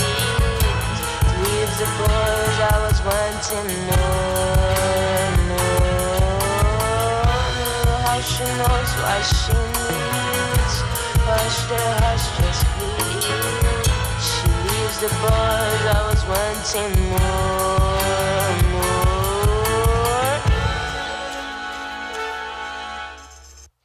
That's a good point, Hyperlink. The song will guide you. You got to ride that horse. Like the song's a horse. You just ride that through. And if you stick on the journey, you get there. That's what's up. I agree, Niles. It's that's part of the job, buddy. You know, it's part of the job to make some of those decisions. I'm pretty sure it was CLA who said that. He's like, don't be afraid of the mute button. He's like, if stuff's hurting you, you mute it. And in our case, it's I look at it like a spotlight. What are you putting the spotlight on? And then if there's other stuff that you're not putting the spotlight on, if it needs to be practically inaudible to sound good, why is it even there? Get rid of it, you know? And like we said, there's some opinion stuff here, but my job is to deliver the best version of this I can. Every mix is an opinion. So I'm giving mine, and mine is... My opinion is I really like her voice because it's unique and weird and cool. I dig it.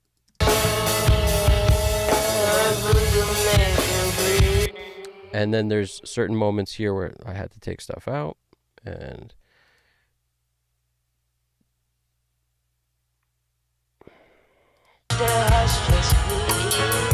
She the boy always wanting more.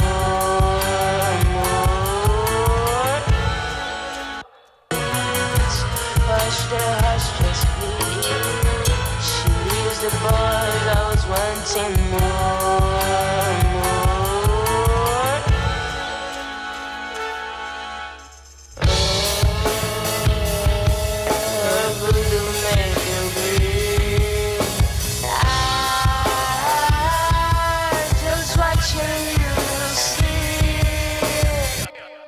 Yeah, and her voice sounds better without the tuning on it.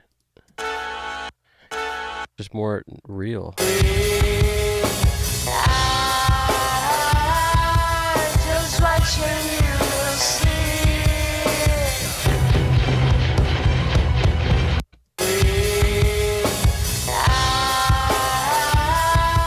just watching you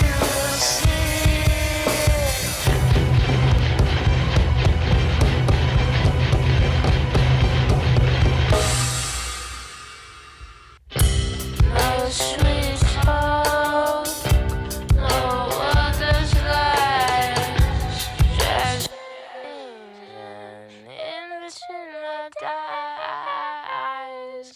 Yeah, you will pass them out. Let's go somewhere, never go home.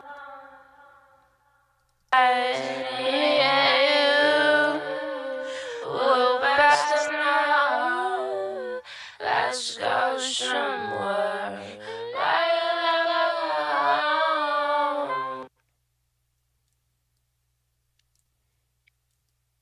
I think I know what the problem is too.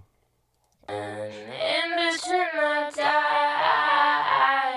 me and you will pass the snow. Eyes, me and you will pass the snow. Let's go somewhere.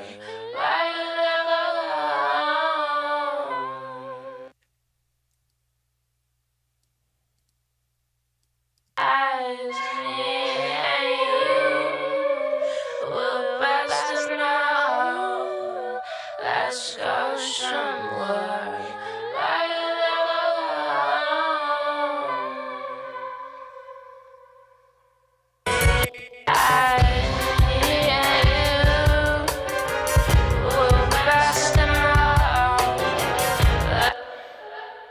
Let's see what it thinks the key is of this part of the song. I might have to grab my guitar for the next set for when I finish this song up. Beforehand, I'm going to go through and map out what are the key changes. Because at least then I can make that, like, auto-tune will slave to the key changes.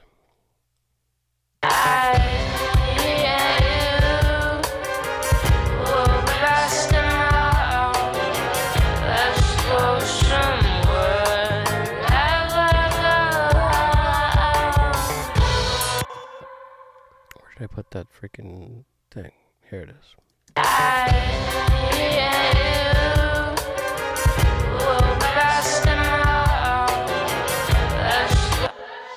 I'm totally amazed that it thinks that the verses are in E minor.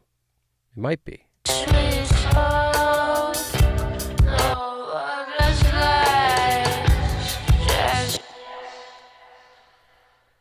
Let's see if that changes anything for this part.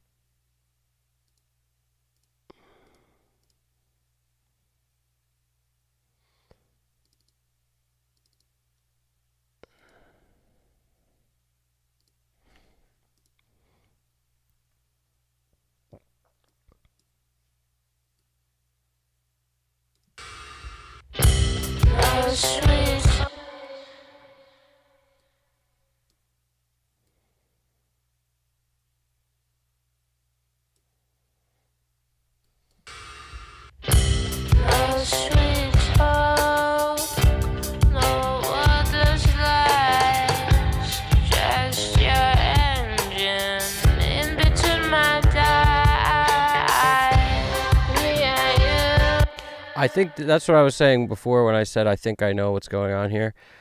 it's a case of too many vocal disease. It's like it's needing to do too many vocal tracks when one actually sounds significantly better, especially because of the microtonalness of the voice, the way it's moving and how much movement there is. Since it's not deadlocked on all of them, it's significantly better to not have 4 vocals at the same time. Way better. That's why that one we just heard is freaking great. And then they're all unique and cool, but when you put them together, something up. Something up. No sweet talk, no wordless lies, just your engine in between my thighs. Yeah, you walk past them all. Let's go somewhere, never go. That's better. I mean, if I make them low enough, they're probably okay. But to me, that's really what's going down here.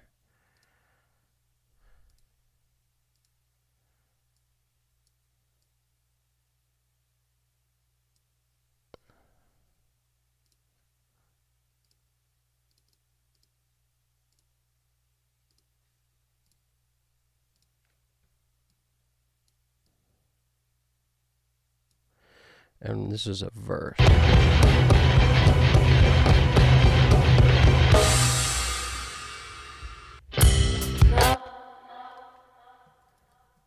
Verse 2.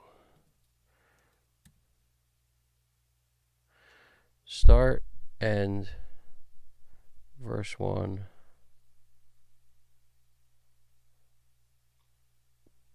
Chorus.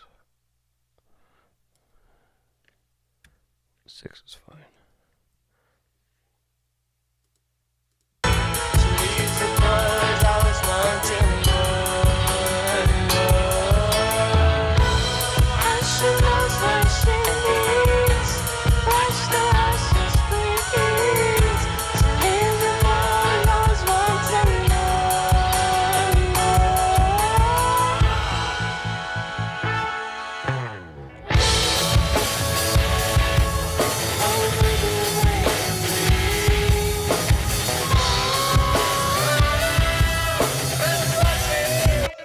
Wonder what key this is. Take your bets. Take your bets. What key is this part of the song in now? Let's find out.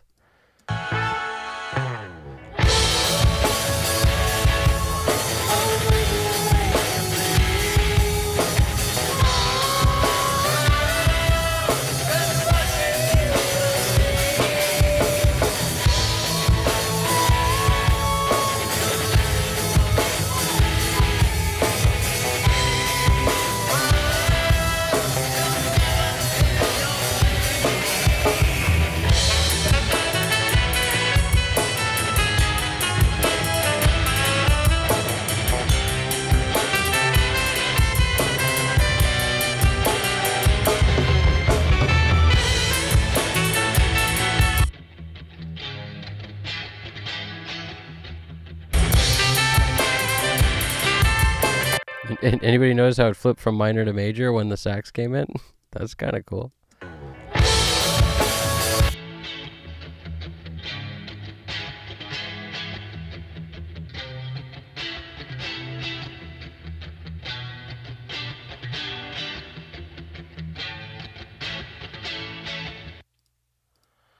Interesting.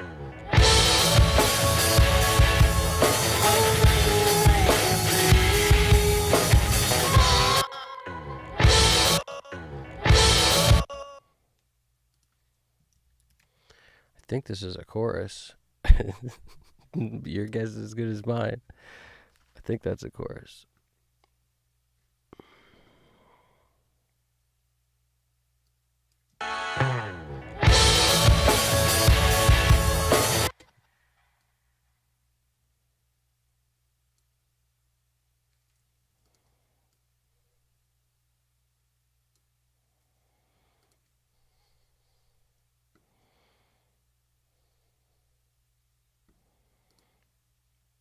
Instead of doing this a bunch of times, I should group them all. Yeah.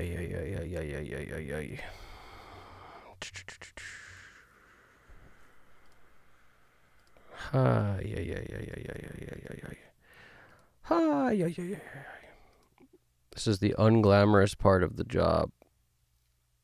Unglamoroso.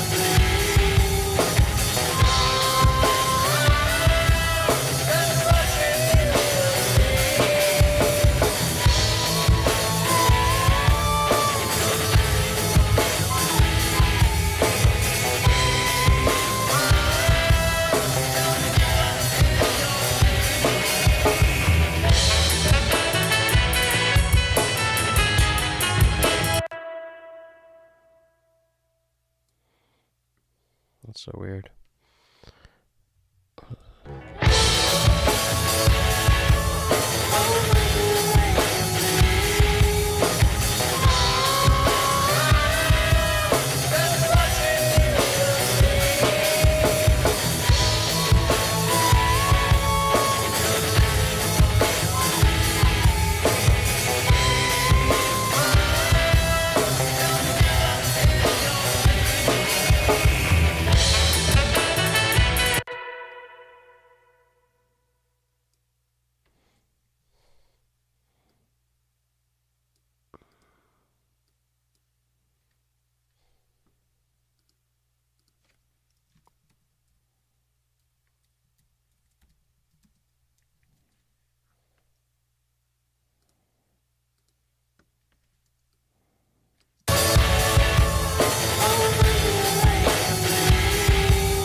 All right, we're getting somewhere. Slowly but surely. What's going on at the end?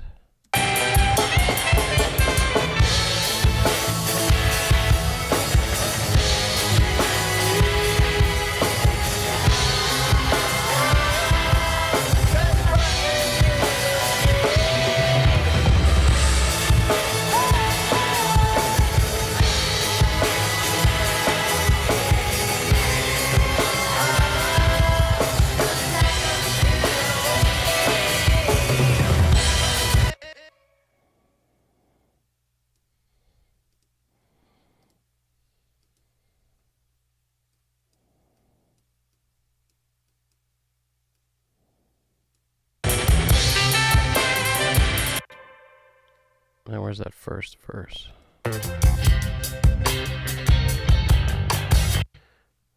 My God, just let that cold.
Sexy Wave.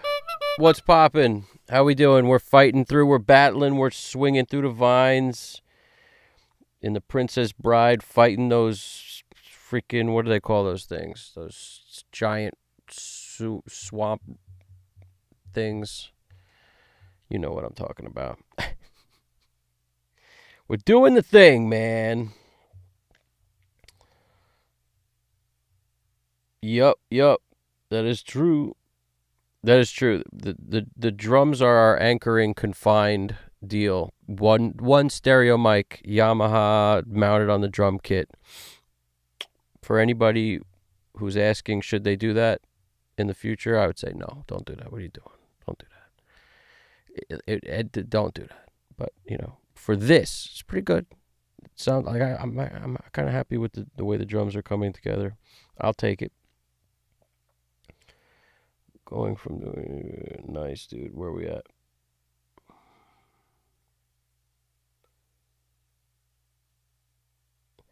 Doesn't say her voice reminds me of Chino Deftones in a good way. The haunting harmony, dude. That's a really good compliment. Definitely some Deftones vibes there. Definitely. That's actually really. There's some parts in this that made me think of Deftones. Also, some of the eerie stuff that he played on the keys, like some of the strings, give me vibes like that too. Some Deftones vibes. Yeah, I actually really like the way her voice sounds with like the very minimal effects on it. Minimal in a way, but there's still some stuff on there. There's plenty of stuff on there. This is a whole shebang on her lead vocal, but I don't want to put too much on the rest because I kind of like the dryness of it too.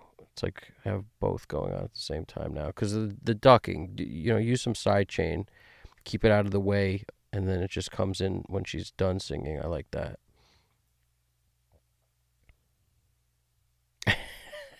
GDP, it's a great point. It's the voice you'd love to go on a date with, but you probably shouldn't because it'll end badly.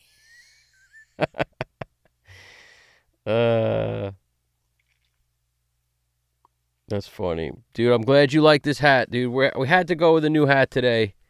It was too hot out. It was like 75. Had to do it.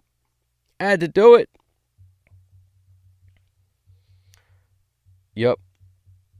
I'm with you, GDP. There's some A majors happening. I'm doing the relative minor of it, but it's all the same. I got F sharp minor, and I got we're switching to E major in.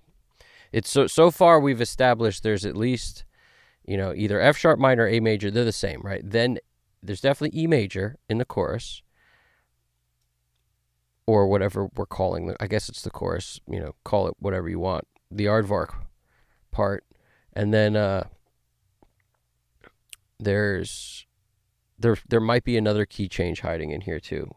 We're kind of discovering them as we go. Oh yeah, there's no way to do any snare verb, brother.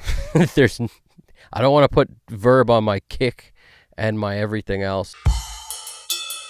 So the drums are this one thing, like I was telling you. Don't do that if you could help it. It's always better to multi-mic stuff so you can really get the separation without doing nonsense like splitting it up, which I discussed in the early part of the stream. If you haven't seen it, that part of it yet, I basically discussed that I don't like separating drums by all the low end is now our kick and all the middle is now our snare, because you're adding tons of crossovers when you duplicate the track and keep splitting it to get those points of like the high end is now our cymbal tracks, even though we don't have them. You don't have cymbals. All you got is a stereo drum track.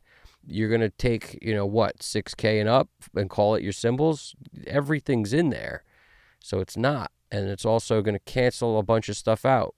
Where's your snare? In the middle, it ain't just snare. So you wind up just, everything sounds like a bag of cats when you do that, in my opinion. So it's better to just get the most you can out of the stereo track. Keep all your transients, like I'm not even compressing it.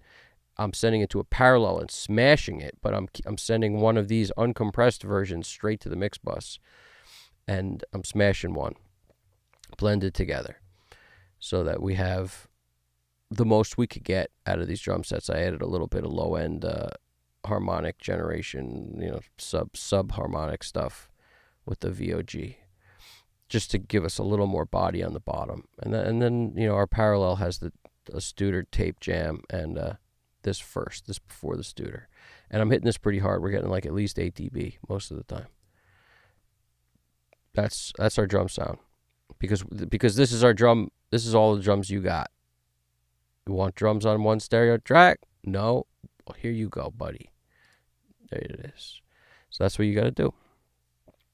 And of course, there's a number of other things you could do, but drums sound good to me. I'm okay. I'm okay with my drums.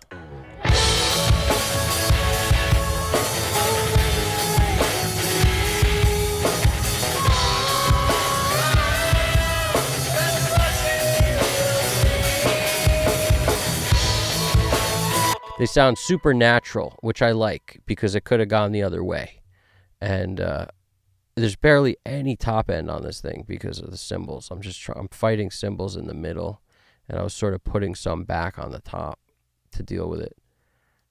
And I'm using the E on the G channel, but the E jam with the BLK button pushed down because it's smoother on the top.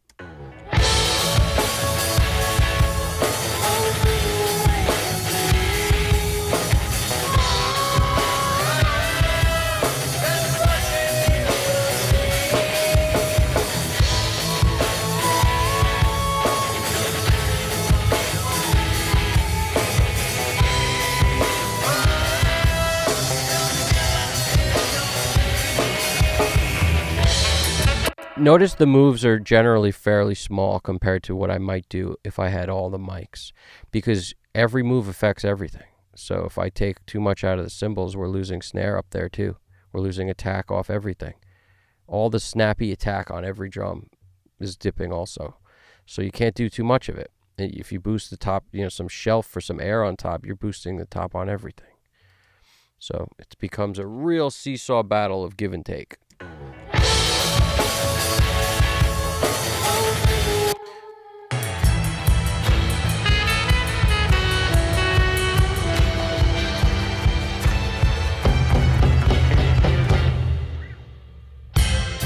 There's actually like a cool loop that actually adds to the drum sound in a good way.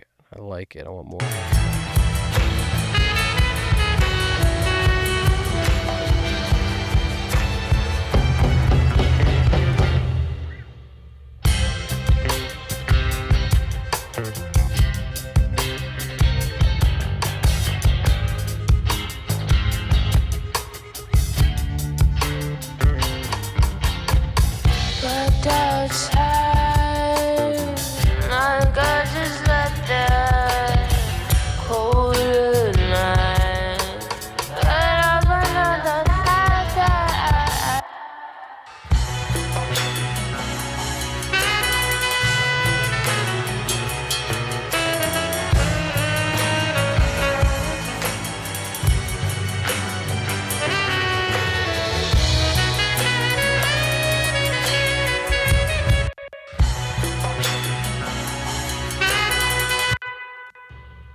this part's E minor.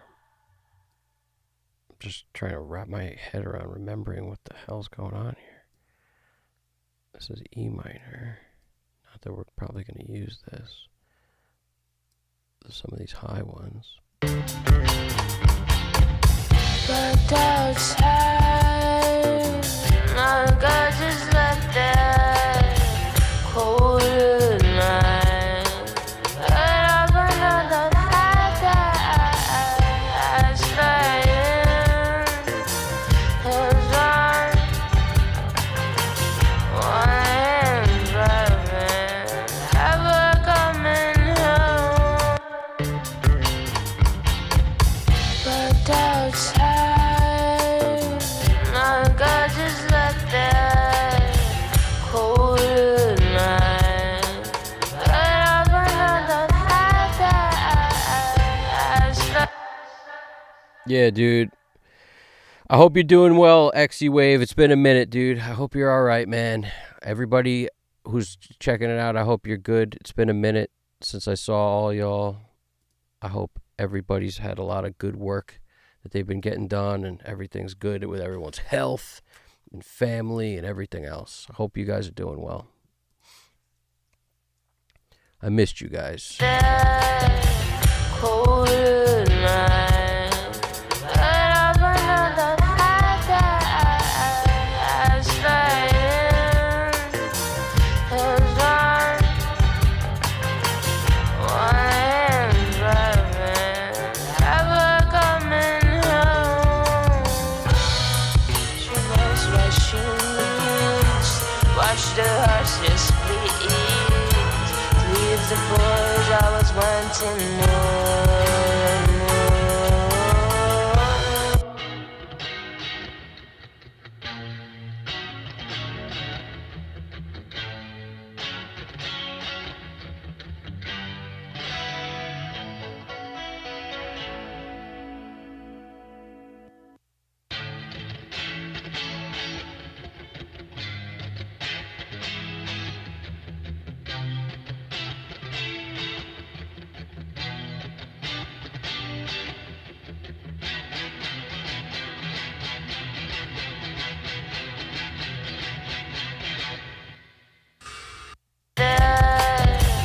Colder night. But up another night that I slide in. Hands on, one hand driving, ever coming home. She knows what she needs. Watch the horses bleed. Leave the boys, I was wanting more and more. How she knows what she needs. Watch the horses bleed. She leaves the boys, I was wanting more and more.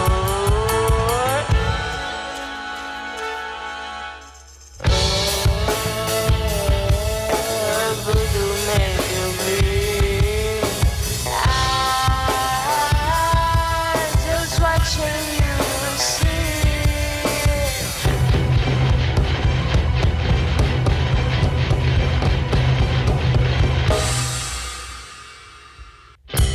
No, never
very, very difficult song to work on.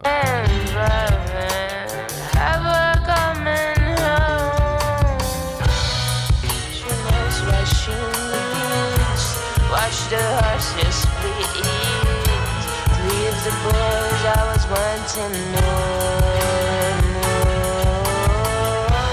How she knows what she needs.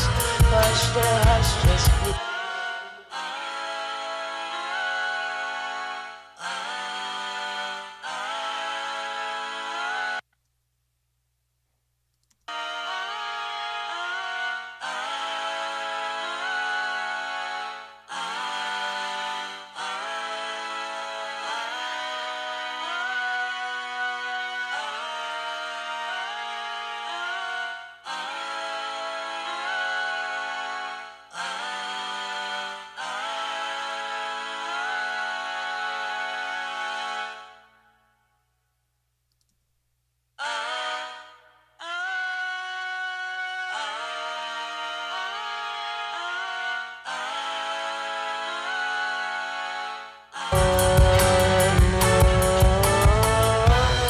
She knows what she needs. Watch the one driving, ever coming home. She knows what she needs. Watch the horses bleed. Leave the boys I was wanting more. How she knows what she needs. Watch the hearts just bleed. She leaves the boys I was wanting more.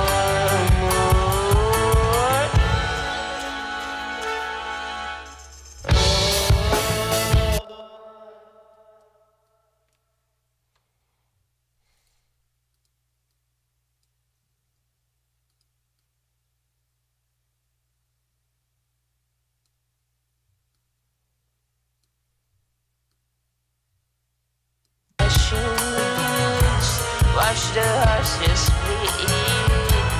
Leave the boys I was wanting more. How she knows what she needs. Watch the Might as well deal with this. I'm sure these are going to need similar deals.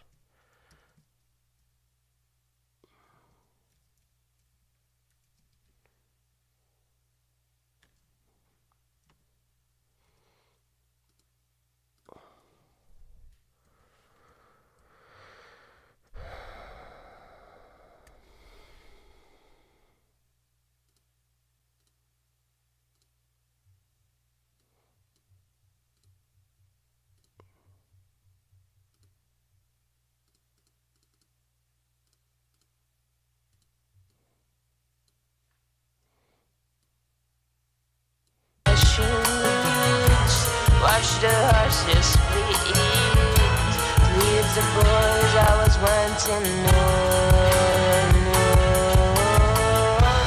How she knows what she needs. Watch the horses bleed. She leaves the boys I was wanting more. Oh, how she knows what she needs. Watch the hearts just bleed. She leaves the boys always wanting more and more. Oh, how she knows what she needs. Watch their hearts just bleed. She leaves the boys always wanting more and more. Oh, how she knows what she needs. Watch their hearts just bleed. She leaves the boys always wanting more and more. Oh, how she knows what she needs. Watch their hearts just bleed. She leaves the boys always wanting more. Oh, how she knows what she needs.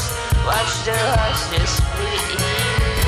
She leaves the boys always wanting more and more. Oh, how she knows what she needs. There's a lot of weird rumble at the bottom of that vocal. Gotta take some of it out. Like some, low end knocking. Oh, how she knows what she needs. Watch the hearts just bleed. She leaves the boys always wanting more and more. Oh, how she knows what she You hear all of it? I just wanted to boost it so you could hear. Oh, how she knows what she needs. Watch the hearts just bleed. Sounds like it's being sung through a bass cabinet. Oh, how she knows what she needs. Watch the hearts just bleed. Oh, how she knows what she needs. Watch the hearts just bleed.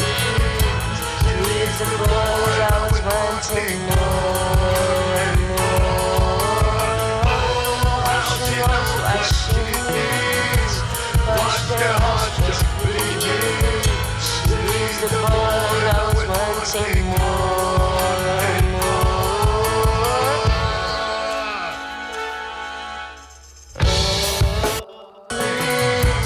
Watch the hearts just bleed. Leave the boys always wanting more and more. She knows what she needs. Watch the hearts just bleed. Leave the boys always wanting more and more.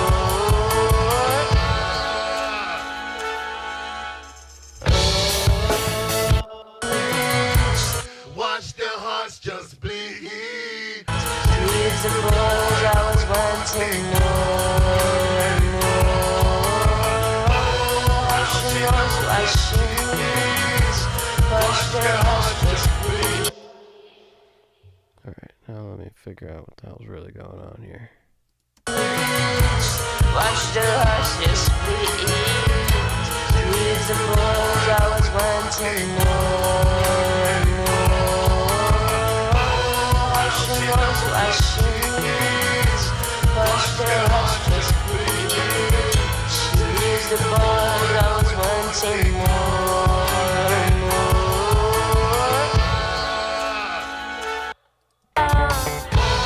How she knows what she needs. Watch the hearts just bleed.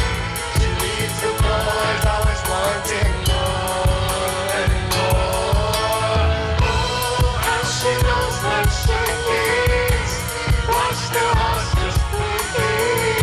She leaves the boys always wanting.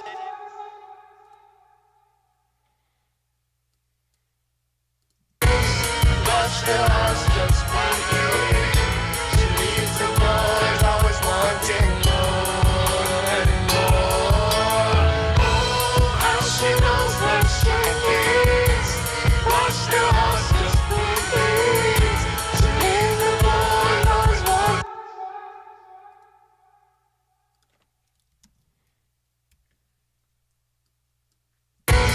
Watch the hearts.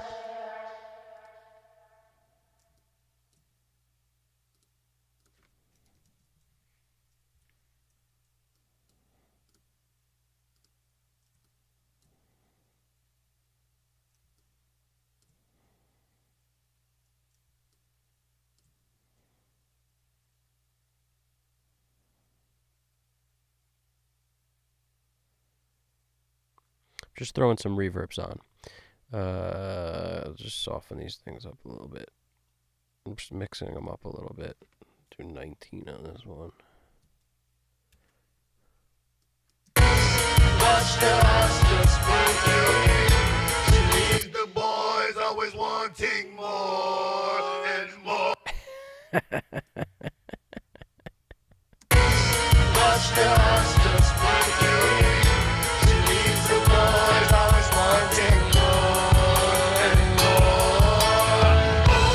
How she knows what she.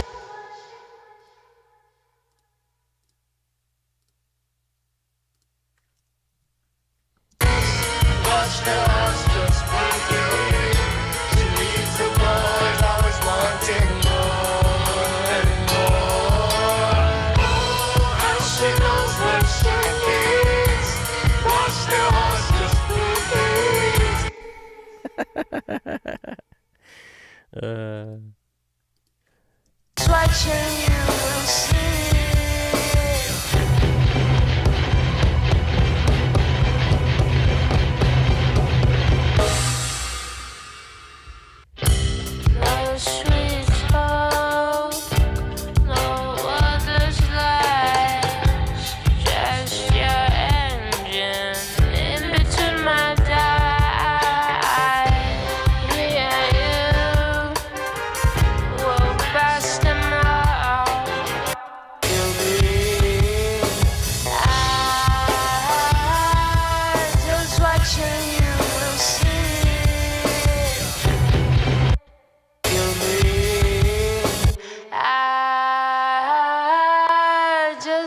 watching you see you bleed. I just watching you see.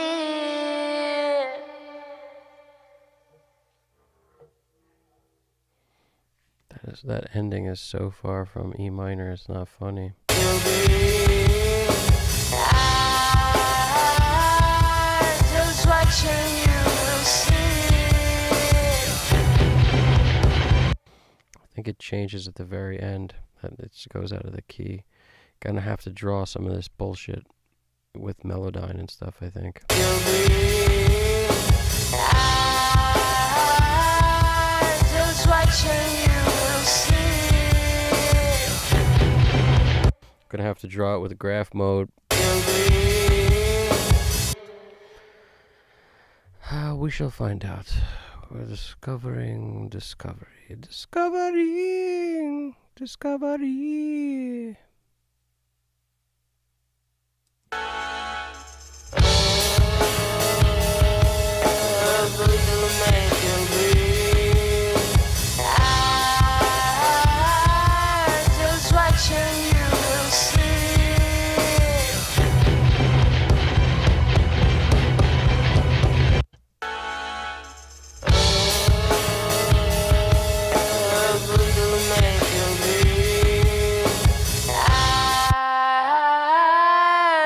Watching you see.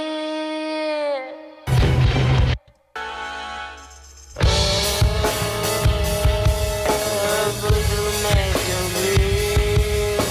I just watching you see.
Make you bleed.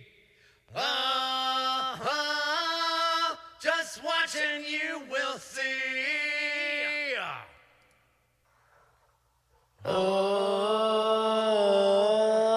voodoo make you bleed. I just watching you see.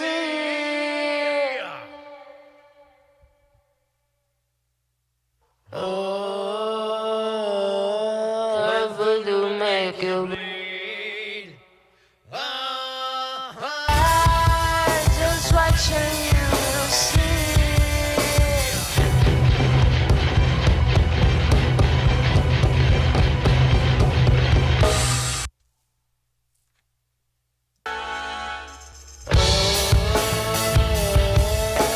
Voodoo make you bleed. I just watching you see.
So what are we calling this part? It's like post-chorus. Wanting more.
That's what's getting us. It's just.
We were talking about Dirk has got a good question asking, do you remember we were talking about a producer that would give his mixes a sort of glassy tone by notching the EQ in the highs? I can't remember his name. Notching the EQ in the highs. Glassy tone. Glassy tone from notching. Like when I think notching, you mean notch filtering? like cutting a big, cutting a section out of the highs for a glassy tone. What do you mean by glassy? Like silky? Like silky smooth top end? What are we talking about? Is that what you're talking about? I can't remember. If we're talking about, I mean,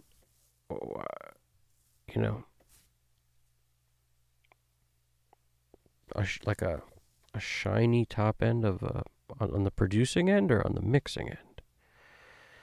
Because if we're talking about mixers, I mean, I definitely mentioned Serban sounding, it sounds very like silky on the top of his mixes. So it's always like very airy, tons of air on the top of the mix, like lots of air. At least that's what that feels like to me. 90s mixes were notoriously much darker, a function of a lot of times using tape. But 90s mixes were very dark compared to like Serban's mixes now. Like that comparison is very stark in a way to me anyway. It sounds like a lot of glossy top end and brightness nowadays, and back then everything seemed darker, vocals, everything.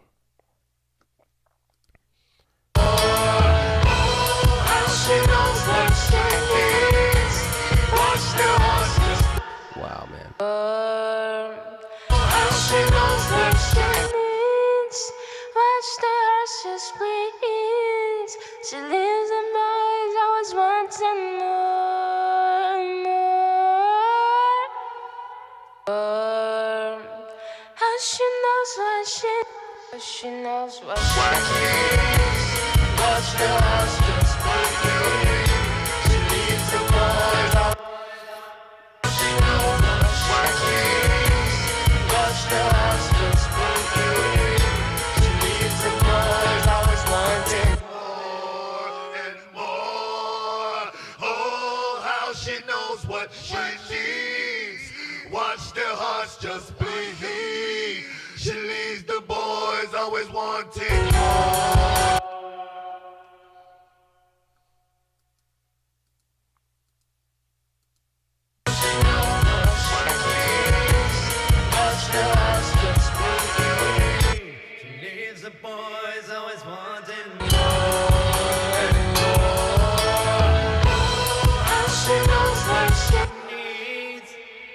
The heart just bleeding.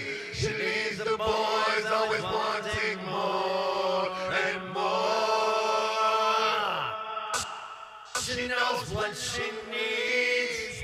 Watch the heart just bleeding. She leaves the boys always wanting more and more. Oh, how she knows what she needs. Watch the heart just bleeding. She leaves the boys always wanting more and more. She knows what she needs. Watch the heart just bleeding. She leaves the boys always wanting more and more. How she knows what she needs. Watch the horses please. She leaves the boys always wanting more.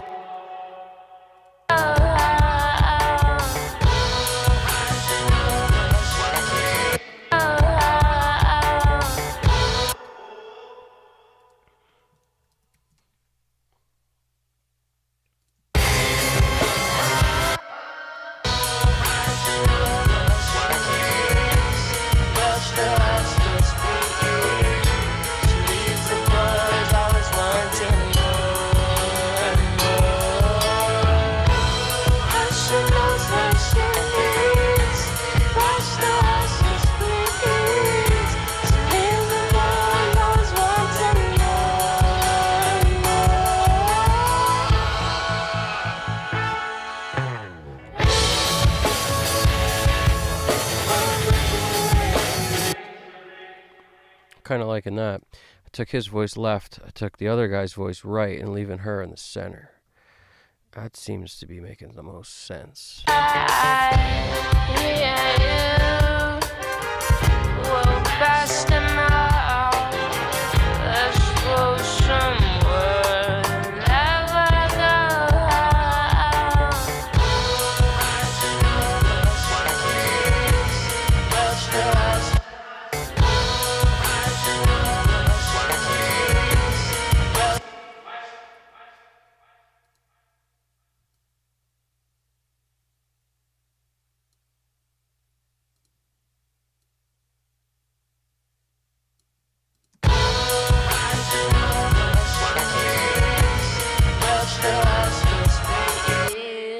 She leaves the boys, I was wanting more and more. How she knows what she needs. Watch the hearts just bleed. Leave the boys, I was wanting more and more. How she knows what she needs. Watch the hearts just bleed. She leaves the boys, I was wanting more and more. Knows what she needs. Watch the hearts just bleed. Leave the boys, I was wanting more and more. How she knows what she needs. Watch the hearts just bleed. She leaves the boys, I was wanting more and more.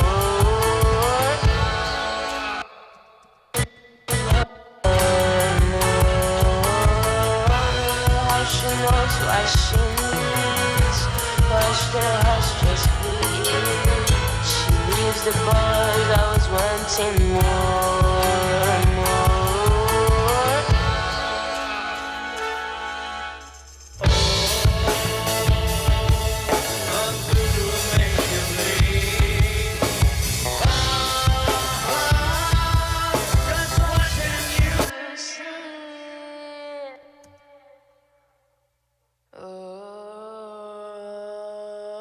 Voodoo make you bleed. Just watching you will see.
She knows what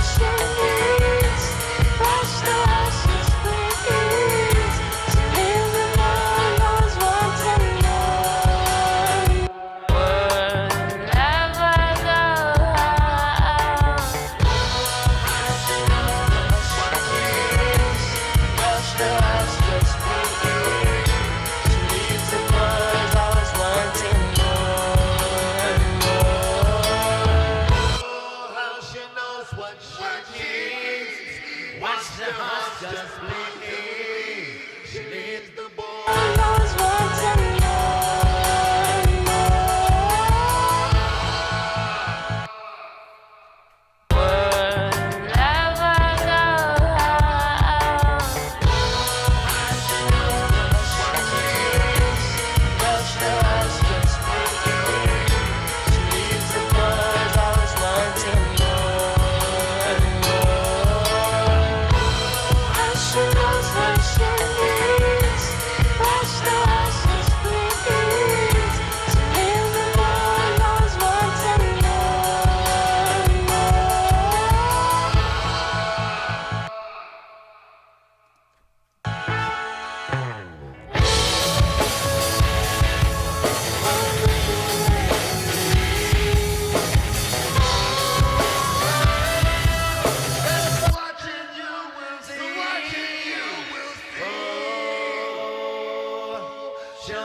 Did this guy move his falsetto to a different track?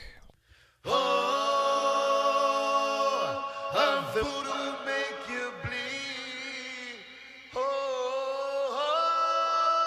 just watching you will see. Watching you will see.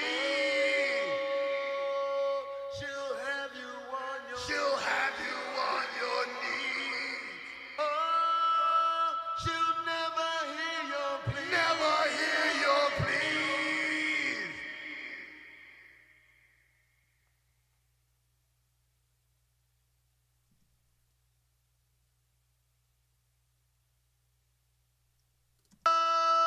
Just watching you will see. Watching you will see. Oh, she'll have you on your. She'll have you on your knees.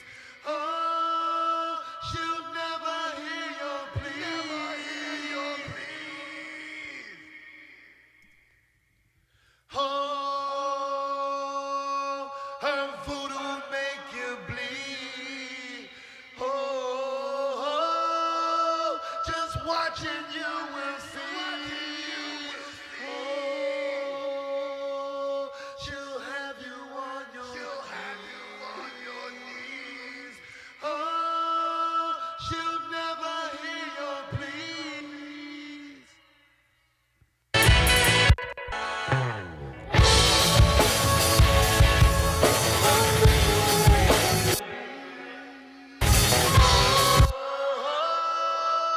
Just watching you will see. Watching you will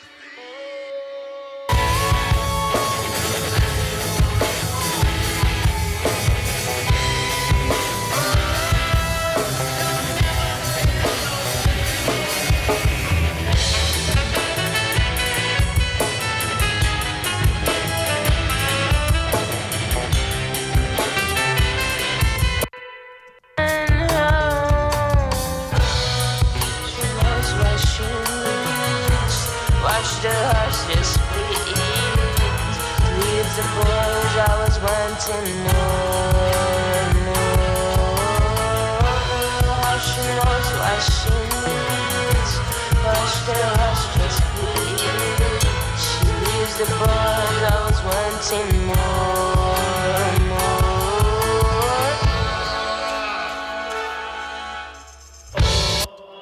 Hush the hush.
I can't remember who that was, Dirkhead. It sounds vaguely familiar, but I cannot remember notching the highs. I'm sure somebody does that. I'm just not exactly sure who.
It must just be changing within the phrase. It must be, just because they all sound wrong. They're right and the wrong simultaneously. They keep being wrong for parts and right for parts. So this might be a freaking draw it next time deal. Like, I might have to just draw a bunch of shit.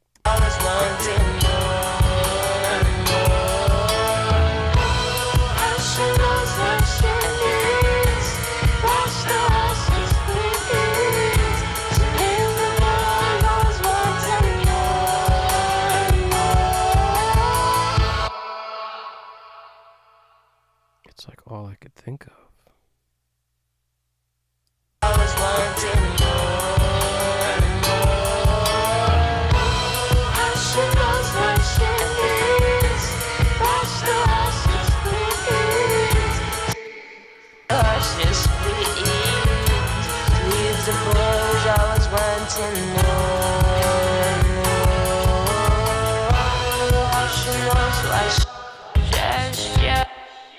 Certainly seems.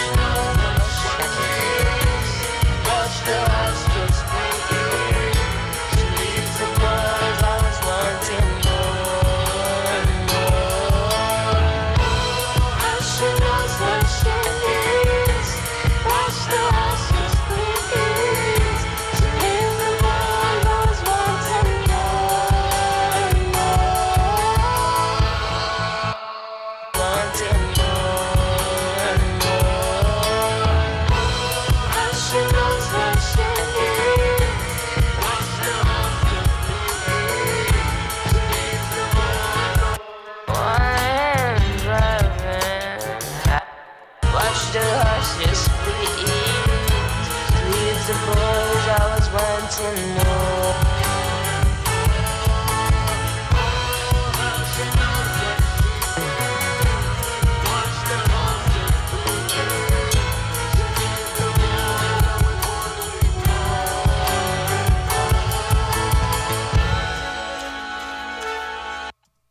Ever coming home.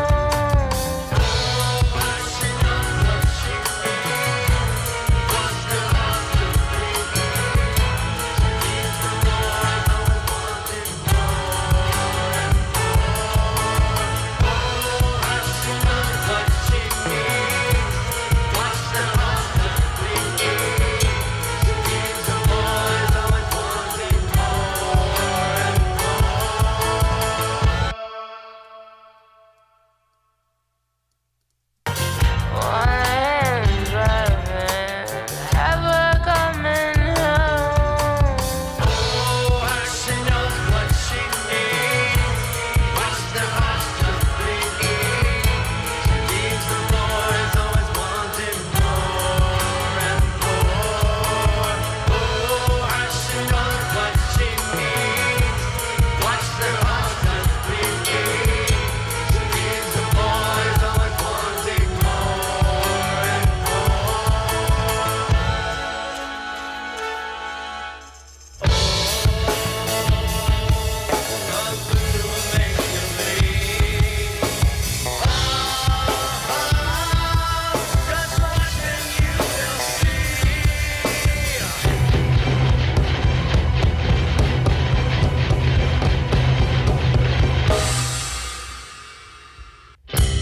No sweet talk, no others lies, just your engine. What's up, Toe Man? I hope all is well with you, man. It's been a minute. How's everything going over there in Kubtech land? Kubatech. Kubtech. Kubtech. Kubtech. Bloodsport. The song in Bloodsport. Kumite. Where they chant Kumite at the Kumite. Gotta love Jean-Claude Van Damme.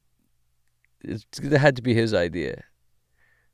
Listen, guys, I know it's the Kumite, but maybe we should chant Kumte, Kumte. Maybe. I think so. Great movie. How we doing over there? I'm glad you dig the hat, dude. This is, it was hot out today, and this is a new era. It's like, it's the new Batman costume. You know what I'm saying? Hope all is well with everyone. I appreciate you guys checking in, saying what's up, and, you know, it's the first one back, so thank you. And I decided to do one of the craziest songs ever for the first one back, because this is a band called Gaia'sSpawn, and we are figuring it out. We are figuring it out.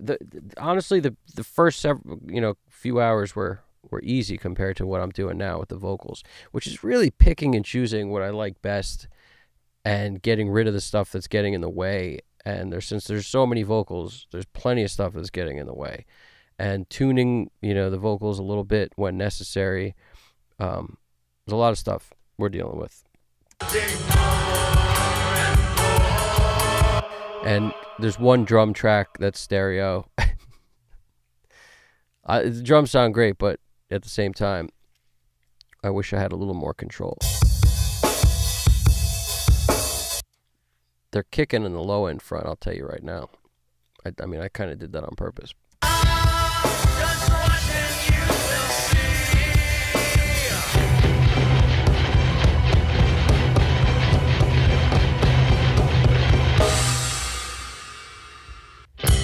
No sweet talk, no others lies, just your engine in between my thighs.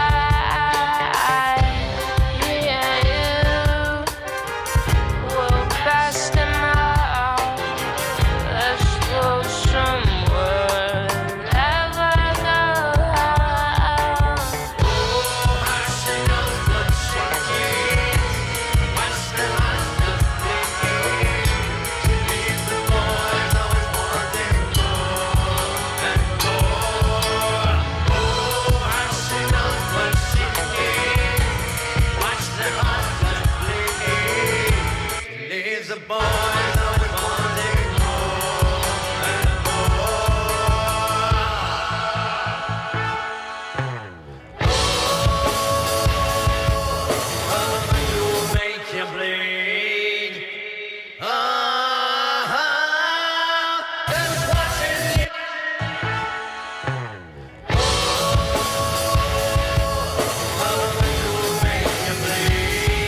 That's interesting.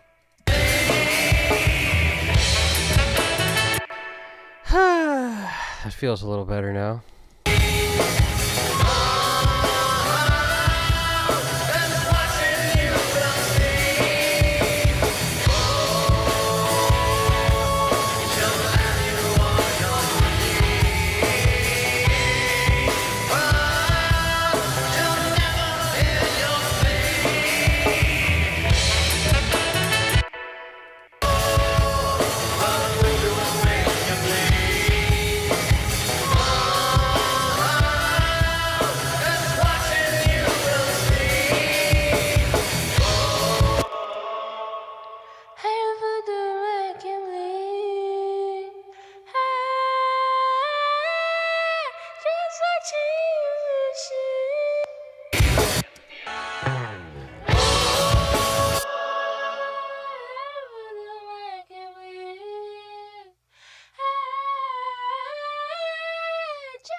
time, my God just let.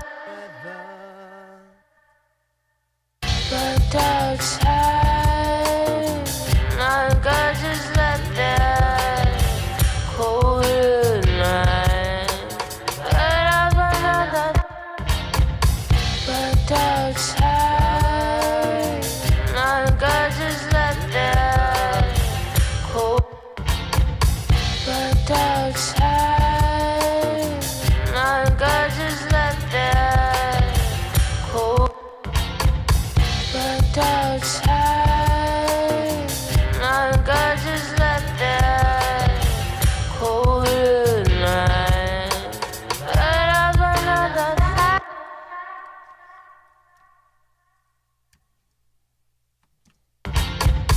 But outside, my God just let. But outside, my God just let that colder night.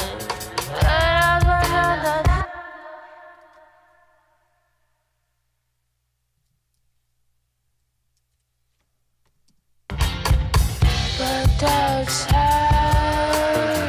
my God just let that colder night.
Loving that Korg delay.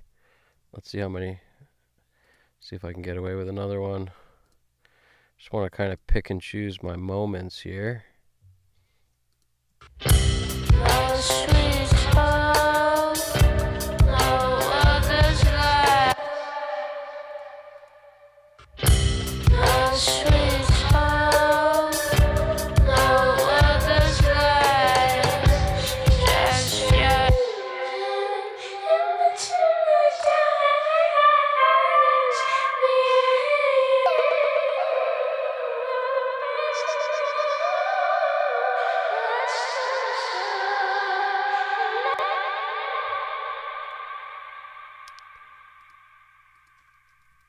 Trippy, trippino.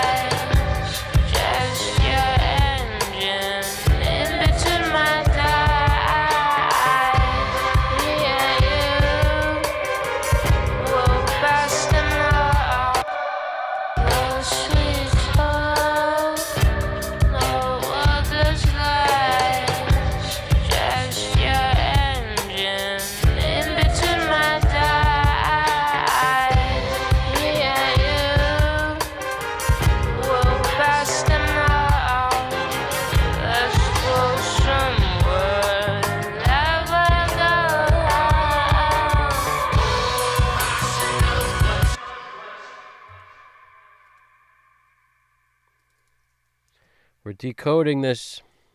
We're definitely decoding this. My sweet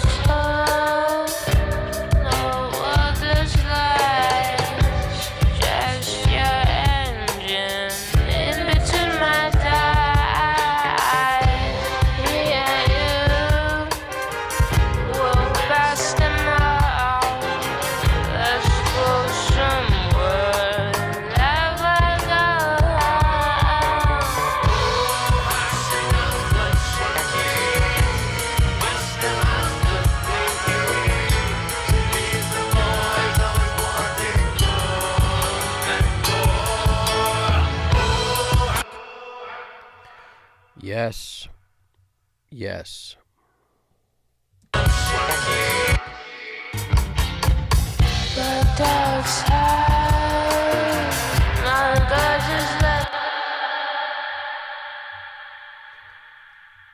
I love this Korg plugin. It's like this old school digital delay. It's so good. But outside, my God just let that. But what we're dealing with here. This is based on a hardware unit that was digital and awesome. What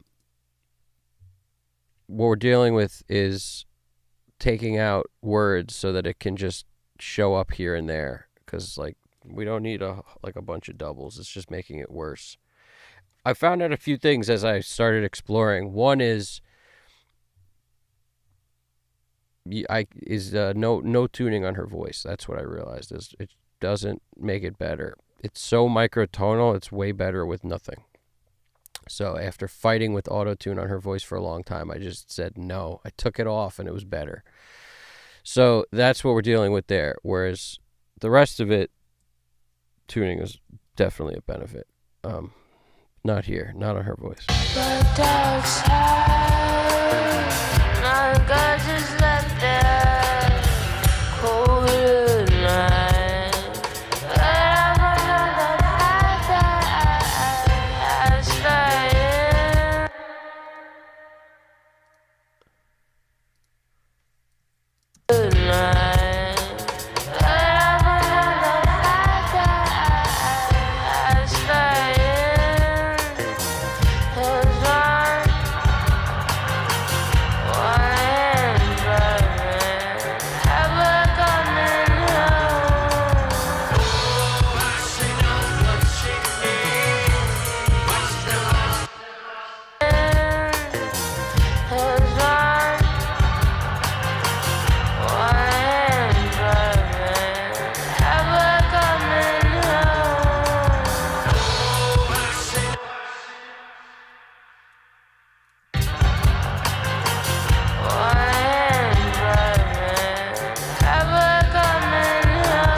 Funny how that works. Sometimes you fight with stuff and then just taking it off is so much better. It's like the best solution.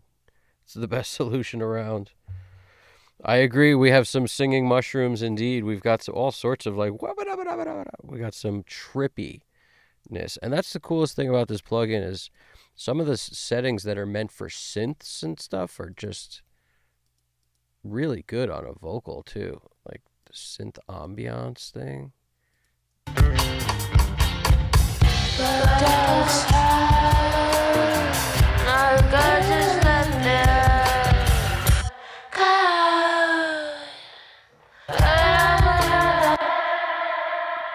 go. Like super trippy, which I like because that's kind of the point, I think. It's trippiness, you know? And it's not enough to just have that thing going. But outside. Like I've got this micro shift doing a similar thing, but this might be even cooler. It's just that kind of thing is really good on a double.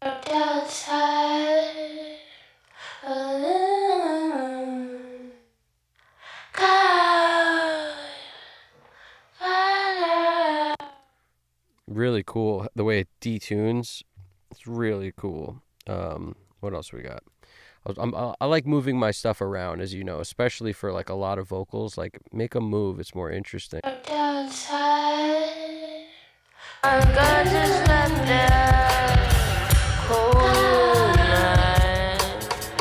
got to be careful. This Korg plugin is like it distorts, which is what makes it great. But it also like you just got to kind of keep a handle on it. If I'm not mistaken, there's you have the filters, but the attenuator is kind of the volume on it. You could take the input down, and then it'll distort less, but the output attenuator is your volume control for the ending.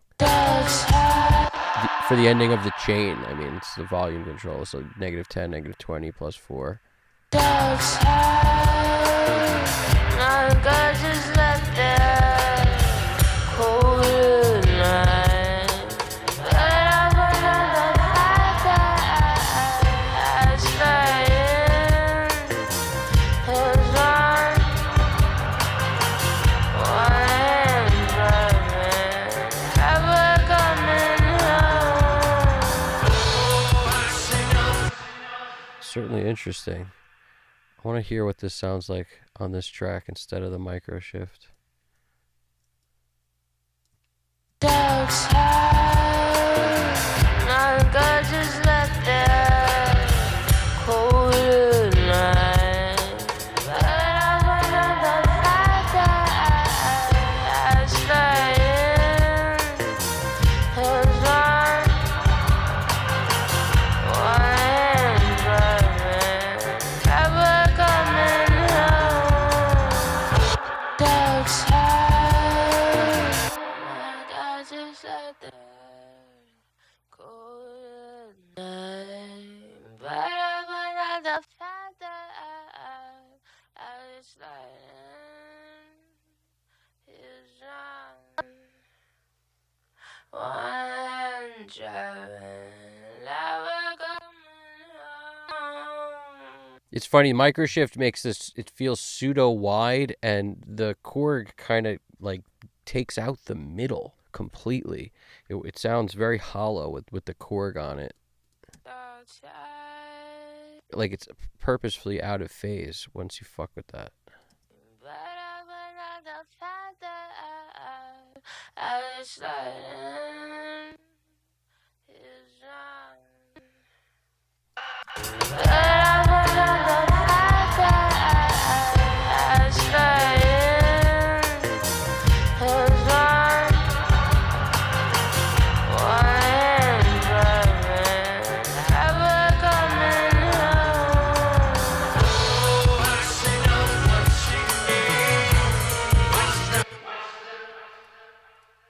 I like the micro shift better on that one. But on this other one, this might be good for this.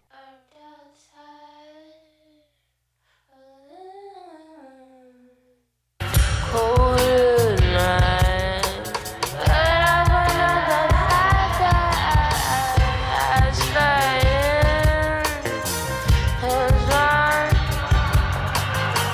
One driving, ever coming home.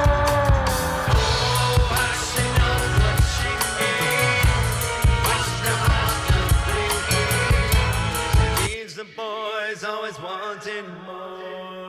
This is a good example of like, I don't like what this 4KG is doing. We started the stream talking about how when in doubt, you got to have another backup. And this is a case of I might look at this different, where instead of right now I got his voice one left and one right, and I don't like it. So I'm going to take like a double approach instead of panning hard left right. We're going to lower the double like 10 dB off the lead, maybe make the lead 0 0, because it can't be louder than that. I don't go louder than 0 0. And then what we're gonna do is we might try this again like this, but I might throw the vision on instead, because it's just beefier. So when things are too thin, bring the vision in. Bleed, she leaves the boys always wanting more and more. Oh, how she knows what she needs. Watch the hearts just bleed. She leaves the boys always wanting. I might do the same thing, like add a micro shift on this. It just gives it a nice little hug. What's going to change what here? Bleed, she leaves the boys always wanting more and more. Oh, how she knows what she needs. That delay is kind of maybe getting in the way. Micro shift up. Bleed, she leaves the boys always wanting more and more. Oh, how she knows what she needs. Watch the hearts just bleed. She leaves the boys always wanting more and more. Oh, a voodoo will make you bleed. Oh, how she knows what she needs. Watch the hearts just bleed. She leaves the boys always wanting more and more. This is that just like here, how I did a thing. I'm not even sure which part of the song this is now, but see how I did a thing here? What did I do? I did a thing. I think I have to do that same thing here. I think I dropped it to C. It just seemed to work at that ending part. Leaves the boys always wanting more and more. That doesn't work. Something's wrong with that. She leaves the boys always wanting more and more.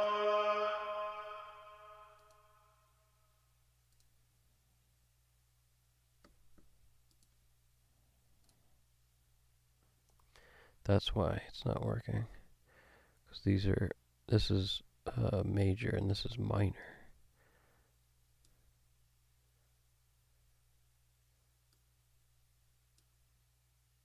Oh, how she knows what she needs.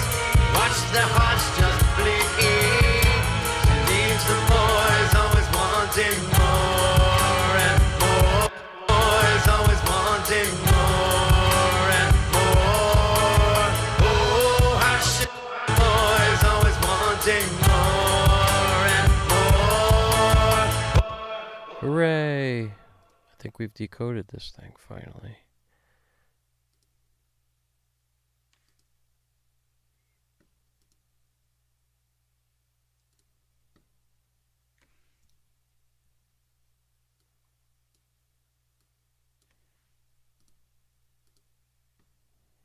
Always wanting more and always wanting more and more.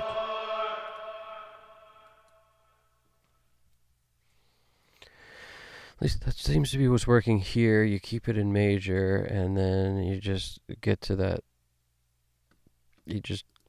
That tune, the little end of the phrase. Always wanting more. More and more.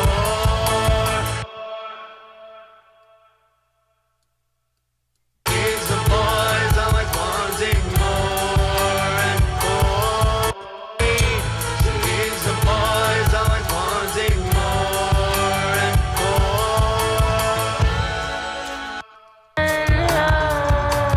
Oh, how she knows what she needs. Watch the hearts just bleed. She leaves the boys always wanting more and more. Oh, how she knows what she needs.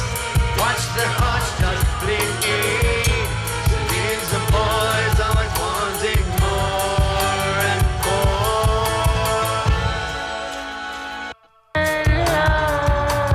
Oh, how she knows what she needs.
making it happen, Unknown. We're making it happen.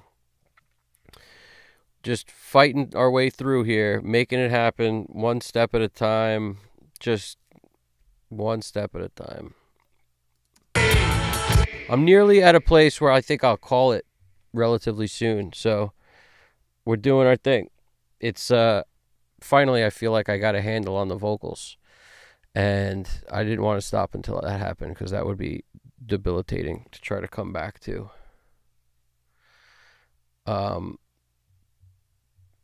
Arguably, there might be still more to do. I mean, I'm going to guess that there definitely is. It's I want to hear it with fresh ears, the vocals especially. But I think what I figured out needs to happen, like there's a bunch of different strategic mutes happening in addition to some automation of the tuning on the two male vocals for when it's necessary.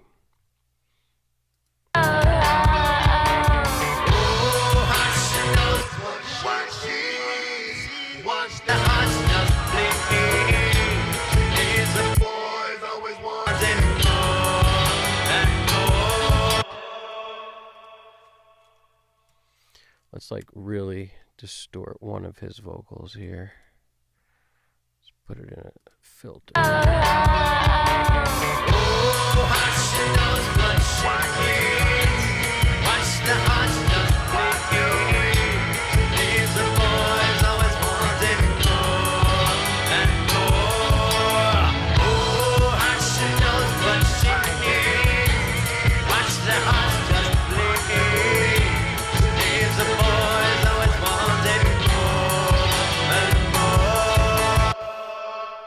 These sound like they need to get back to whatever I had before.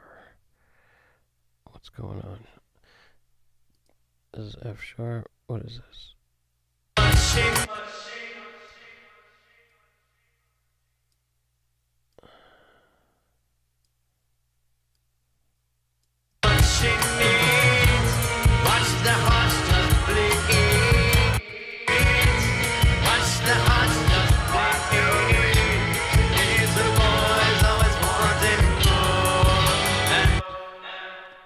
More.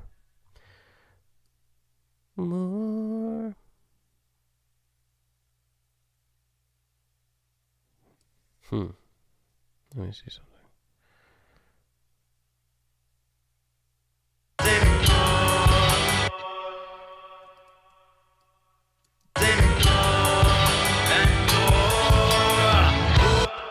See what I mean? Figured this sucker out.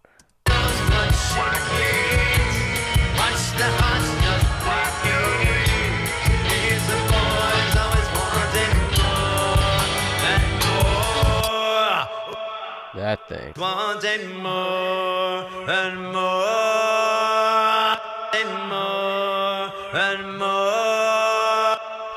Big difference. Ting more and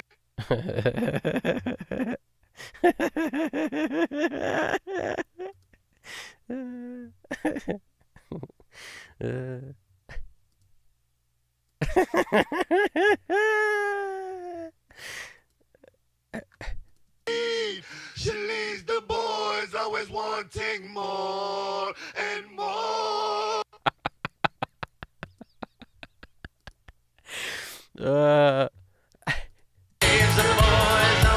And so you know I'm tired or it's getting late when I just start cracking up. Just the constant laugh. More and more.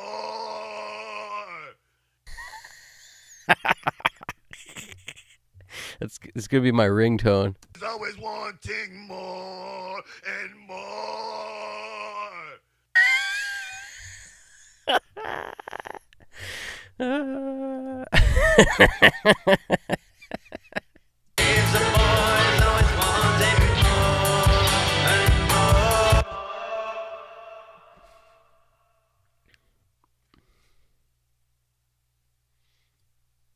I think this technically should be up here.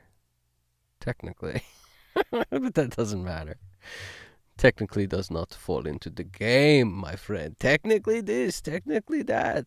Nobody give a toot. Let's see. Ooh. Ooh.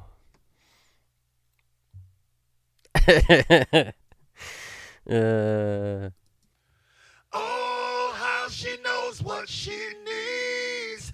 Watch the hearts just bleed. She leaves the boys always wanting more and more. Oh, how she knows what she needs. Watch the hearts just bleed. She leaves the boys always wanting more and more.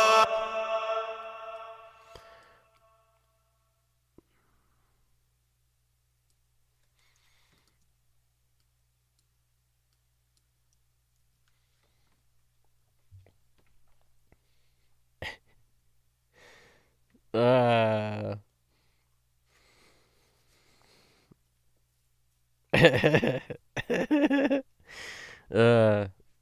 that are there shadows behind me? It can happen these days. Shadow Ricks. How we doing over there, Psychotronic? How we doing over there, man? And more.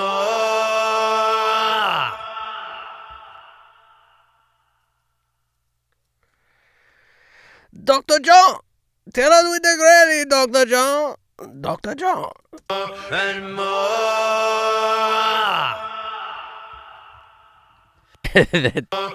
It definitely gives me, you know, what did they say in that thing where he was like, you know, where the scene with the heart where they pull the heart out, like that awesome scene? What are they chanting? Like num shiba, num shiba, num shiba, num shiba. What are they chanting? Something like that.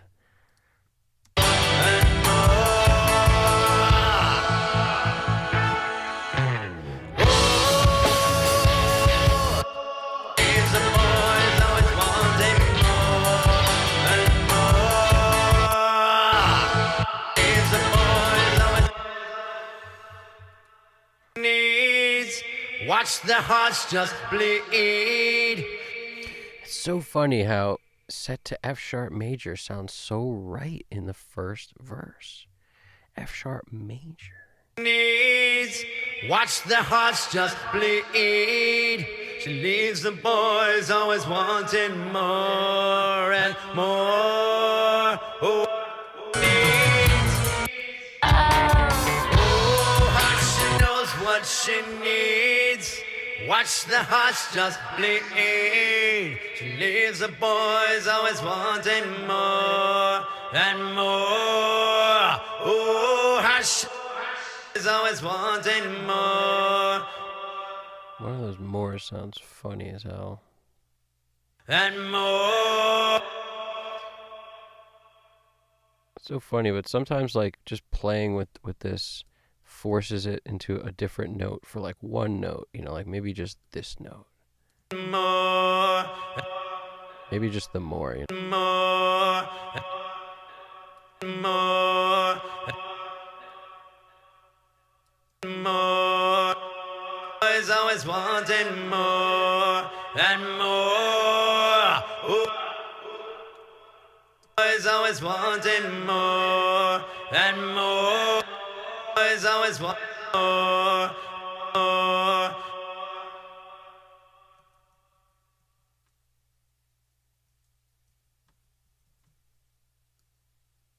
And more. You hear that weird thing at the end, like the like vibrato or whatever, like that like little upswing. And more. And more. And more. I don't mind it. It's fine. That little upswing. It's fine. And more.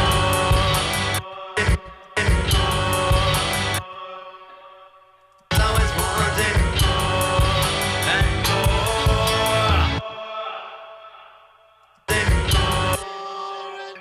Ting more and ting more and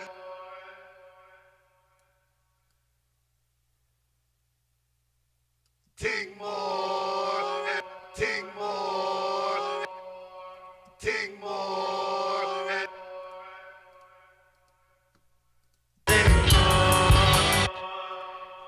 See, I have them so they're buried in the mix, or the J vocal is.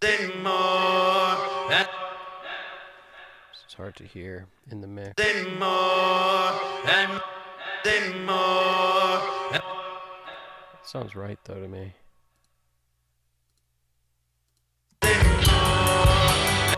And this that's what I'm saying. I gotta check this with fresh ears too, because at this point, a freaking starfish floating on a cloud would sound right. She knows what she needs. Watch the hearts just bleed. She needs the boys, always wanting more and more. Oh, how she knows. Needs the boys, always wanting more and more. Needs the boys, always wanting more and more. Oh. More and more and more. Oh, how she knows what she's wanting more and more. Oh, how she knows what she needs. Wanting more and more. More and more. More and more.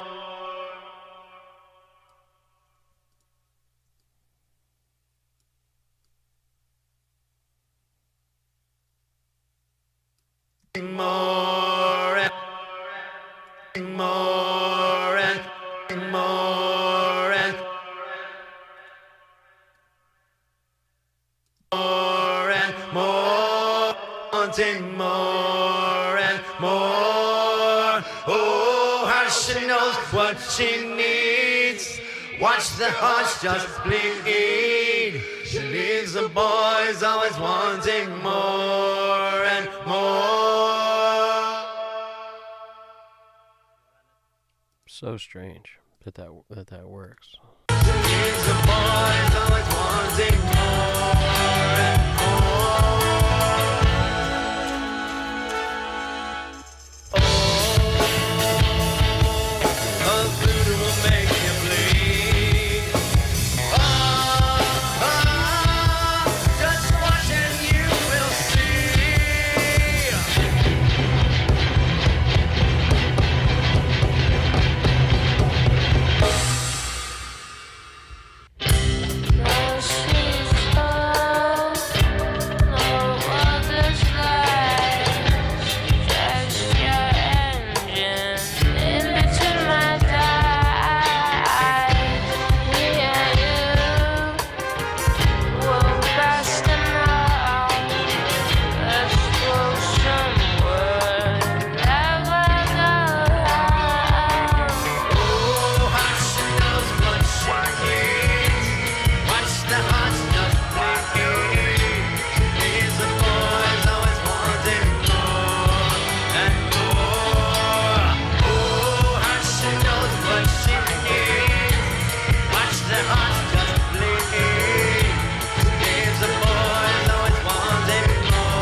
Just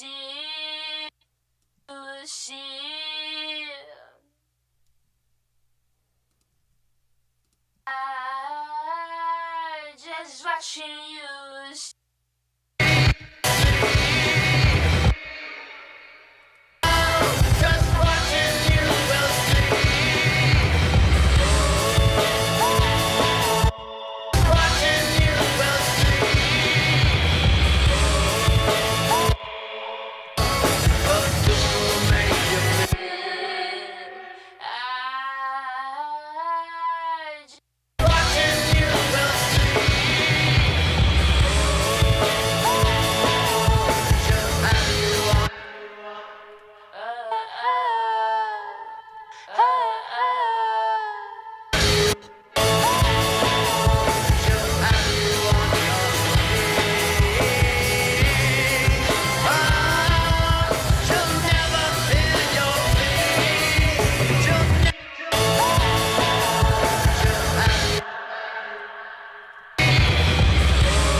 I should never be obese. Should never be.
You see what I'm doing? I'm just picking pieces off and putting it on the track with some of that weird delay to make it give us a little atmosphere rather than just a bunch of doubles for no reason, really, because they weren't helping as a double. What they're helping is these delay. It's basically, instead of me going through and doing all the sweetening flavor effects I do, I'm doing this instead.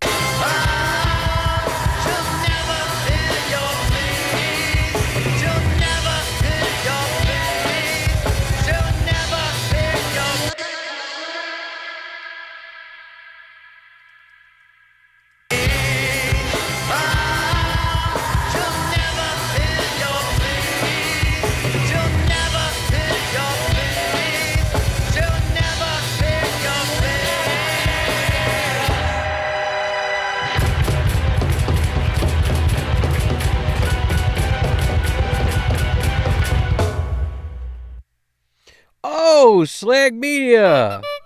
What's poppin'? How we doing over there, Brian Piontek? How we living? Dude. What?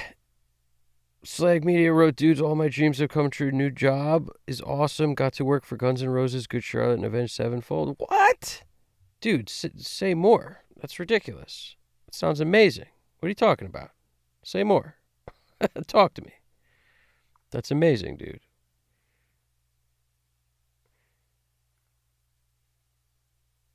That is awesome, bro. That is amazing. Actually, the male singer reminds me of Bauhaus. Click, click. Nice, dude. That's got to be good. I feel like that's an amazing compliment.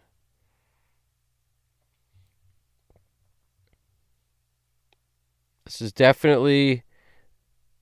I appreciate you stopping by, dude, and letting us know what's really good, because that's awesome. I want to hear all about that. That's like amazing. I hope everybody's doing as well. That's awesome. That's ridiculously cool. Guns N' Roses, you know, I still, they have a special place in my heart because I grew up listening to, you know, Appetite for Destruction on a 45, actually. Eventually I bought the CD, but I had, you know, I have older siblings, and there was a lot of 45s floating around my house, like albums and 45s that are on record. And, you know, freaking the stereos at the time, like the home stereos, there was always like a turntable. It was part of it. It was like the top part of it, because it had the, you know, the cover on it, so it was always on top typically. But that, I used to play like the 45 of Welcome to the Jungle like all the time. And then, you know, when I got Appetite, I listened to that album a million times. Ridiculous. I mean, it sounded amazing. It was definitely a big part of me wanting to do music. I mean, I might have said this before in a video or something, but my brother, my first two albums I ever got from my brother on my birthday, he got me Led Zeppelin 4 and Abbey Road by the Beatles. That was like the first two CDs I ever owned.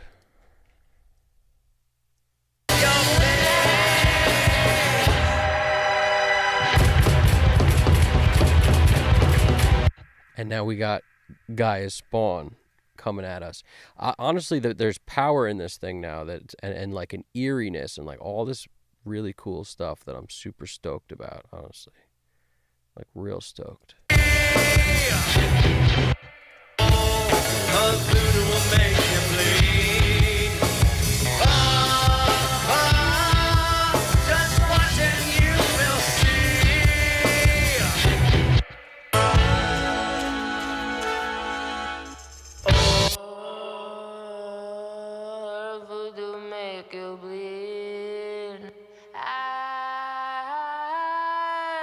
Watching you see. Just watching you will see. Voodoo will make you bleed. Just watching you will see.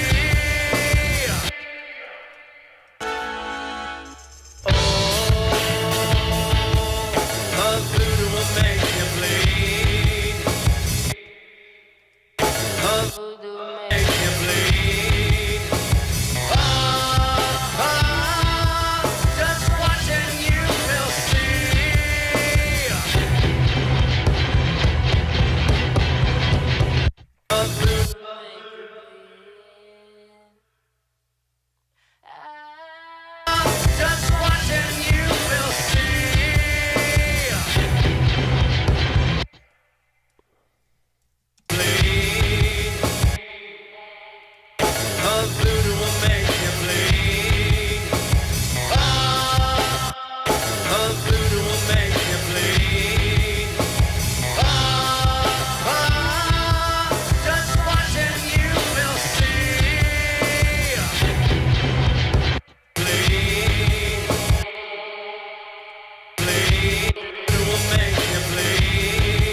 liking what this texture thing does to the vocal. It seems to add a lot to the chorus. It's like I don't need 3 people singing the same thing. I just need this texture.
Now I'm liking what's going down.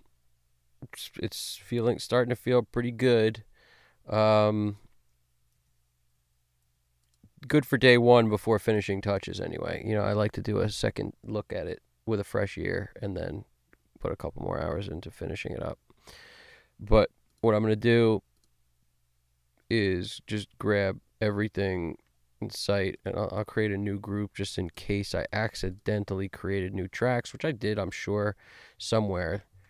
There's probably some new tracks in here that weren't there before. Just grab everything, minus the buses, because the buses will come down when I bring down everything else. So that's why I basically highlight everything in sight. There's a bus. I try to always keep the buses this color so that I never really have to think about what the bus is or not. I could tell I'm getting tired because I clicked something accidentally just now. Okay, good. What do we got? Good. All right. Let's see. We're good. Okay. Good. All right. All for bring diggity down. Now, this is mainly because of this. Look at the master. That's an old note. Don't worry about that.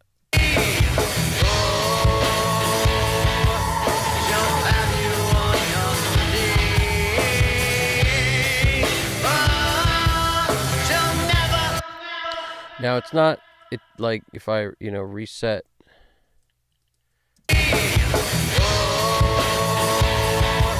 It's not a whole lot, but it's still worth bringing down because it's a little bit too hot for me. But I like to be way shy of that.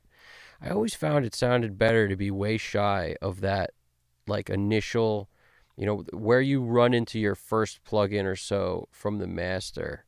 Like I go, tape, then compression. But I just found that conservative amounts of level going into the first plugin on in my case, I throw some plugins on that master, which usually just tape or a couple different saturators or something like that. But in our case, I'm going to bring down like 2.5 dB. Not a whole lot, but maybe I'll do more than that in a second. We'll see. Now you might say, why don't you just bring it down at the master? Because I save this for after I've done my VCA automation. So once I throw everything into the VCAs, then I might lower it from here if I'm hot at that point. But prior to that, I do this.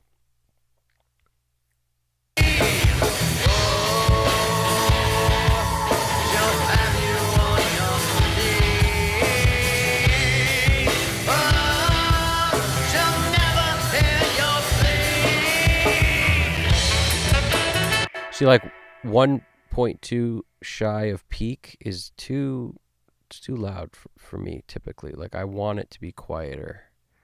So I'm going to go down another 2.5 dB.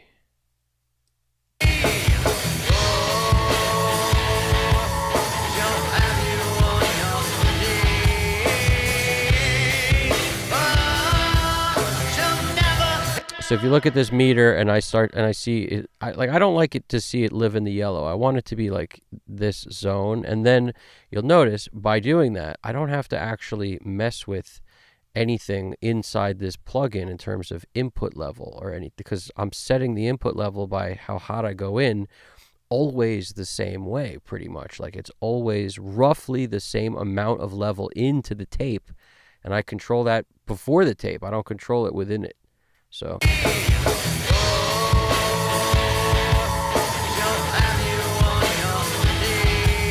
now, if you caught my videos before, my streams and stuff, you'll notice that this is like my sweet spot is usually for rock, and you want it's for hip hop and stuff. It's different. A lot of times the kick might be hitting like up here for hip hop in the 3 zone. I like for rock, it to be shy of that a little bit. Usually like where the little lines, like, so this might be a little low, which, this is fine. Like I don't care if it's a little too low. I care if it's too loud, more than too low. So I'm really just like trying to safeguard from being too hot into the stuff. Because if I go too hot into the tape, it crushes it in a way that winds up maybe be sounding okay at the time, and then later I'm like, why is it so smushed? Because I got used to that weird smushiness because I'm going in too hard to the tape, which is the reason that could start to degrade on you. Whereas the lower you go in there, the more fidelity you're going to maintain. So it depends what you like. If you want it to be really squashed sounding, or you like that sound where the tape really flattens stuff, then you might want to hit it harder and make the needle really move.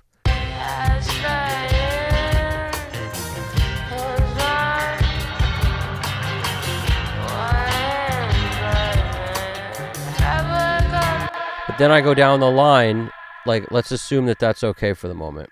We'll hit the bus comp and I'll see where I'm at, and roughly I like about halfway, sometimes 3 dB. But because we just lowered that step before it, I'm going to have to adjust this too. Now, since I was fairly happy with before, I just wasn't happy with the level. with the level into the master, I'm not going to really mess with this a whole lot. Because also, don't set this at the quiet part of the song. Set it at the loudest part of the song.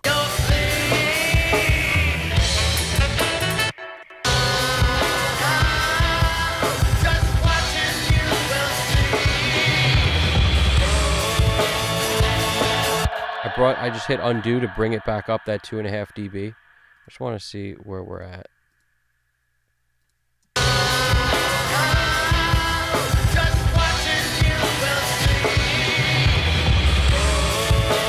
Yeah, see, that's feeling more smushed to me by a little bit, so I'm going to go back the other way on it.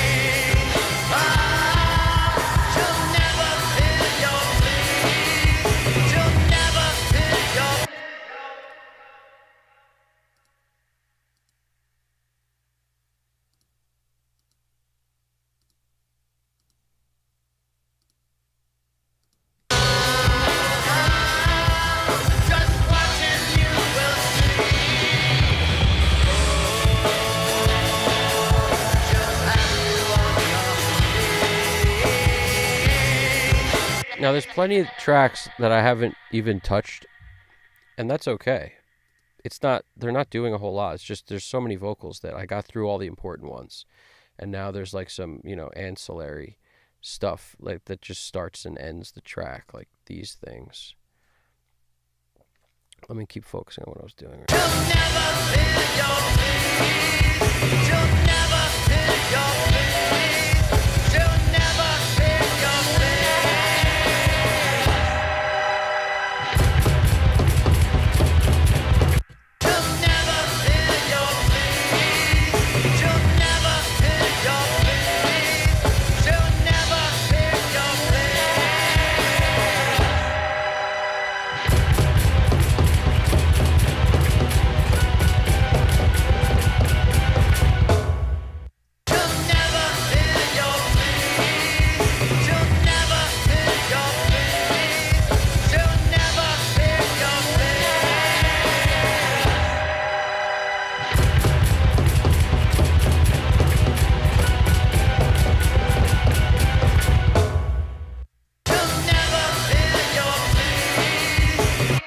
All right, now that I have that in place, good enough moment, I'm going to come over here and turn this on.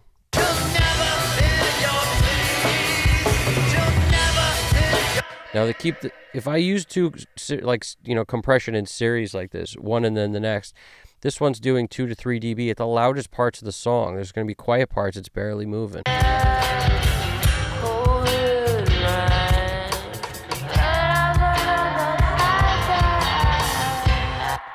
Now, there's no rule here. You could hit it as hard as you want. This song, in my opinion, is going to benefit from less.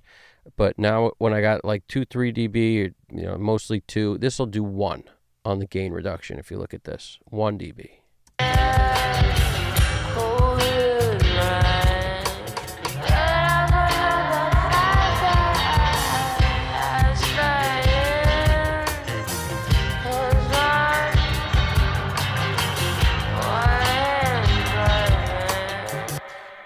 I'm checking in over here, looking at what Slag Media is writing, because we got some cool stuff going down. Let's do what you guys have been waiting for some time.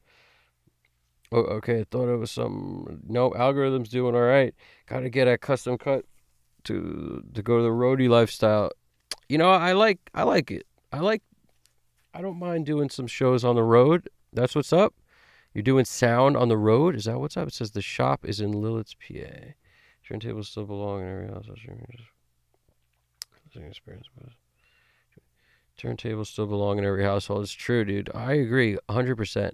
Streaming devalued music more than anything could have ever devalued music. That's what it did in a nutshell. It devalued music because people don't value what's just always there. what's always there. It doesn't take any thought. I mean, nobody values stuff like that, bottom line. I used to have to plan ahead. It would take me an hour at least to prepare, like to pick out the CDs I wanted on any given trip, because I would have to go through every book to like make sure I didn't forget what I was looking for, whatever that could have been.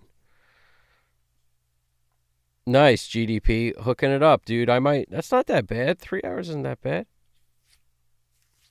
You're prepping for Lamb of God, the Lumineers, and Wu-Tang? What? Dude. That's amazing. That's ridiculously cool.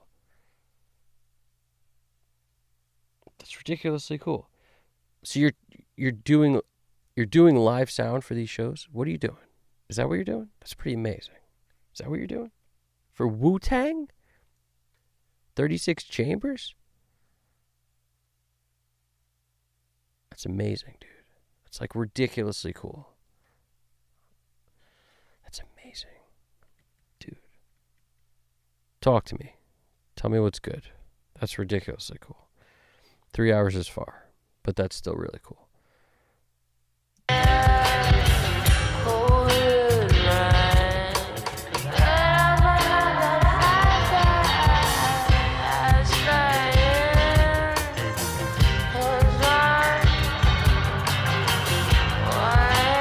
Now, if you notice, sometimes it's hitting like 1.4, just roughly that amount of gain reduction. That's not really a big deal. If I wanted it to be less, you'll notice a theme here. I don't adjust on here. I don't adjust my input. I leave everything alone, and I just rock the output of the previous plugin. Just like here, we rock the output of the mix instead of adjusting this. I'm going to do the same thing. I'm going to adjust the makeup gain on the bus comp. Now, this is not like a hard and fast rule, but it's a way where you can kind of always put yourself in a position where your gear can be predictable. And I think this kind of a workflow probably started because I, spent a lot of time mixing hybrid.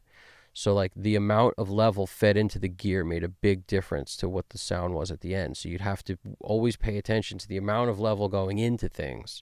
Super important.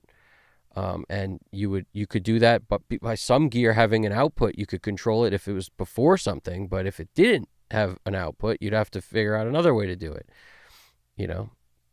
And that's kind of why if I'm a little hot in there, I might lower this from 8.3, not a ton, maybe 1 dB or less.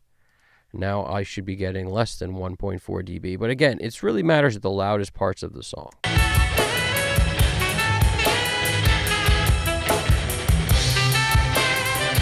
So I moved it to the loudest part of the song, and you can see it's different. So I'm going to actually take it down a bunch because the loudest part of the song is louder.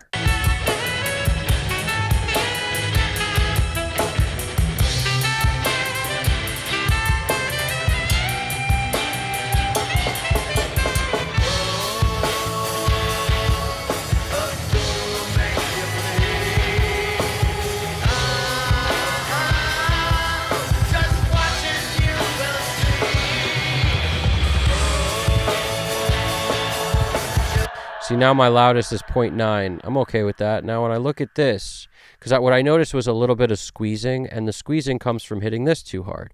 So that's the thing with this stuff all being, it's all connected, obviously. You guys all know this.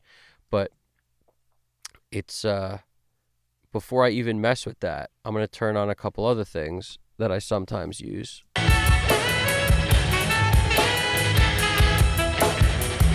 Stereo Imager by SSL and 3348 tape, which is a converter, essentially a flavor of a converter in a plugin.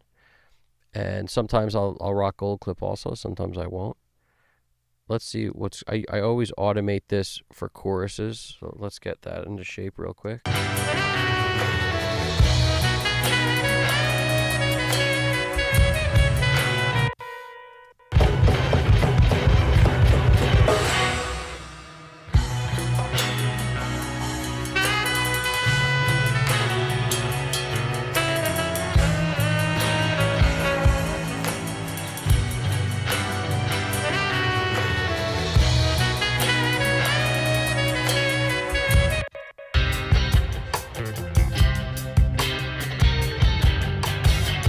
So I'm just leaving it off this whole time, and that'll give me some kind of a lift. Like, arguably, I could turn it on, somewhere here, like maybe there or in the intro or...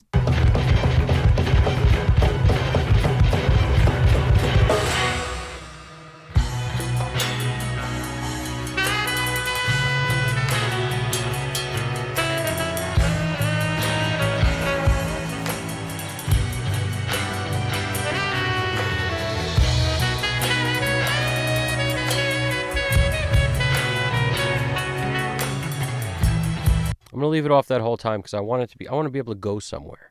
Like, it has to have more room to go up. So the way it goes up is by, when it gets to the chorus, I turn that on.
Now I may turn on gold clips. Sometimes I leave it off completely these days.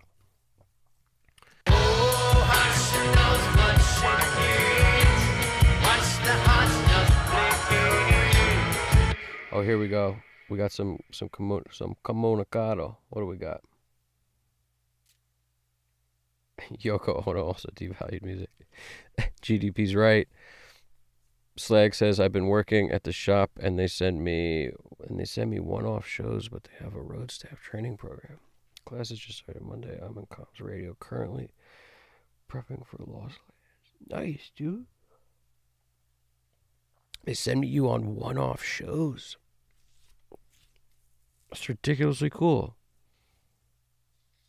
Motionless and White and Lorna Shore.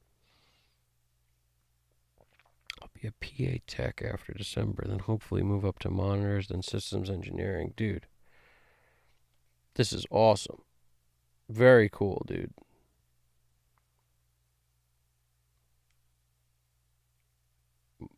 Monitors and system. The coolest part about those, like, the big shows is that, like, people are focused on one task so that they can do it great. Like, if you've ever done sound and you had to do monitors and the front of house at the same time, like, you just wish you didn't. You just, as you're doing it, you're like, let me make sure everyone in the audience thinks it sounds good, and then I'll make sure, you know, each of your monitors sounds good. But like until like when you start playing, the longer it sounds like shit out here, the worse off it is. So your monitors are kind of the last priority, you know, or that's the way it should be anyway. The monitor should be practically off. Everything should sound great. Then, you know, make it sound great.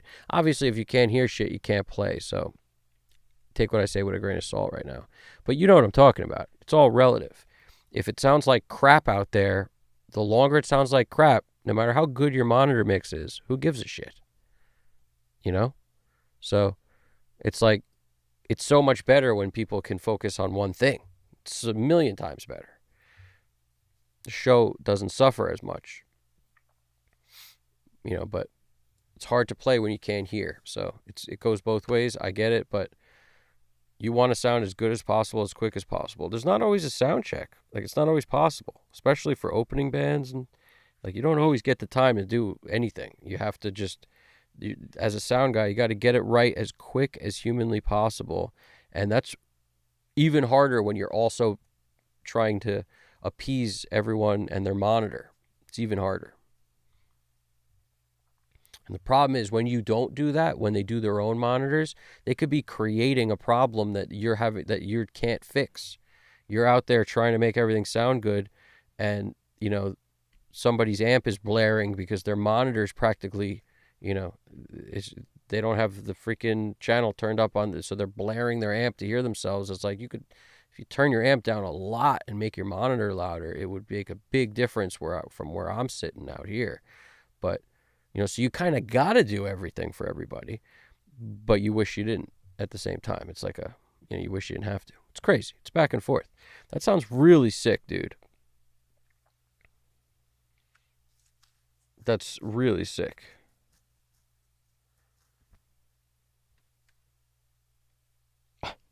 Hearing that Stevie Nicks can tell 3 milliseconds of latency and affects her performance blows my mind. You know, I've heard of that kind of stuff too. It messes with people's head voices. It's not really like they feel it. They don't really hear it. They feel it.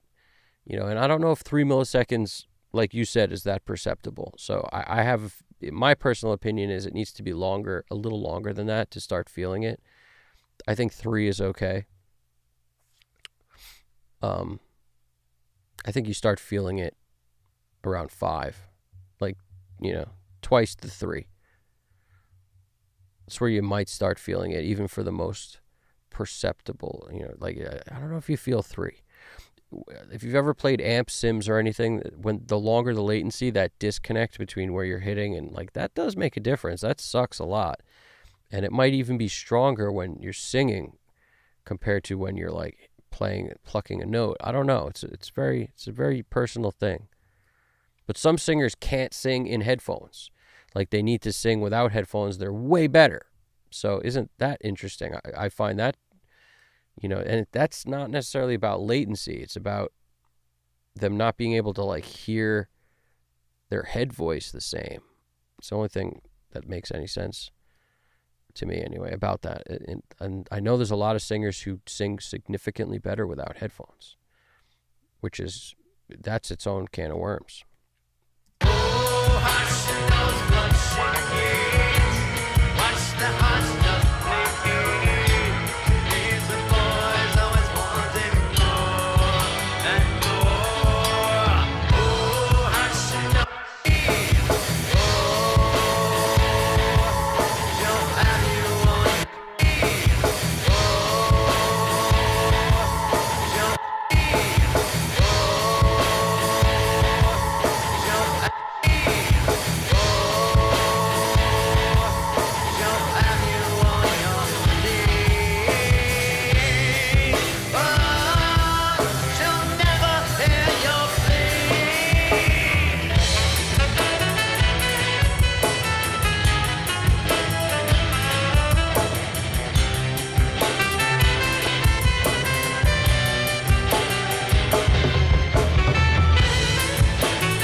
This track makes me think Inflator's the way to go. The black box is great, but it's definitely more airy. It's more highs and stuff in it. The Inflator does a rounding thing that's kind of nice.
This high voice is killing me. Some of them are killing me. This one, what's killing me?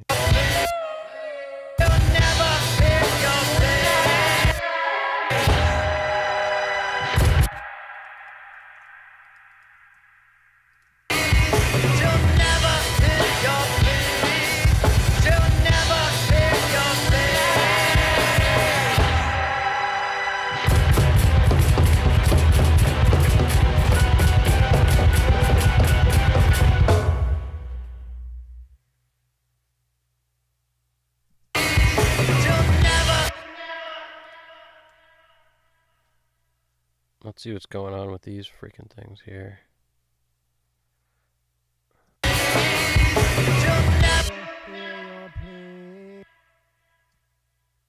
She'll never hear your pleas. She'll never hear your pleas. She'll never hear your pleas. She'll never hear your pleas. She'll never hear your pleas.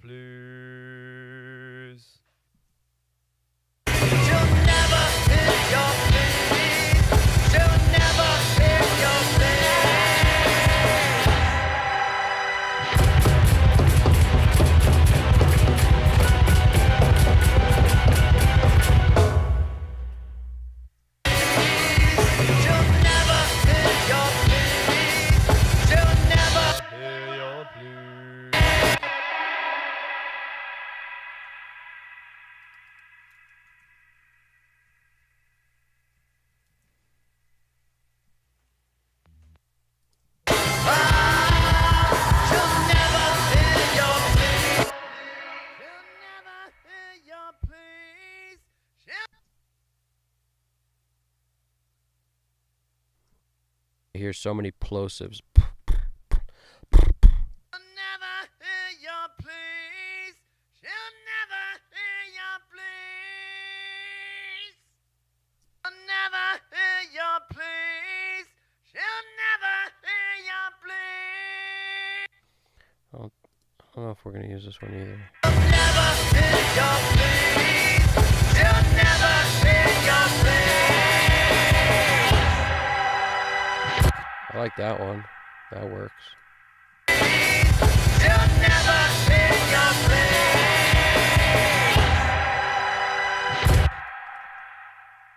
She'll never hear your pleas. She'll never hear your pleas. She'll never hear your pleas. She'll never hear your pleas.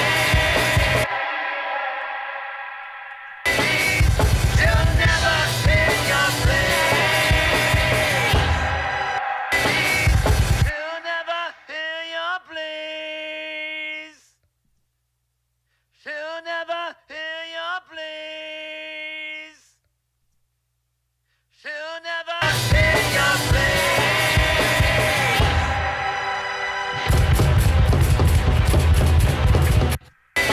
She'll never hear your pleas. She'll never hear your pleas. She'll never hear your pleas.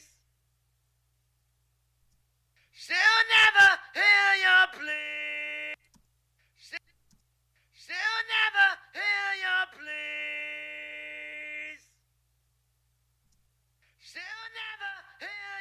pleas. She'll never hear your pleas. She'll never hear your pleas.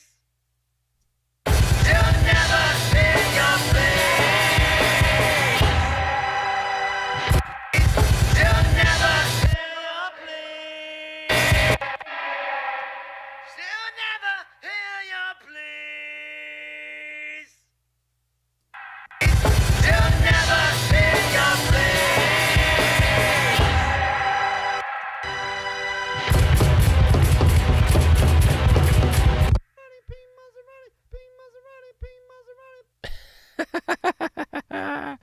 This is that vocal we've been waiting for, guys. The Pink Maserati. Pink Maserati, Pink Maserati, Pink Maserati, Pink Maserati, Pink Maserati, Pink Maserati, Pink Maserati.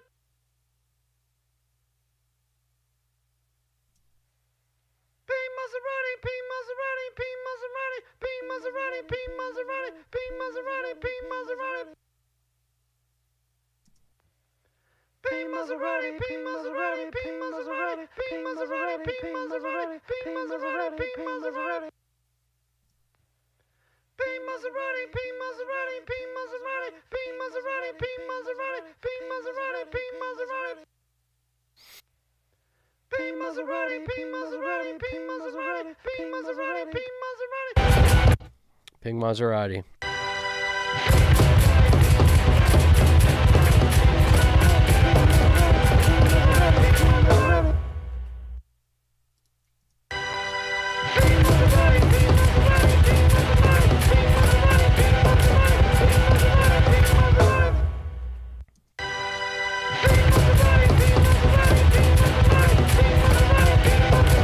Pink Maserati, Pink Maserati.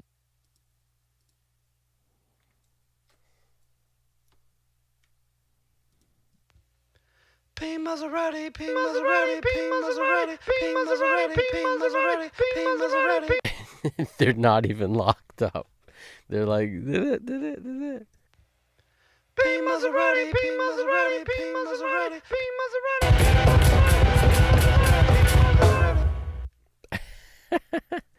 We're gonna do something to this.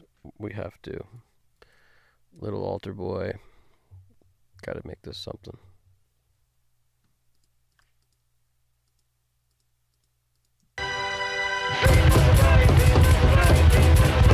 Pink Maserati, Pink Maserati, Pink Maserati, Pink Maserati.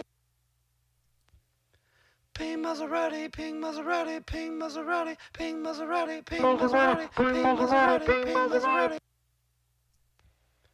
Pink Maserati, Pink Maserati, Pink Maserati, Pink Maserati, Pink Maserati, Pink Maserati, Pink Maserati.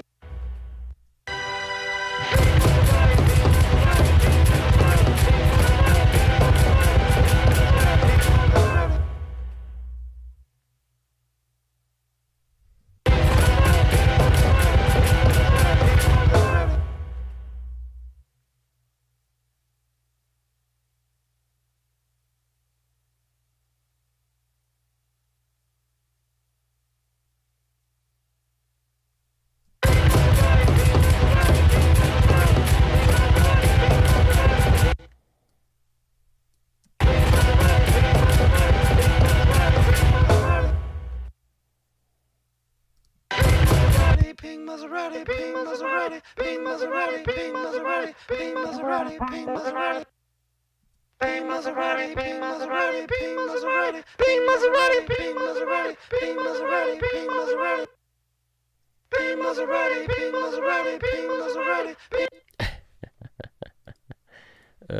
Pink Maserati, Pink Maserati, Pink Maserati, Pink Maserati, Pink Maserati, Pink Maserati, Pink Maserati, Pink Maserati. Pink Maserati, Pink Maserati, Pink Maserati, Pink Maserati, Pink Maserati, Pink Maserati, Pink Maserati. Pink Maserati, Pink Maserati, Pink Maserati, Pink Maserati, Pink Maserati, Pink Maserati, Pink Maserati. Pink Maserati, Pink Maserati, Pink Maserati, Pink Maserati.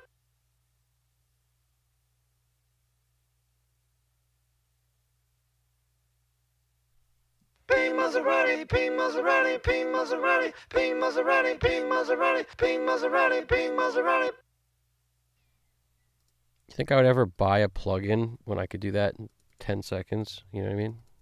Like that align, whatever. I wouldn't. I've been doing that for way too long to buy a plugin that does it. What do we got going on in the front? Pink Maserati, Pink Maserati, Pink Maserati, Pink Maserati. It's funny to me. This stuff, that's exactly correct. Pink Maseratis is correct. Pink Maserati, Pink Maserati, Pink Maserati, Pink Maserati. You know, something like that would bug me too much to not do that like again when I was recording. Like I would make sure that if I was going to say Pink Maserati 85 times, I would lock it up personally. I would make sure that was both tracks were the same, were locked. Pink Maserati, Pink Maserati.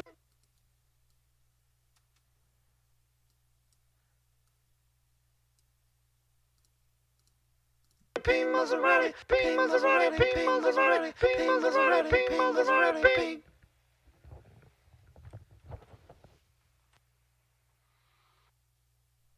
Pink Maserati, Pink Maserati. It's very cool though. I mean, the weirdness is its cool factor because it's super weird, and I like that. Maserati, Pink Maserati, Pink Maserati. Like clearly, there's a breath, you know, needed to be taken for that. Take a breath.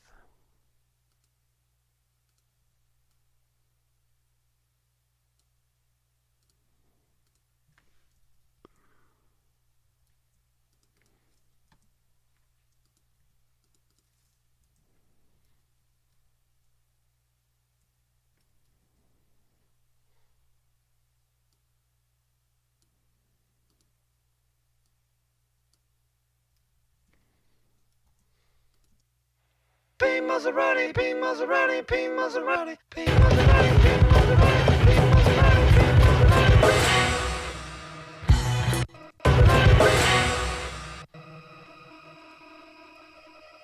This ping should be right with that symbol. Ping, crash, ping, everybody, same page.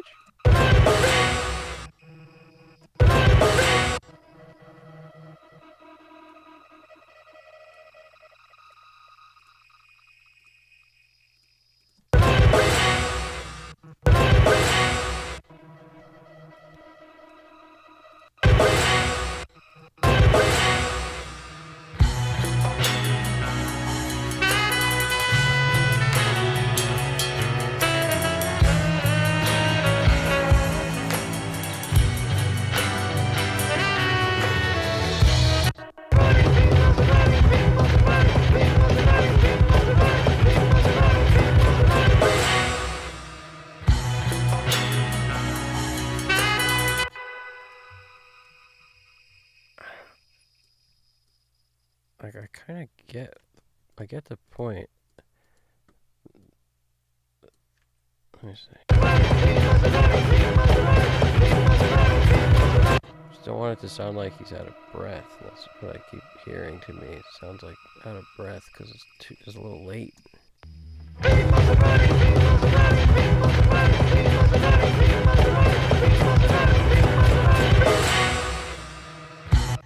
It's not this, it's the freaking guitars and the cymbal crack.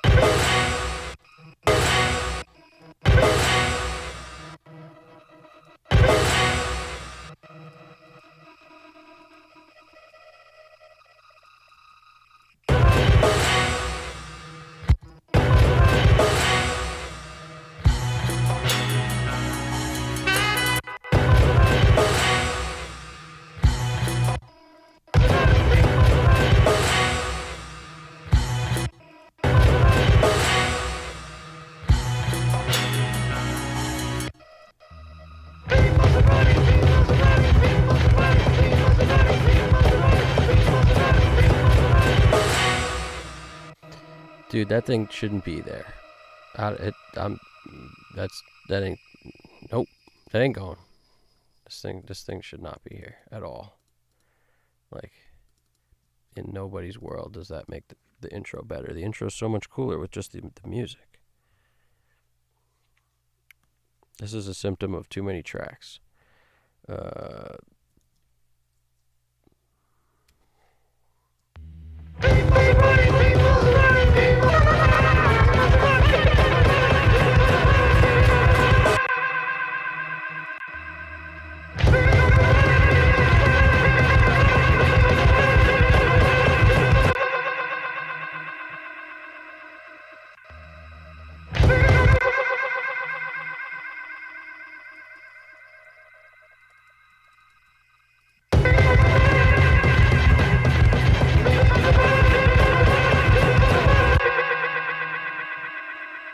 Pink Maserati, Pink Maserati, Pink Maserati, Pink Maserati.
Even one time at the end still doesn't work. It's better without it completely.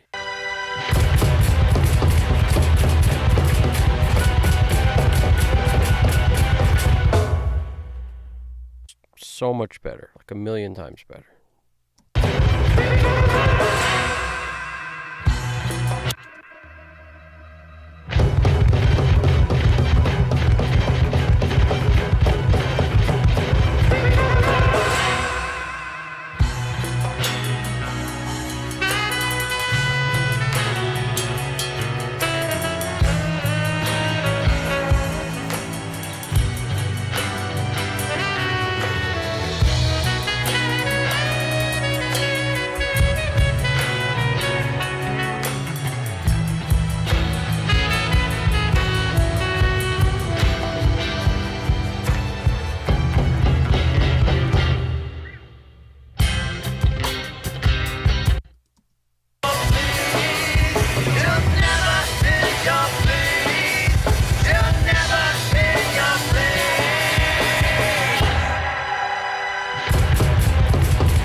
Where are we at?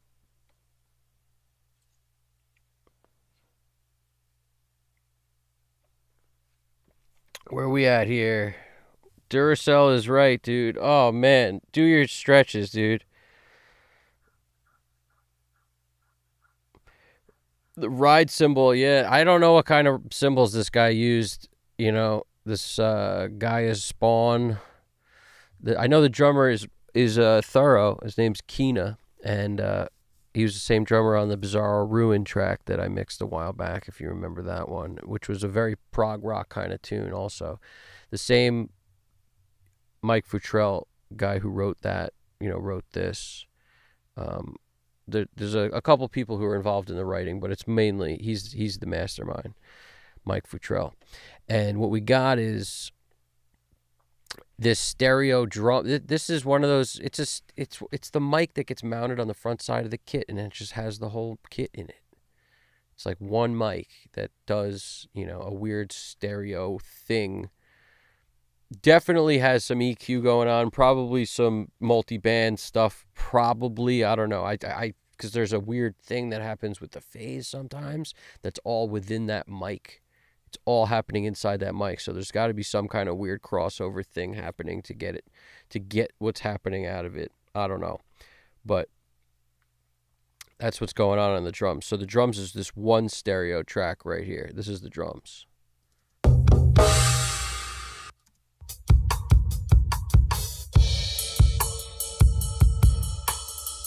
You hear that? That's what I mean. You hear that? When the ride comes in and it's the same time as a crash or something, you hear like this weird thing happening, which is okay. Like we got no choice because it's there and you can't get rid of it. You hear that? It almost sounds like AI. It's not, but there's some weird technology in there that's similar, which is why it almost sounds like an artifact kind of thing. But it's this weird phase thing happening. And it could be a result of like the cymbal moving, but I don't think so. Because that sounds way more like stuff everyone's used to when you've dealt with mixing a multi-mic kit. Whereas this is like all about the weirdness going on inside that one mic. It's this one mic. Weird.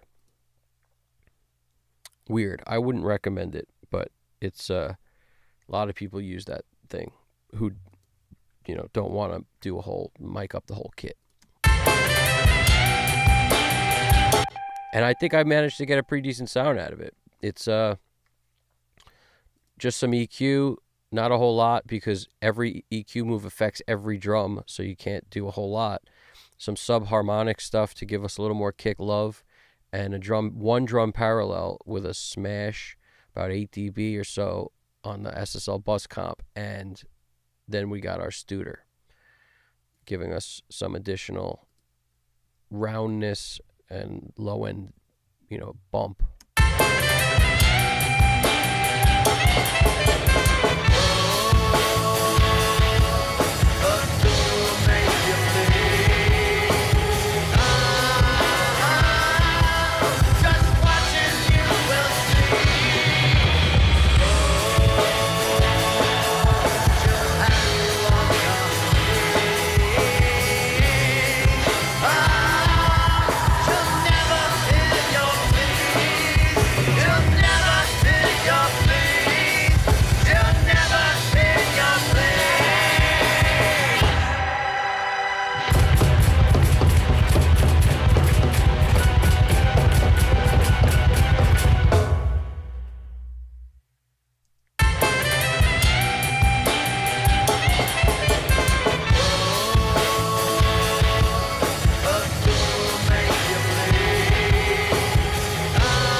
think we're in a pretty decent spot for today.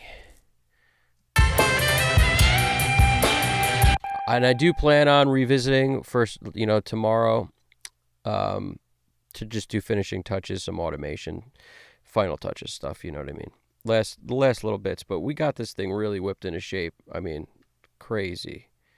Let's take a peek at the rough real quick.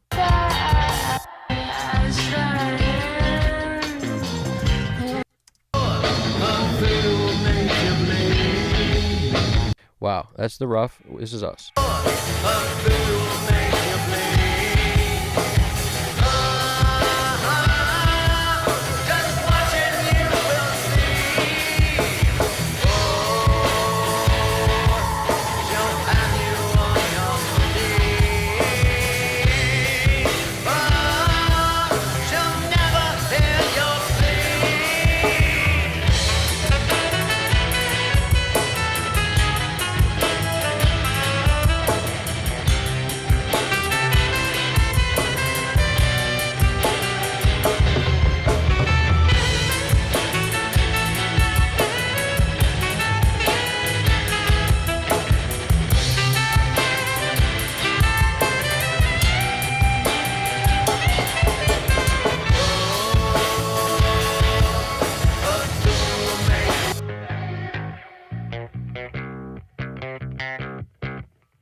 Guess what I started using recently?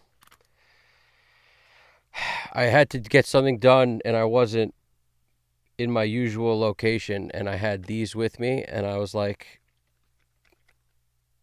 here goes. And I just started messing with them. They're great.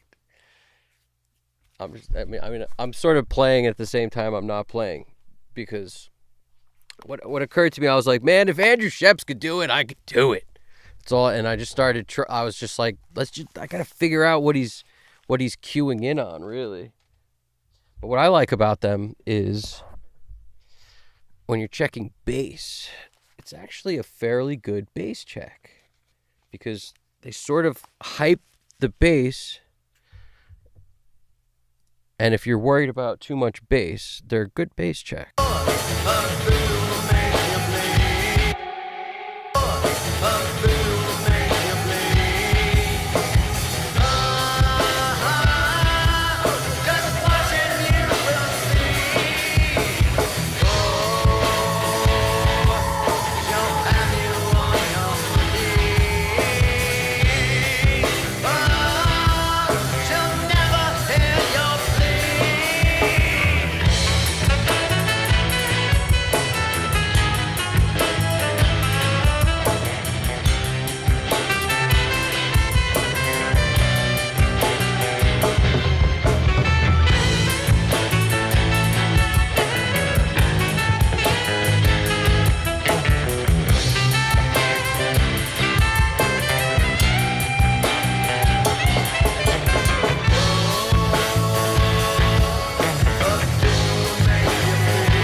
little softening on the top of the guitar with a little bit of dynamic EQ.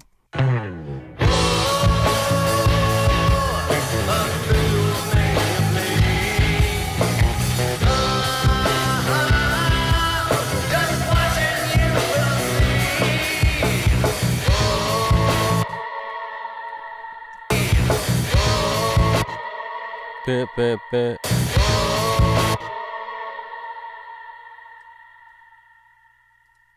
Bit, bit, bit, bit, bit, bit, bit.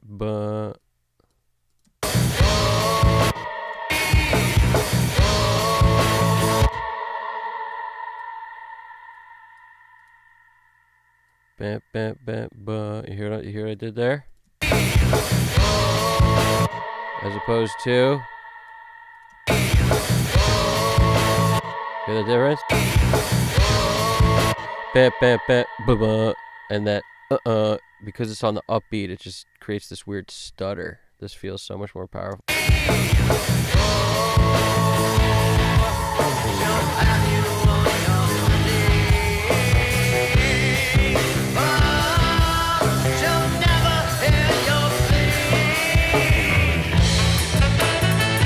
It wasn't on purpose, because every other time he doesn't do that. So that was just fixing something that needed to be fixed. All right, what else?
I love that.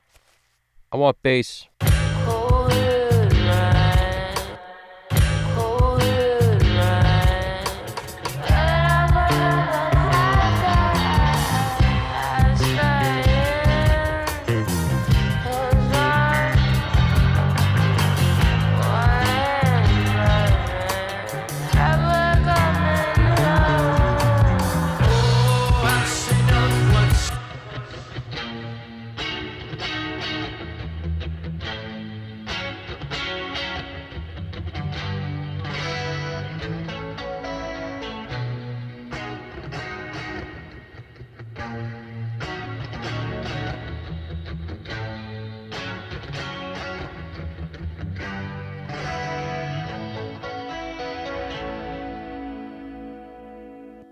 It basically separates the transient from the rest.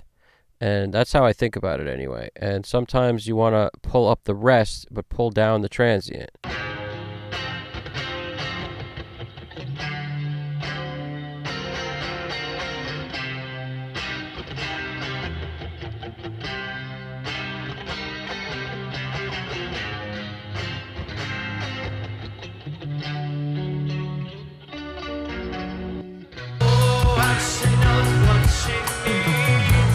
Watch the hearts just bleed. Needs the boys always wanting more.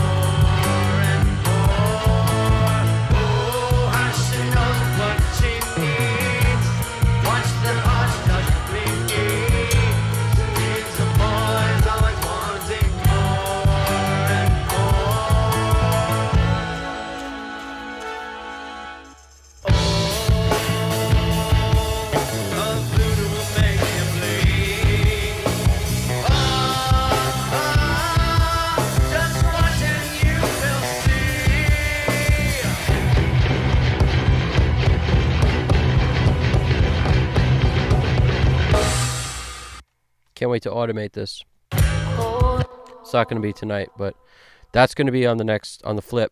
It's just some parts I want the bass to be more in my face, and then some parts it's too loud.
Suck on that one time. I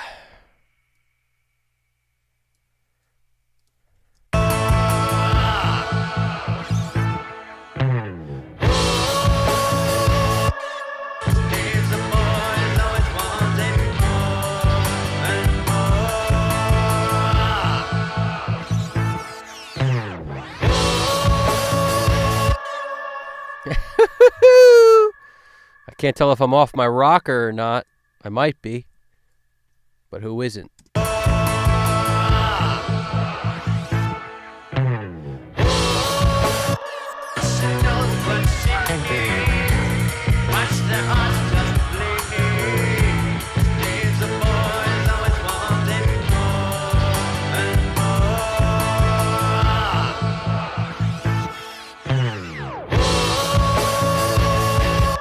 Woo! Yep. We're grooving and grooving. I'm loving it. And there's plenty more to do on a tomorrow day, but that's the thing with this freaking song. I know that this is one of those that's going to take me a couple more hours. Mainly to deal with the vocals, because there's still some stuff vocally I want to handle with fresh ears and like not from a point of view of like I'm exhausted. How do I get this done quick? So I gotta take a look at these vocals again tomorrow. But I'm pretty stoked on it. I also think that her voice is so good without auto-tune, and I'm pretty happy about the way her voice sounds. I actually really like it.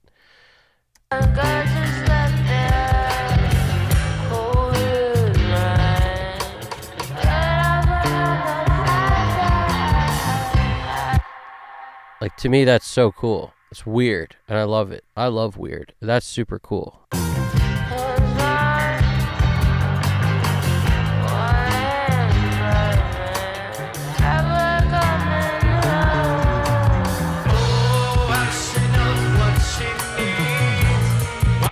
Her voice reminds me of Bjork, how you can't ever truly pick out what Bjork is saying unless you know what she's saying. You don't really know. You have no idea what she's saying. The words are very uniquely enunciated. And imagine like auto-tuning Bjork. That would be stupid. So, you know what I'm saying? And ultimately, that's what I realized at some point. I was like, this is kind of like, where is the line with you? If you know that song, you know what I'm talking about. But there's like, a lot of microtonal stuff going on with the like doing just weird, cool, crazy stuff. You can't auto-tune that stuff. Doesn't work. Her voice is awesome. Really like it. Because it's so weird and cool. How do you not like that? To me, that's awesome. We don't need more of the thing everybody knows and everybody's heard. We want something new.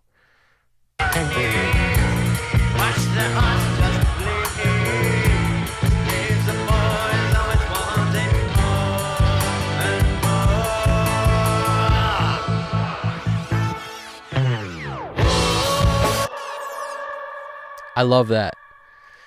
I love that like tape getting eaten sound. I love that. Love that. What else? So yeah, I've accomplished a significant amount on this track. Like, I'm feeling very good because I know how much I did and how much needed to be done. And it feels like I got the bulk of it behind us, which is good. Like the vast majority. Tweaks shall get done, and then I'll be stoked. Tweaks will get done on another day.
Where are we at? 24? Was that what it says? 22:42.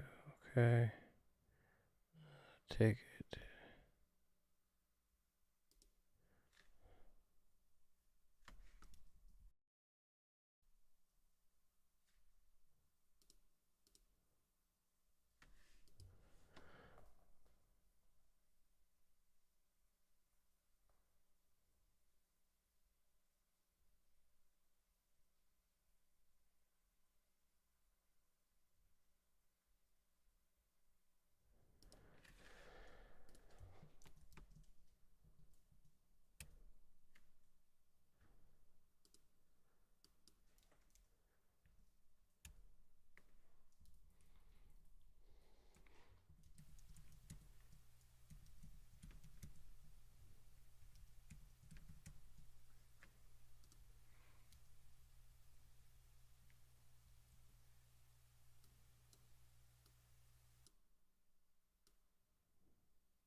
All right, let's print one of these. There's moments where I want more of certain things. I'm going to address that all when I do automation, because that's what automation is. No song's complete to me until you see dots all through here, because the automation for me is where the life comes from, and the last little bit of life that you get in automation is everything.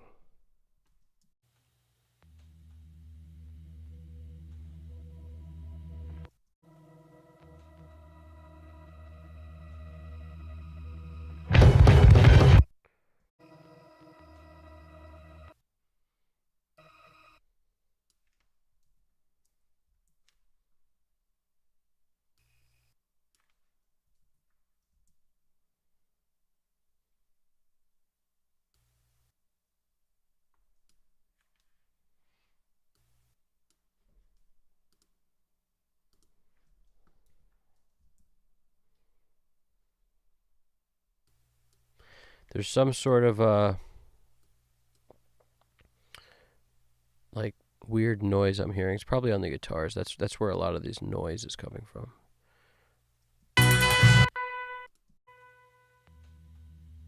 Yeah.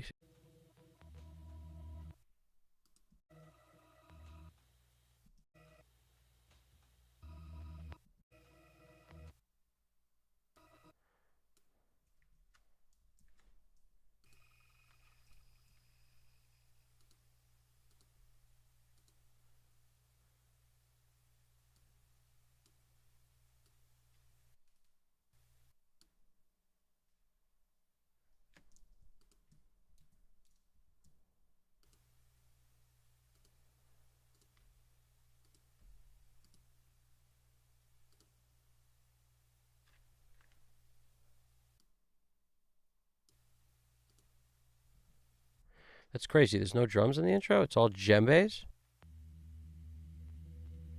Oh, I see. The drums just start later. Gotcha.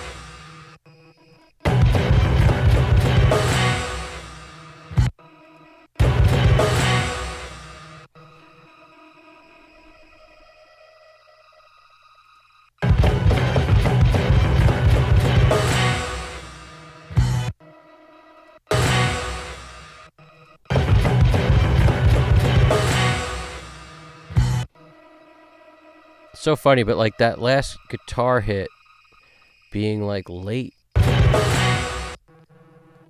It seems late.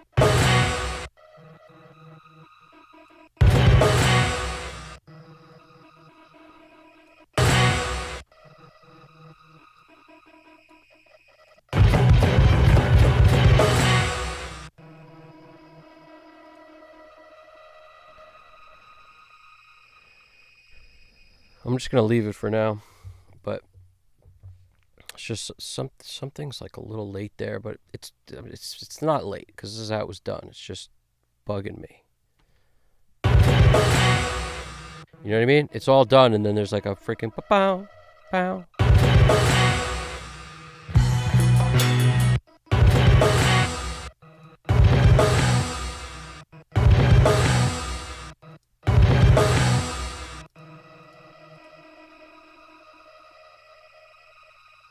All right, let's print one.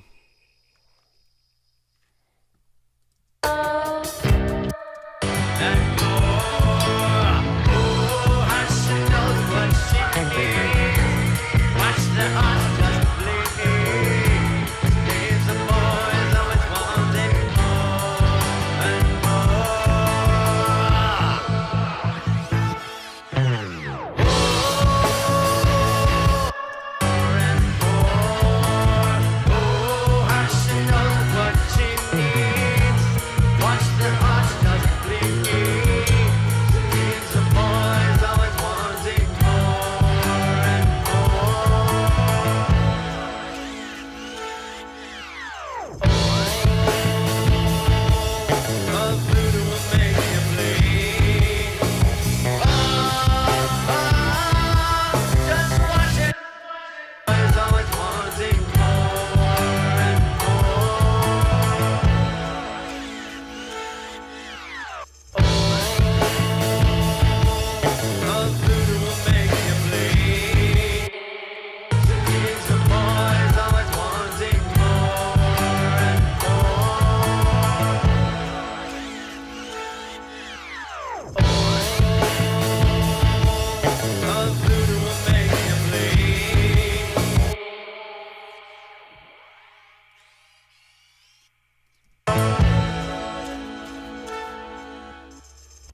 What's going on, Scintiant?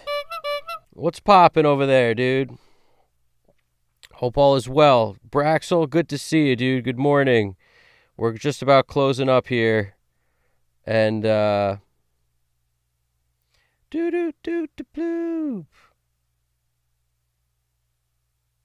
Dude, I agree. I think, this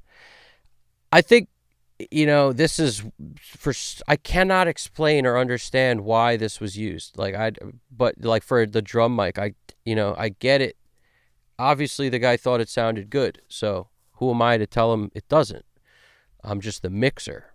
But when I listen to it, I definitely wish I had the drums separate. I wish I had real mics, not like a stem split version of kick snare and shit either. I want the freaking drums mic'd up separately. That would be awesome. But because I don't have it, I have one stereo track of drums. And you have to do what you have to do when you have that. And I think I did a fantastic freaking job, to be totally honest with you, because that thing is impossible to deal with. I'll just put it that way. It's because there's all sorts of nonsense going on inside it. That's what's going on.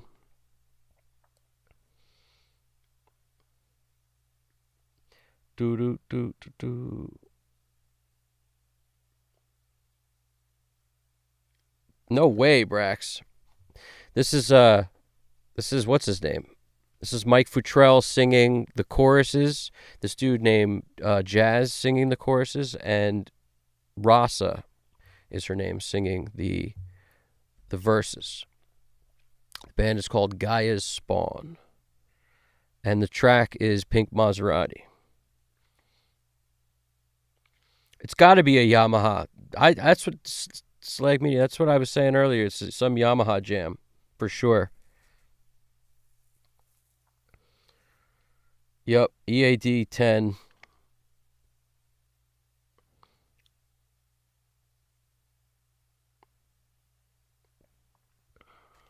YouTube Jewel thing. I was going to sleep last night. Not sure what they're for.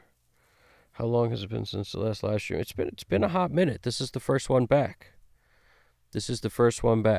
And I absolutely am feeling like this is going to close out the day, right now. I'm going to print one of these because I'm feeling very good about it.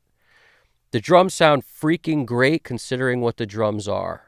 There's no, I'm convinced there's nothing better I could have done with this, and I'm sure of it. That's a boomy kick, but guess what? Now we actually have low end on our toms. The toms were freaking invisible before, and the snare had no bottom, so we had to give something on the bottom, and that's why we got our Little Labs VOG for some subharmonics in there. And this is just going to the mix bus, but it's also being sent to a parallel to smash it down, and that gives us some compression, but we still get all our transients. So that's why you would send it twice, essentially. Once to the mix bus with all your transients intact, and then once in some other version to get a little more out of it. But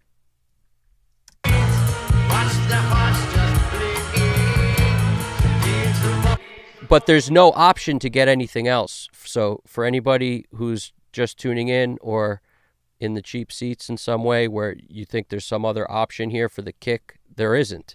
Other than using triggers, which I don't want to do, because this drummer specifically doesn't want samples on his drums. So knowing that and knowing what I've been given, my options are what they are. I'm definitely, a little bit handcuffed by the track that I have here of a drum track. But, you live and you learn. You mix something like this and you send it back to them and they love it, or they wish the drums could be different, and then, the next one they do in the future will be mic'd up the way they would typically do it, because I've mixed other songs for this crew, and they usually mic the drums with, multi-mic setup. So I have all the control I want out of the kick. I can freaking make it click. I can get it click and boomy, all that good stuff. Same with snare. I can do whatever I want. I mean, I don't even need a whole lot of mics, guys. Give me a kick and a snare mic. You don't even need to do. I like kick in, kick out, but just give me kick in. Give me something. Kick in, kick out. Just one of those is fine. Snare tops. Forget the snare bottom if you don't have the inputs. Just snare. This is an order of importance. Kick, snare. You know, that's the most important.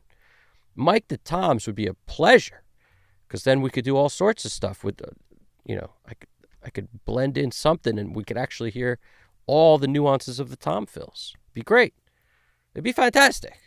And while you're at it, give me some room mics. And don't face the room mics at the drum kit. Face them away from the drum kit if you're in a small room. Let's get some room in there. That would be fantastic. But considering where we're at, this is what we're at. Wax on, wax off. That's right. Most important things when it comes to drum mics: kick, snare. Always mic the kick and snare, even if you mic nothing else. Even if you just go 2 overheads and 2 rooms and kick and snare. That's better than not. You know, if you could throw some 2 tom mic, like a top rack and a floor tom mic, 1 on each, that would be fantastic.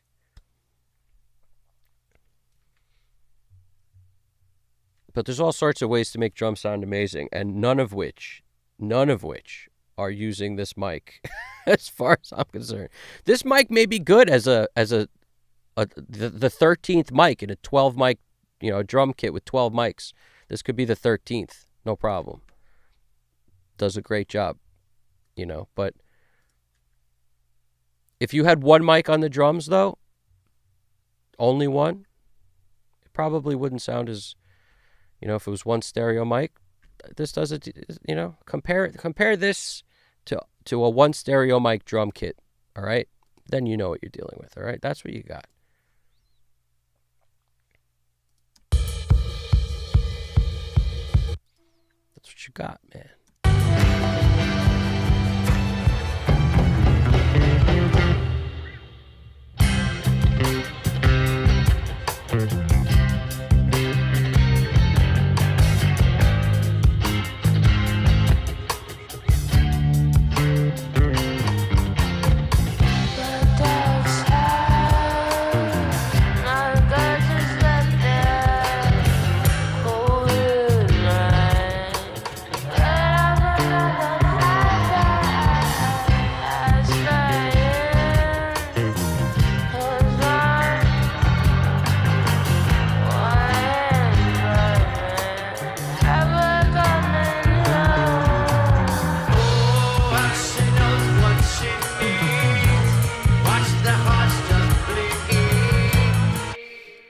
Got to do more with it.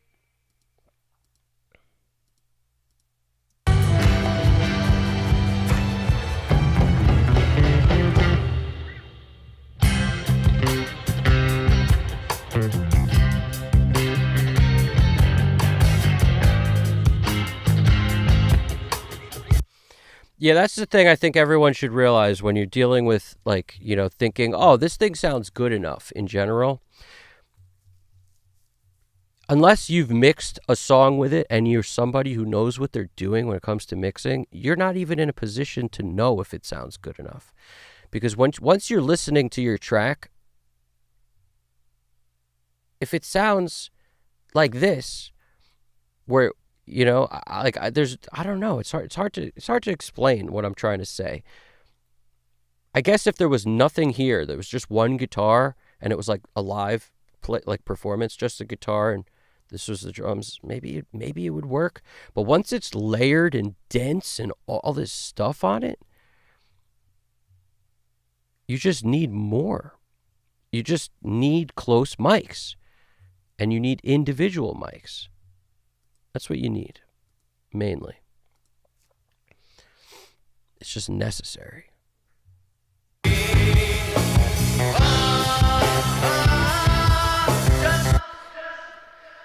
Because in the position we're in, when you have 1 mic, you can't pull out of each freaking skin what you would want.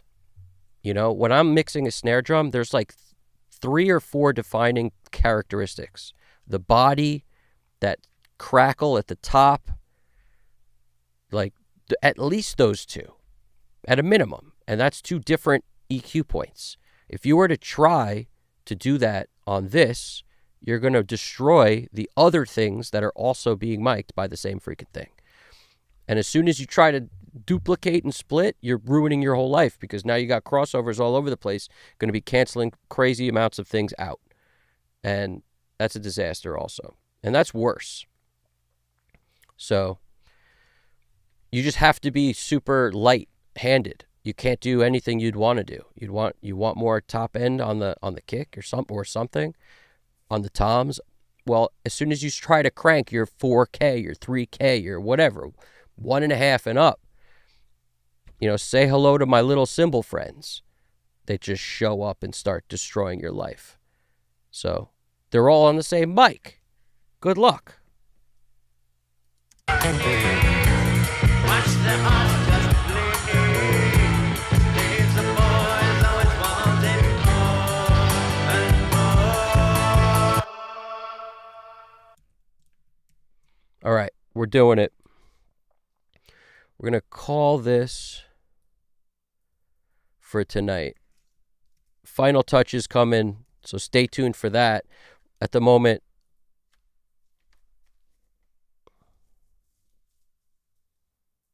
I have a pinwheel of death.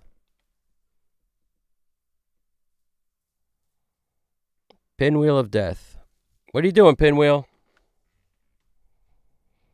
Don't do this to me.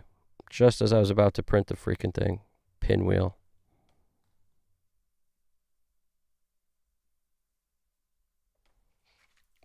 Can you guys still hear me?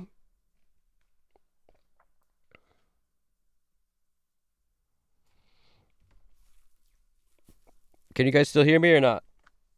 GDP, can you hear me? What's good?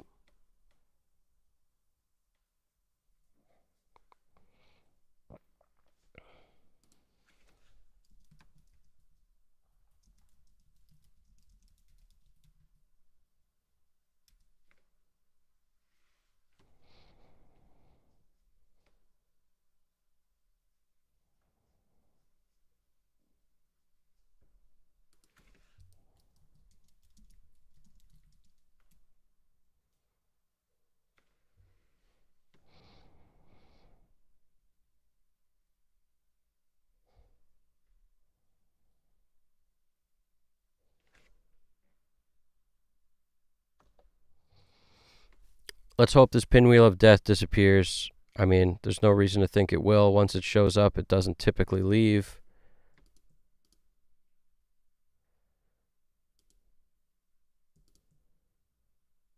Yep, looks like I'm going to have to do the quit Pro Tools reopen, so let's see what's good. I'm going to print one. I'm going to quit this, open it, print it, and then we're back. And then we'll call it a night. So stay tuned. Hang on a minute. Quitting Pro Tools reopening.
and more, wanting more, wanting more, wanting more,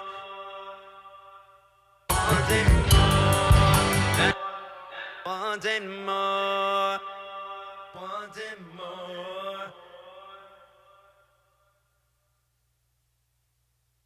More, more, more, more.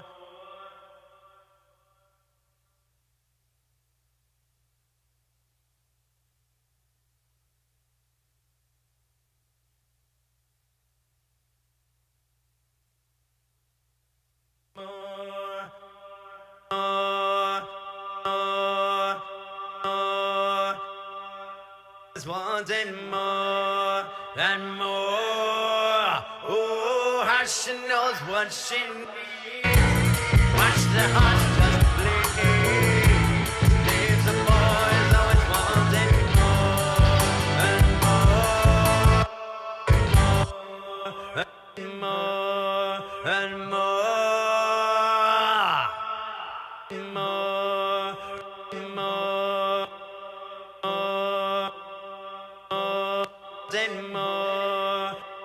And more, then more, and more. Oh, a fool make you bleed. Just watching you will see. Oh, she'll have you on your knees. She'll never hear your plea.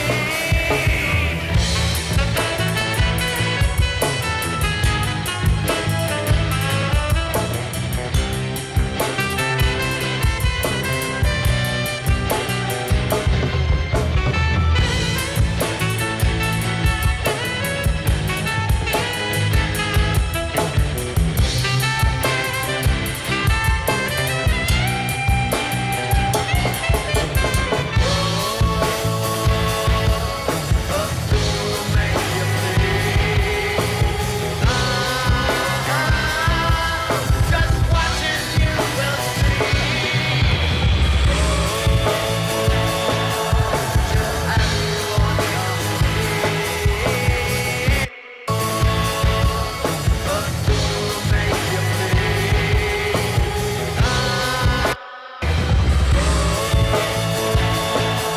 She'll have you on your knees. She'll never hear your pleas. She'll never hear your pleas. She'll have you on your knees. She'll never hear your pleas. She'll never hear your pleas. She'll never hear your pleas.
Mic is off.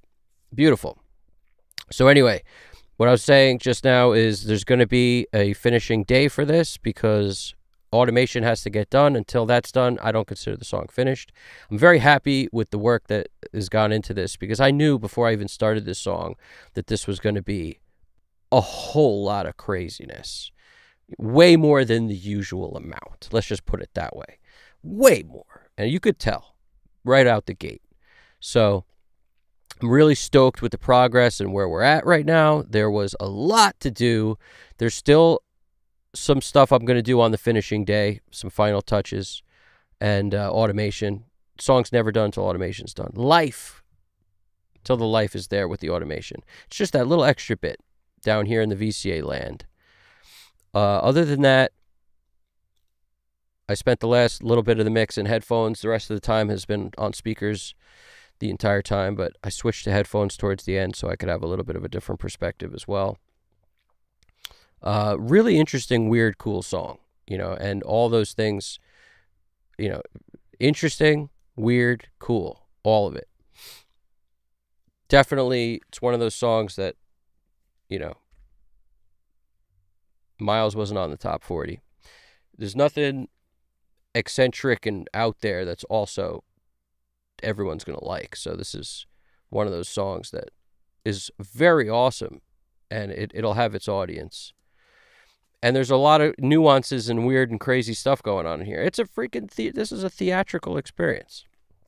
And I hope there's some kind of full-length video for this at some point, because I think this kind of song would do really well like in that sort of environment.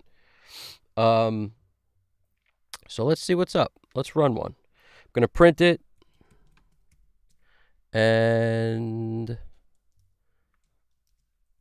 finish this up on another day, most likely tomorrow. So I appreciate anyone who stopped by checking it out, staying tuned.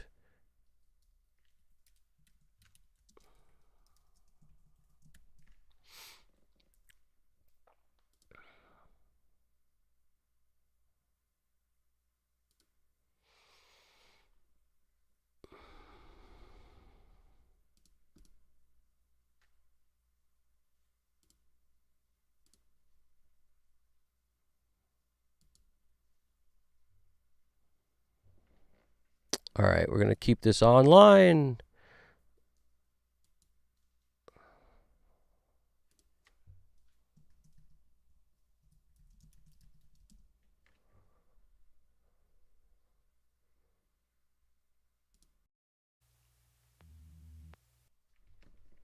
Just going to kill my mic, and then we're going to run it.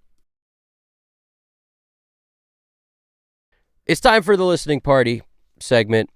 Let's do it. We're going to listen up, do a little jam. Let's hear it through.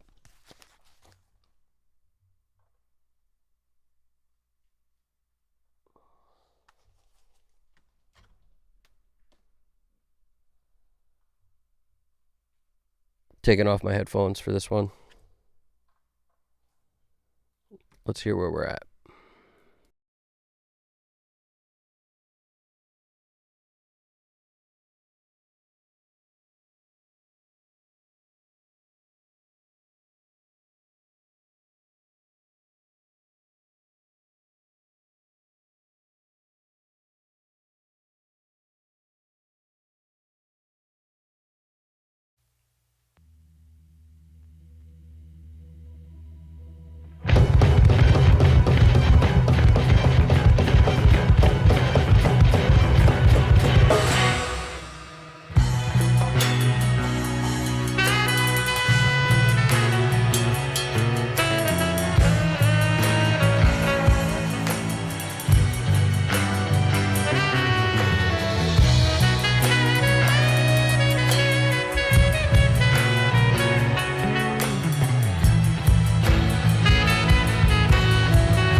We did it.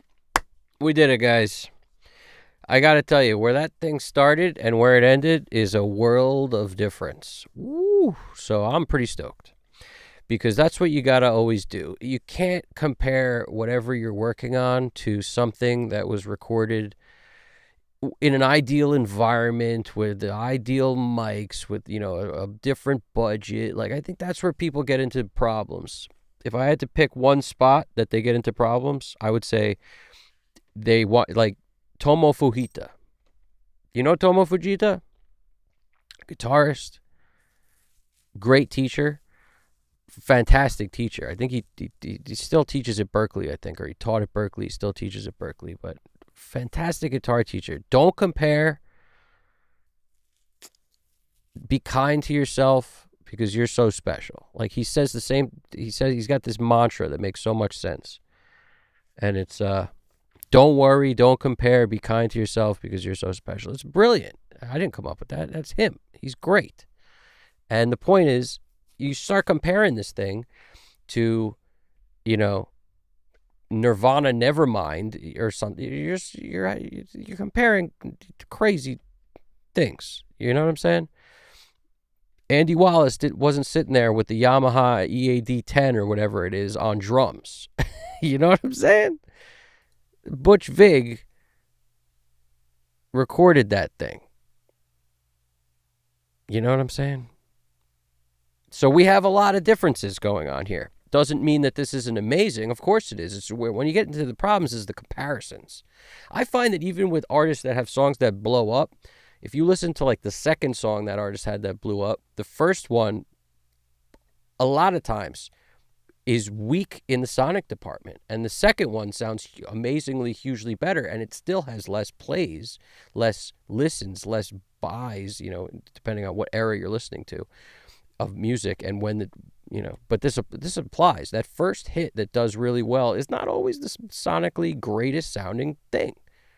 You know, that band does things that are much, you know, sonically better later on, but that doesn't mean that they didn't achieve being known from the first thing that was sonically, you know, whatever it was, maybe sonically somehow compromised. And that's kind of the amazing thing, is like, we're problem solvers. So we sit down and we work with what we have. And that's why it's important for us mixers, you know, anybody who's an engineer, stick together with other engineers and always come from the place of, you know, you don't really know what's going on within the session. You don't know. Unless you've been working on it for 9 hours or whatever, like I have, you have no idea what's in this thing under the hood. And for everyone who's been watching all that time and been part of it, then you do. You know exactly what's under the hood. So you understand the problems. And I think a smart engineer takes their time to observe what's going on before they say anything.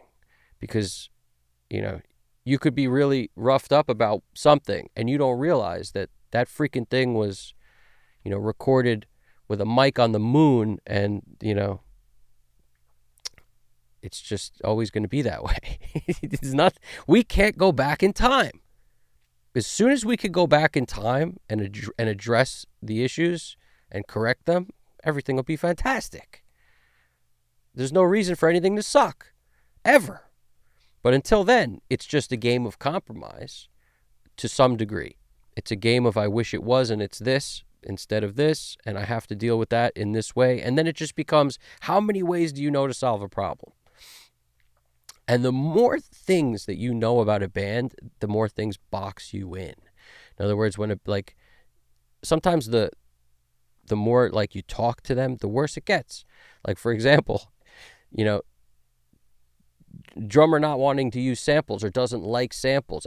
Just knowing that makes it where, why would I spend time and freaking find every kick hit and put it on its own trigger track and then, you know, be able to get a kick that totally pokes out?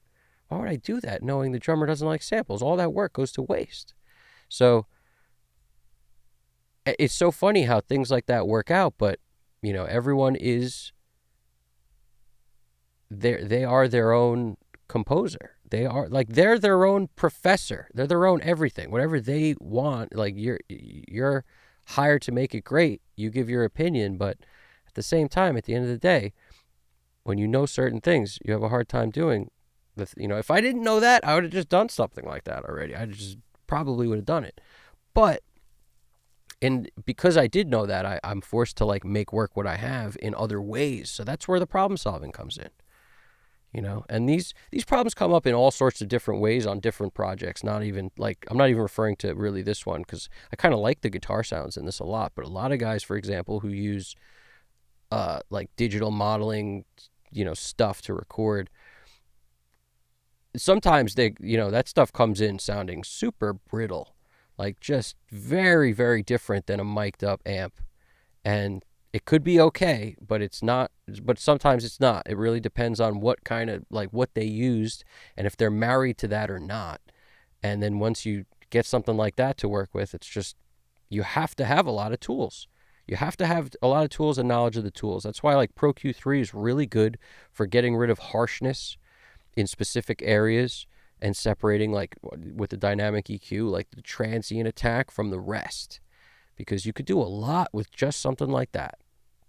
Pro Q3 is really versatile for fixing things like that. And there's plenty of tools that are great, and everyone likes their own and has their own set. As you could see from this session, I throw a 4K, SSL 4KG on everything. And I try to get as much done within that plugin as I can. That's why a lot of tracks just have that.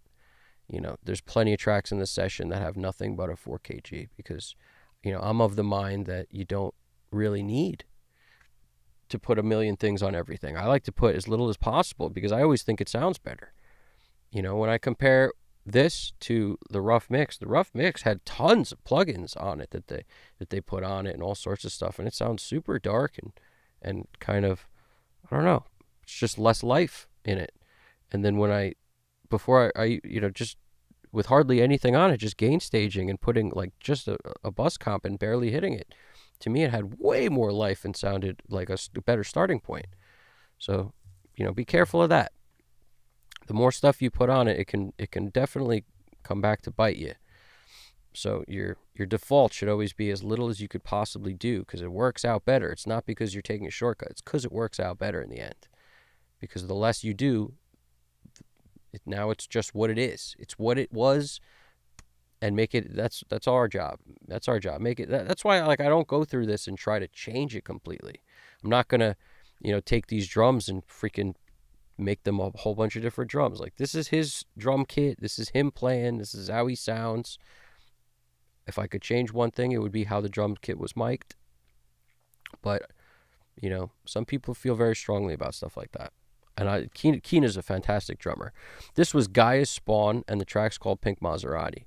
And it's a very interesting track. I'm going to finish this up tomorrow with some flavor additions to this thing. Flavor, when I say flavor, I really mean automation, because I've already added a lot of that flavor stuff I do. That was kind of part of this session. So there shouldn't be a whole ton to do, but there'll be some stuff. Dirkhead's talking about how he really likes the stock EQ on Reaper. That's what's up. I love stuff like that. I like that you said that. It's a lot like most of the home stereo DSP I'm used to. Dude, a lot of stock plugins will get you there. I used the stock Pro Tools plugins for a while before I ever got anything else. And the stock Pro Tools plugins are pretty good. I started on Pro Tools LE7. Before that, I was on, I was outside of the DAW recording with a freaking all sorts of, like, I had a mini disc 4-track. Then I had that, this other kind of digital 4-track thing. And then I had a Korg 12-track that was all like standalone things. And then I got Pro Tools LE7 and stock plugins only for a long, long time, many years. And then a bunch of Waves plugins because they were the first. They were the first way you could tweak an SSL. They weren't the first plugins. Like, we all know Mic DSP, I think, was the OG of like really good plugins. But I just remember thinking, oh, that's not that expensive to have an SSL in Waves, whatever that version was, that OG version of Wave stuff. And it was great because that's all we had. So it was great. But This is great stuff, man. Stick together with other engineers and never, that's the thing. You can't walk into a live show and tell Dave Natal, hey, based on what I'm hearing, you should probably change this because, Dave's the guy who knows the room. He knows what's going on. He's done this a million times. You trust him. You trust the process, man. He'll get it done and he'll make it sound great. And that's the thing. You have to have sort of trust that like the guy working on it, he knows what the problems are and where the bodies are buried. He knows what's up. It's always funny to me when people kind of interject their own, like, oh, you should do this, this, and this. It's like, dude, you don't know shit about what's underneath the hood of this. You might have these great, amazing ideas, but everything you just said doesn't apply to this specific track because A, B, C, and D. And you are not aware of that because, that's what's up. Most people I know who are good at stuff don't give suggestions to other people outside of like they're just being like, listen, I know I don't know anything about what's going on under the hood of this, but blah blah blah. Like that's rare. Even that's rare, I'd say, from people who know what they're doing. They just know what it's like to deal with stuff, so they know that they probably don't know everything about what's going on under the hood. I mean, that's what I know. I always know I don't know everything about what's going on under the hood of the stuff I'm working on until I spend a lot of hours on it. Like, there's no way to know. There's no way to know, like, in the first 10 seconds. It's just impossible. Once you start digging in, you realize, oh, shit, all these problems. Before I ever started this song, I knew it was going to be a disaster. Just because of how much was in it and all the stuff on top of itself. And, like, there's a lot of stuff. And there's a lot of things, a lot of puzzle pieces, all scattered throughout. So once you, just knowing that, you know what it's going to be. And that's why I say I'm very happy where this wound up because you should hear where it started, So that's what's up. I appreciate you guys tuning in. Dave from Clearwater, I'm happy you're here too, man. And thank you for saying that. That I had a bunch of stuff going down where I had to take some time to deal with it, and I did, and we're back. And there's going to be a bunch of new music coming your way also because, like, I can't wait to share with you some stuff I've been working on. A lot of production, which I love to do, but it definitely takes up all the time. When you're producing somebody, a new artist especially, it takes up time. So this is like a break from that in a way for me, doing mixing for on stream. Because mixing when it's not on stream is less fun, to be totally honest with you. It's less fun, less interaction, but it's quicker. It's a lot quicker. So many of the things I had to bang out, I just did them as quick as I could without throwing it on stream because I was able to get it done in half the time. But I didn't have time. Now I got time. Now we'll be back in the game because I love this. I missed you guys a lot. Doing this is great. I love the interaction. I love the community. I love how being around other engineers facilitates better work. It also facilitates good communication. And that's kind of what I'm trying to do, is foster good communication and understanding that, when you hear somebody's mix that they send you, or, that we share on Discord or whatever, when you're hearing anybody's mix, the most important thing to realize is the amount of input you might be able to give to somebody is always limited by the fact that you don't really know all the pieces inside of it. All you're hearing is from the outside view, and you could have an opinion, but it's not worth a whole lot until you know what's underneath it, which is why, we have a mixed feedback section and, a thing on our Discord. And I think it's great that we have that, but I think it's important that people realize those certain things, that like the feedback from an outside general perspective is sort of helpful and sort of not simultaneously, because without knowing the things you're battling, it could already be as good as it can possibly be. It could be as good as it can get, because different isn't better necessarily. That's why it could always be different, but is that better?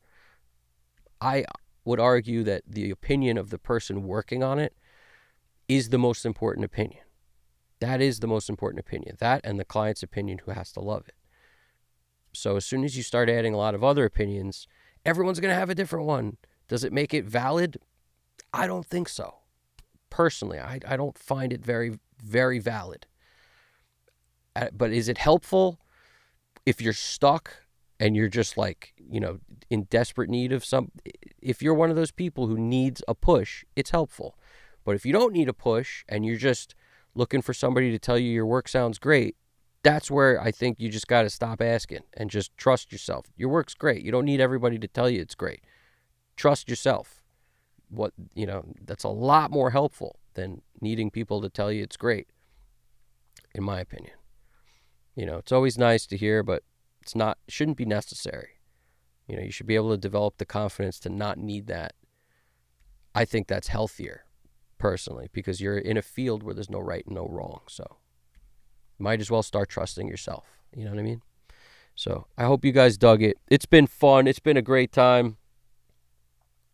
Exactly. Braxel said it. Always be respectful when you're giving any sort of criticism to anyone on the Discord. And you guys always are. Anyone who's been around here and joined our Discord, and you guys, I'd say 99% of everyone always knows how to reply and is awesome, because we're all the same. We're all freaking engineers doing the same thing.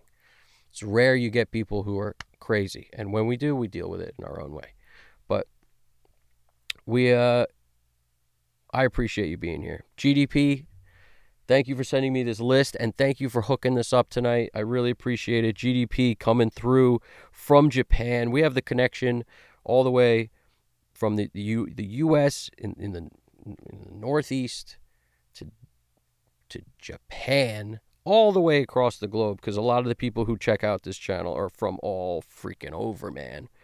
So what do we got? Thank you to Alex Christoph, drums. Thank you to Braxel1. Thank you to Till542. Thank you to Niles Pache. Thank you to Dirkhead. Thank you to Danny Lyrica. Thank you to Phil6669. Thank you to Unknown. Thank you to Yellow Jacket 77. Thank you to Mr. Psychotronic 5406. Thank you to One Hyperlink. Thank you to AIM AI Energy. Dave from Clearwater. Brett Dagenhart. Pongmaster123. Shigiono TH Music. Landmark Recording, Audio Guide 1994, Lil Interesting, Wave, Toeman 7729, Slag Media Records, and Sintient. You guys are awesome. Thanks for being part of this thing. Special big thanks to GDP. And everybody just remember, all right, Dirkhead, I appreciate you stopping by. Thanks for everybody who said hey, who came through. I really appreciate it, because it's nice to see all you guys again, be part of this thing, be part of this whole community with us. I really appreciate it. It means a lot to me. And this track was Gaia'sSpawn doing Pink Maserati. So I hope you guys all dug it. Join our Discord if you haven't. Hit the like button, subscribe. I appreciate it. It helps. And stick around. Plenty more to come in all sorts of different facets. So I don't want to give away too much more on that note, but also thank you to Peaches. All right. And R.I.P. Isabel, dude. Yeah, that's what's up. Thank you, Braxel. Thank you, GDP. You're the man. All right. You guys are great. I'll catch you guys soon. All right. So stay up. Let's do a... We've done it. Thanks for listening. Stay tuned for this finishing touches, which will probably be a day from now or so. I don't know, 24 to 48 hours from now, I'll be finishing this up. So stick around for that. All right. This is Evan Jaffe, Custom Cut Studios. You guys got this. Thanks for stopping by again. Take it easy.